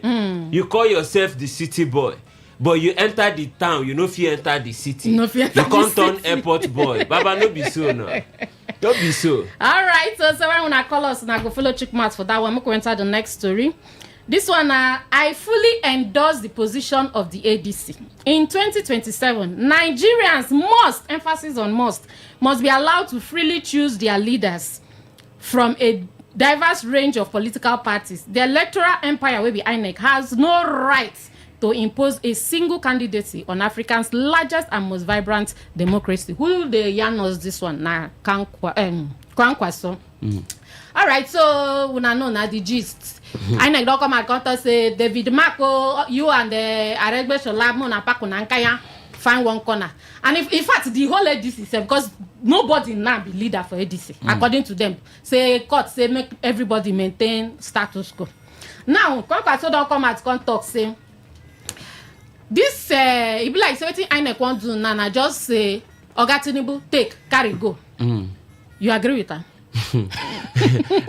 when I see the news few days ago, the thing they've been very, very funny, and at the same time they say they get legal proceedings and all that. But all of us know say we dey now politics they happen. You know, all of a sudden overnight for the former national chairman will resign, don't get court paper, this one, and INEC they very fast. They don't respond already. Come out them. You know, this thing no they good for our democracy.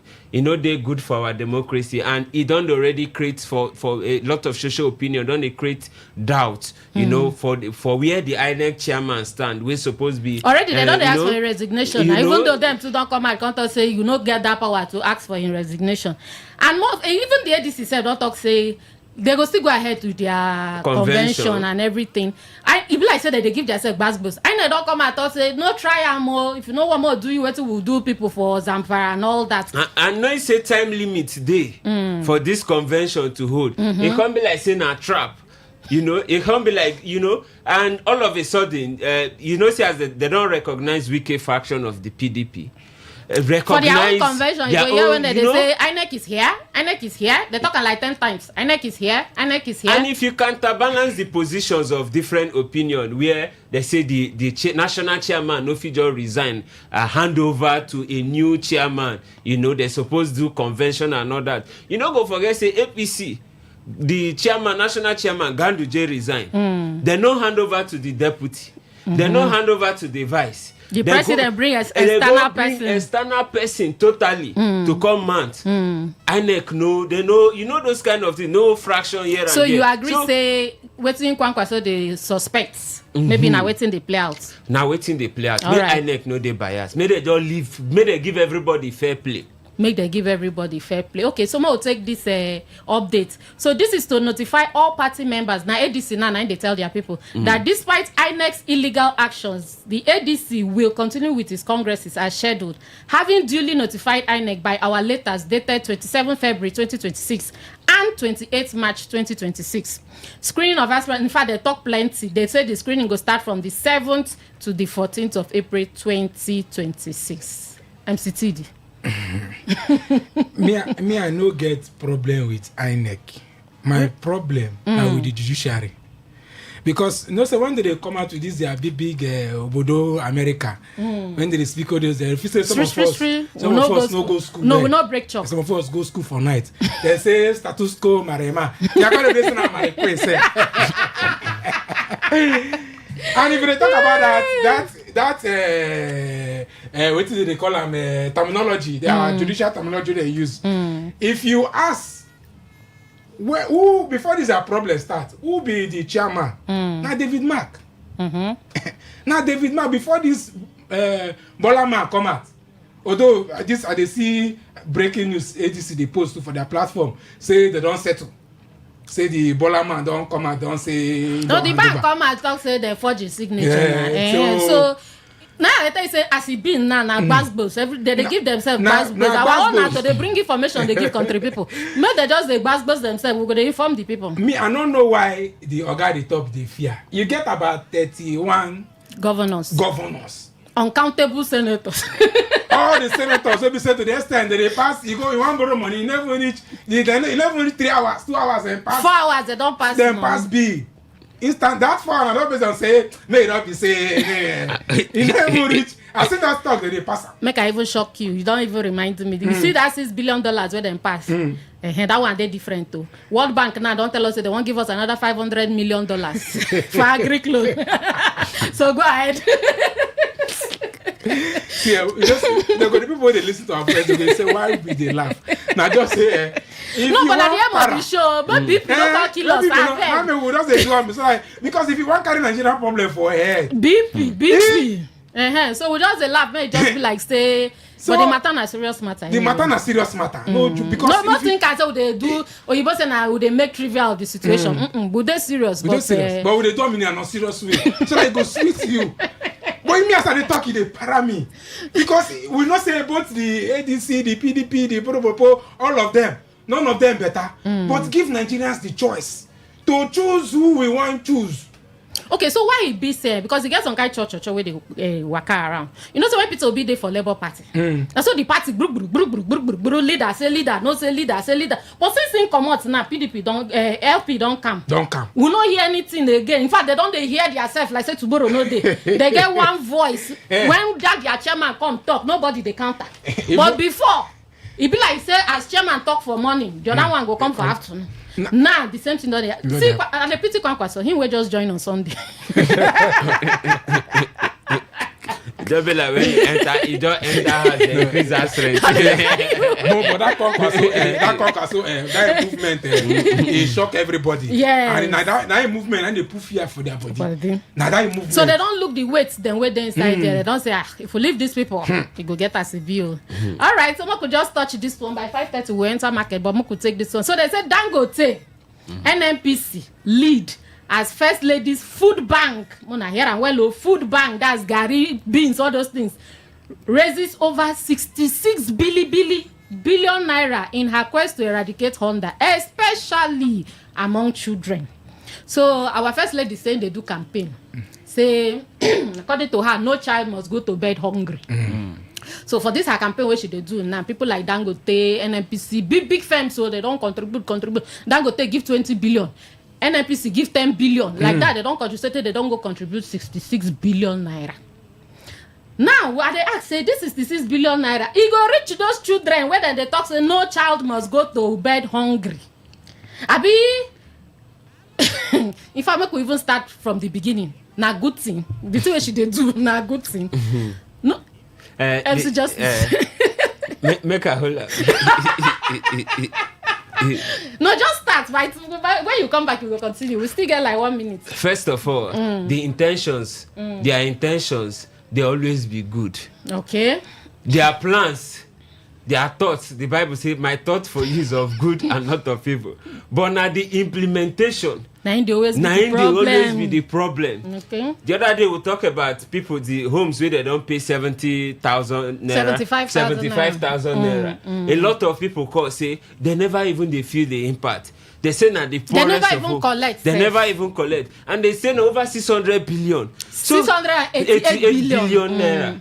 Now they don't allocate that kind of money. You get money when you go talk. As you talk among 100 people, like 3 or 4 suppose raise hand. MC Justice, you go hold your thoughts. The Emma could just enter the small market. Country people would they come? Nah.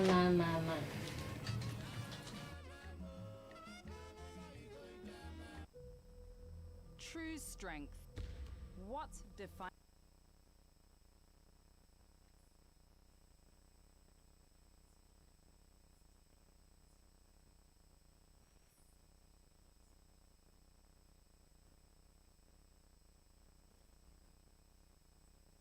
of one dancer, or the art of a troupe, one distinct voice, or the beauty of the symphony.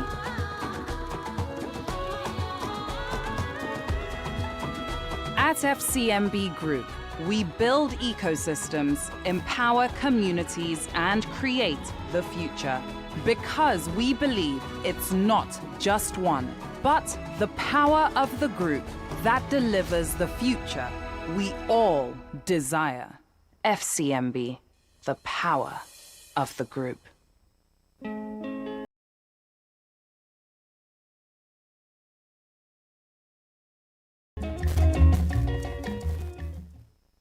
All right, so my better country people will say we could go buy small market. You understand? We need money. All right, so before MC Justice go continue, MCT, the get what you want to tell us?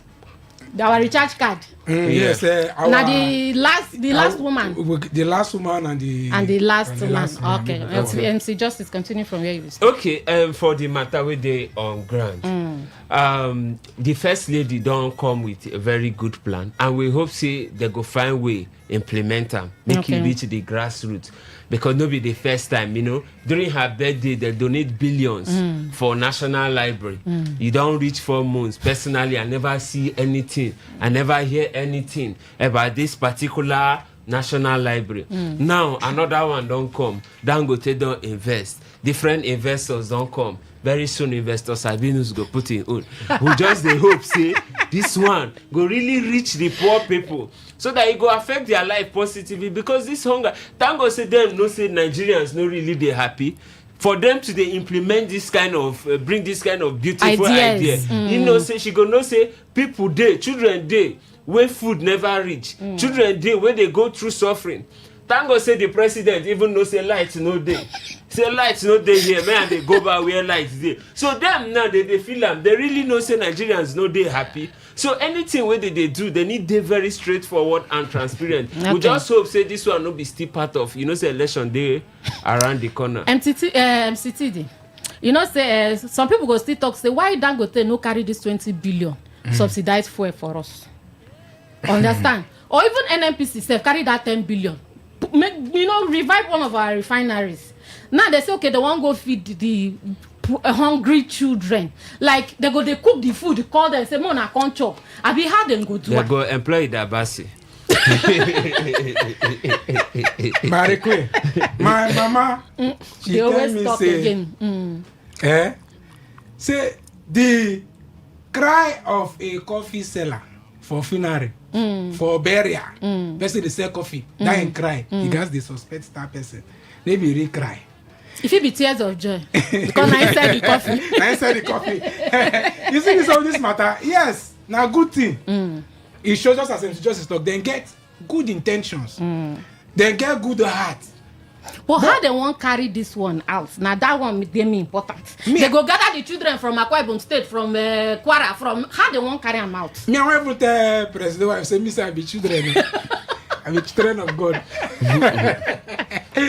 See, this whole thing, for me, I feel say not just politics within they play. Okay. And if you look, now friends of the government. Governors Forum donate. Yes. This one, local government council donate. We know all these things. We know all these things. Some of them just they do okay just to get contracts. Loyalty. Okay. Just to get loyal. Just to not say okay maybe say. May not be like say you don't stand on that stand on the mandate. Your own mandate na fake one. You dey get so but my own I dey pray and I dey beg them. Now good thing because we get so much where they suffer. Make them try just like sure MC Justice talk. The one where they donate for National Library, where it dey? Where it dey? We no see am. Library we no see, money we no see. I don't know that dragon when they don't donate the money, dragon will come swallow. Like snake been swallowed that one. All right, so let's get time. We'll enter the next story. So the last story we'll carry for here. Now the one where they say Anambra government demolishes hotel, uncovers sketch of hard drugs, arrests 20 sex workers and 18 male customers. MC Justice. The question why they ask for here be say you should say this punishment where then give this person we get this hotel too much like this. Yes, so I know say okay what did the person do say they discover say in the use in place they keep girls where men they come stay with pay the girls and then say they discover drugs. They even thought say they discover one chicken gun like that. But all these things put together he reached to bring person hotel down. You ask very important question and you don't become practice for this part of the world. When person do something, you bring down in building down. When kidnapping something happen, you go there, bring down the building down. But if in a situation where that man if no know about that, the situations they dey say the man first if no even there aware say that kind of business. They go on for your own premises. It dey happen. No, this one the way they use talk and they say na agune jemba. Now them go there, go do their investigations, go do their findings and everything. They even arrest them. Still bring down the hotel. For me, it no be better solution to those kind so of it's harder for you those kind of area. If the man even they culpable, because in some cases the man feel no say okay. Some people they build those kind of hotel, leave them for management to handle. Okay. And sometimes they fit go do one or two backyard business. So at the end of the day, for the girls staying there, you know that one. For the girls staying there, if they be adults. Or they be small children. If they be adults and they decide to, because for this country prostitution no be crime for law. They never get any law we say prostitution na crime. In fact, they be say they won't begin tax themselves. You see? FCTD, what do you think? Just don't already talk everything. But I feel say, or I dey pray, make it no be saying just witch hunting. Okay. Because most of the times all these politicians they do, and when they against you, they get me. We don't see them. You should say so on a politician. And now they tell you politicians they against you. They go either one come for your business or come for anything where they know say they bring. So me I just they pray make it, but it be good move because court never say. You know say they be government now. They will say okay by the power invested in me. So maybe this whole matter maybe. You know the people are the pity parts for all this thing. Now the mbele because they say they arrest 18 male customers. So people will go to enjoy themselves. They are. What do you want to your wife? What do you find go rich there? Why the police station? And some men, if you don't tell their wife, say they are Abuja. You understand that kind of thing? They don't carry them. You explain tire. All right, so now the story will carry with that. We'll just do recap. We'll tell you, say the president will go Plateau State, but you know, even enter inside the Plateau end for airport. They bring the people where they be saying that their people carry come meet them, they address them, can't go back. Then we also tell you, say, come saw they talk, say make INEC not do that where they plan to do. If at all, now waiting that they plan to do. Say we not gonna need one candidate. Say make they leave the thing open for everybody to participate. We also tell you, say Dangote and NNPC say that with other people, not be only two of them, but now they be the Ogbonge people because 20 billion and 10 billion with other people. So they don't raise now 66 billion. You know, so the waste time my people say Nigeria know they do million things again. We don't do million again. We are big boys now. So they donate 66 billion where the first lady thought so she won't use eradicate hunger. So no pikin supposed go bed hungry. And then we don't tell you say Anambra state government don't bring down one person hotel or say they see drugs, they see sex workers, they see this one, they see that one. How you see the to read them? Time don't reach for you to choke mouth. 081 0951 0951 081 0951 0951. All right, we don't get the first caller. Hello, good evening. Good evening. My name is Origin Jesse from Obakere. What our president do by staying in airport, refuse to go to where the massacre happened, I totally condemn it. Even when I'm his own supporter, don't like it. He shows no respect for the dead. The people that bandit massacre, no respect or regard for them. And Anambra Chukuma Soludo, this man does the true more as he can take, no matter that he's a governor. Why must he bring somebody's business down after arresting the people? What the recommend if there is some drunk people there? Why not fish them out and let the law take the course than to bring the down to portray that man so that the man will die? It's a very bad thing. Thank you so much. Okay, MC TD, you get what you want to tell us. Okay, listener, Aviga property announcement. Country people, Aviga property na a bonga property real estate company waiting for River State. Aviga property na then they sponsor our recharge card segment every Friday for Today 95.1. Their office there for number 16 Agudama Street, D-line off Garrison Flyover.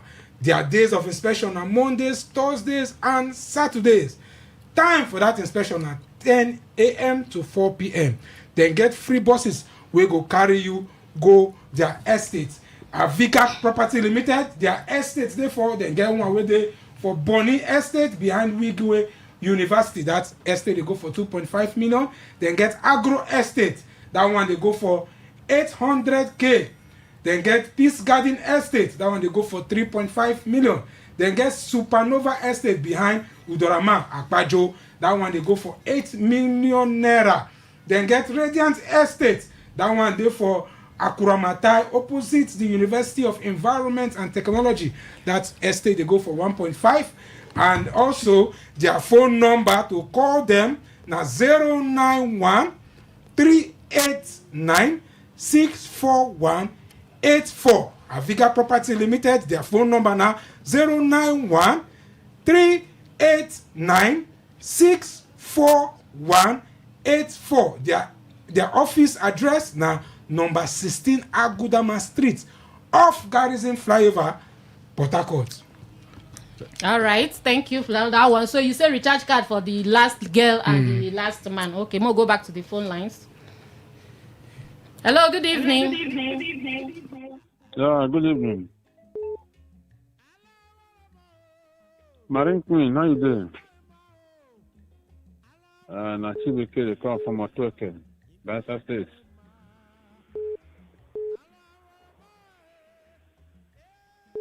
Yes, for that president, when you go, say light not the airport. Of course, I'm not going to blame man because you're in the state for Abuja, light not there. Now, so that they don't keep.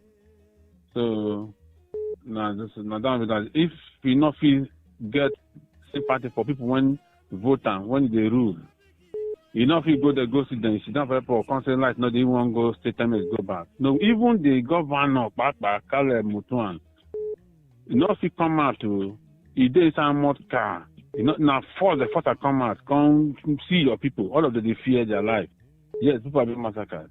That one part. Then the one when they talk, so the meeting you do one first lady say that they organize money for children went down there malnourished. 66 billion. Like I tell you, my job for the boys. Now that they do, we don't see many government.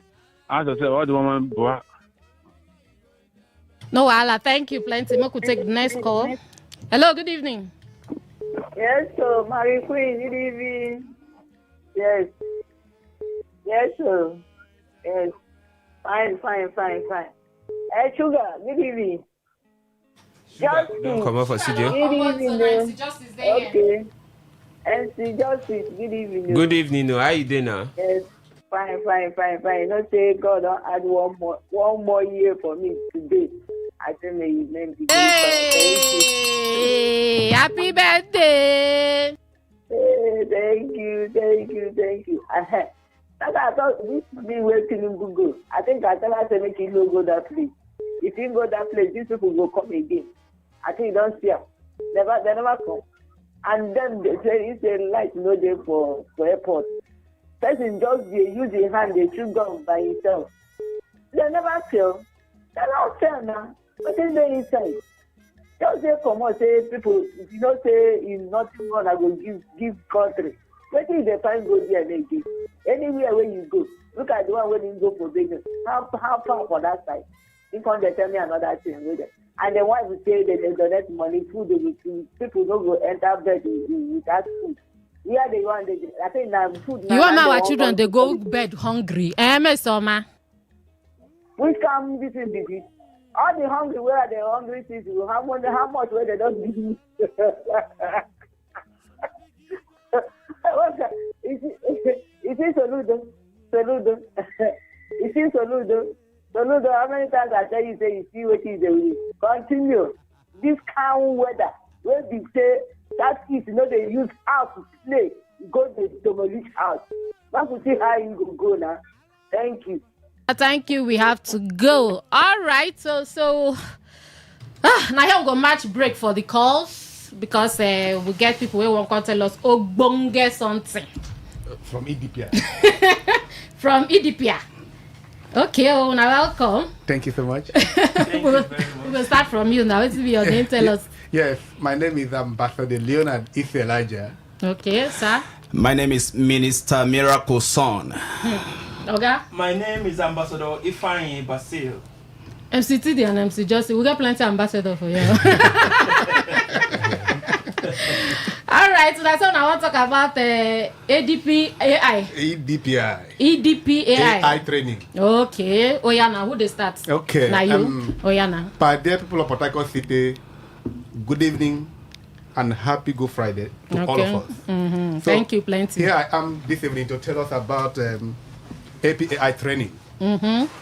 APAI training is a high-tech program organized and powered by AP International to help people acquire AI skills and understanding of its benefits. It is also a daily payout system that will help you earn daily through AI skills. With AP Daily Payout System, you can grab the power of earning with just your phone or laptop. Okay. Don't miss out this. It is going to be massive. APAI is more than just training. It is a complete ecosystem designed to equip individuals with AI skills, digital knowledge, mentorship, and daily earning opportunity. In fact, people that have attended today, because we just rounded up the program in the office today, they really went home. I see the speed when I use enter. Not so from somewhere. I said just that I carry empty hand. We donate $20. So much. Yes, that's what I'm telling you. That is what we are here. We are to inform people that this AI training is something that everybody needs to acquire. And one good thing about it is that, in fact, from the people that attended today, they said they have been looking for where they will learn this AI skill practically, not only online. But then we have it in our office. They should come and learn them. All right. So you don't call plenty AI. Mama Nkechi no go know wetin be AI. Oga wetin be AI? AI is artificial intelligence. AI, I call it the new manager or secretary that each and every one of us need in this 21st century.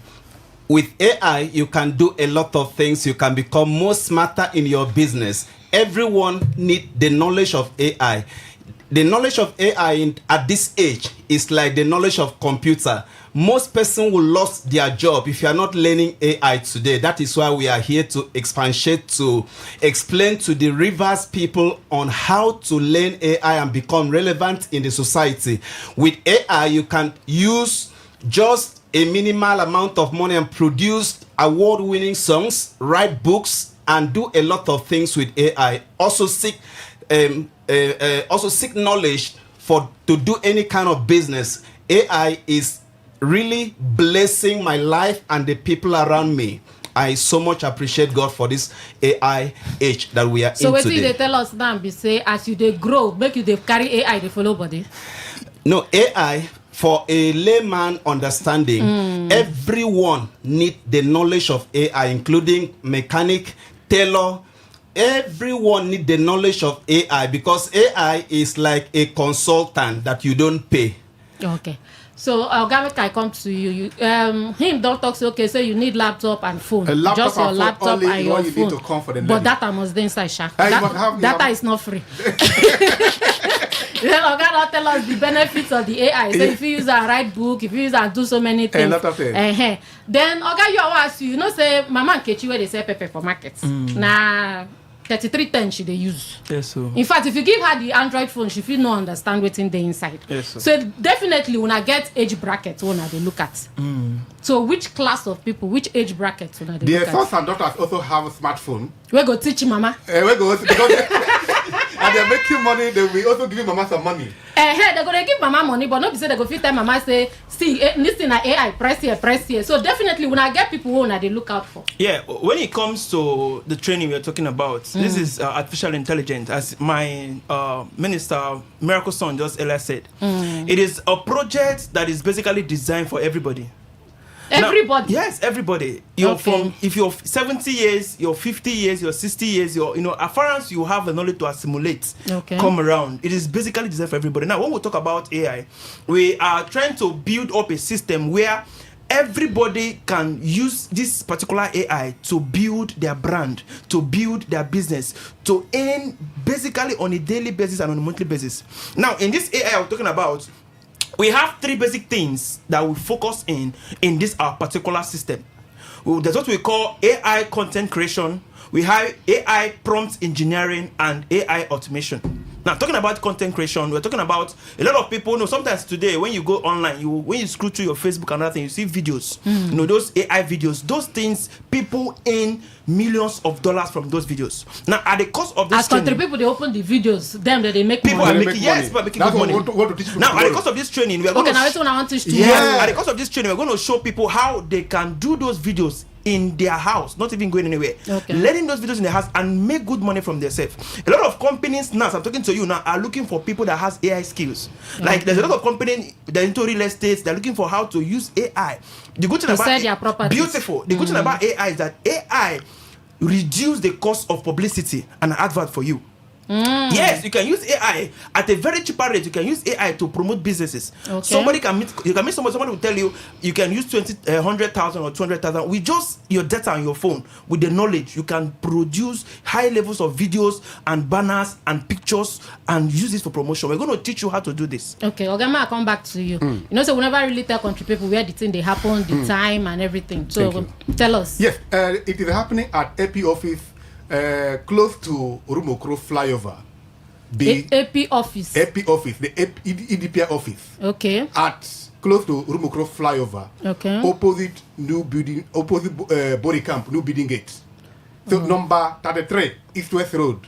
33 Izike East-West Road. Izike Plaza. Okay. 33 East-West Road. Also, Izike I don't Plaza. carry paper and pen. They write them. 33 East-West Road. Izike Plaza. Okay. If you from Elios, they come. Yes, you. Before you climb the flyover, you not going to reach that side. Yes, yes. Okay. Then if you are from NTA or Choba, they come. The moment you pass flyover, you just stop and call the number that we're about to call. Call the number for them. Yes, the number we are calling now is 080 38 99 4229. I repeat 080 38 99 4229.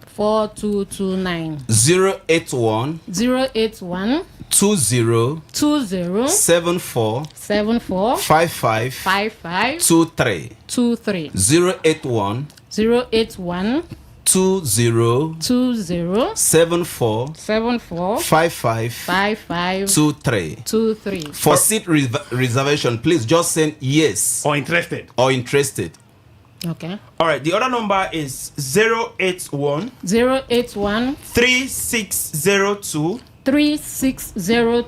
9504. 9504. Yeah, hear it again. 081 3602 9504. 9504. So una thank you plenty. Say una carry this ogbonge news. Come give country people. All right. So final thoughts. Abi how una want to talk final things. Yes. The final things we want to say is that if as many of us that are with us today this evening, they should try to come for this knowledge, because as we said, it's something that we need. Even if you are the old mama or old papa waiting for house, send your children. Notice you make them to miss this program tomorrow by 10:30 a.m. in the morning. Notice you make them to miss this program, because this program is gonna be massive. It's all right. And another good thing is that from this program we open to you the system where you can be making daily pay out of commission. Thank you, thank you plenty. So country people, they go meet them tomorrow for AP filling station. No, EDPI office. You say na for near AP filling station now? No, it's near Rejok Hotel, close to New Bori Camp, opposite New Gate Bori Camp. Opposite New Gate Bori Camp. By Rubocro flyover. It's all right. Thank you, plenty. All right. Thank you. As we run up, please hear this. In every field or career without AI skill, you are still operating in analog age. Come out and learn this skill. It's going to help you and help the next generation that will come after you. Thank you. Thank you, plenty. So una come give us this kind of good news. Una bye. See you. Thank you. Thank you very much. All right. So, okay. So we'll go back to the messages. We'll not to get time. A good evening to the Queen and gentlemen in the studio. Mr. President announcing installation of CCTV cameras publicly amounts to revealing the strategies of the security agents to the terrorists and bandits. Mr. President should know that by this is your grammar stratagem. I've been a strategize. You've been one right there. Shall you defeat your enemy? Thanks. Duba Alfred from Borokri. Okay, we'll take the next message.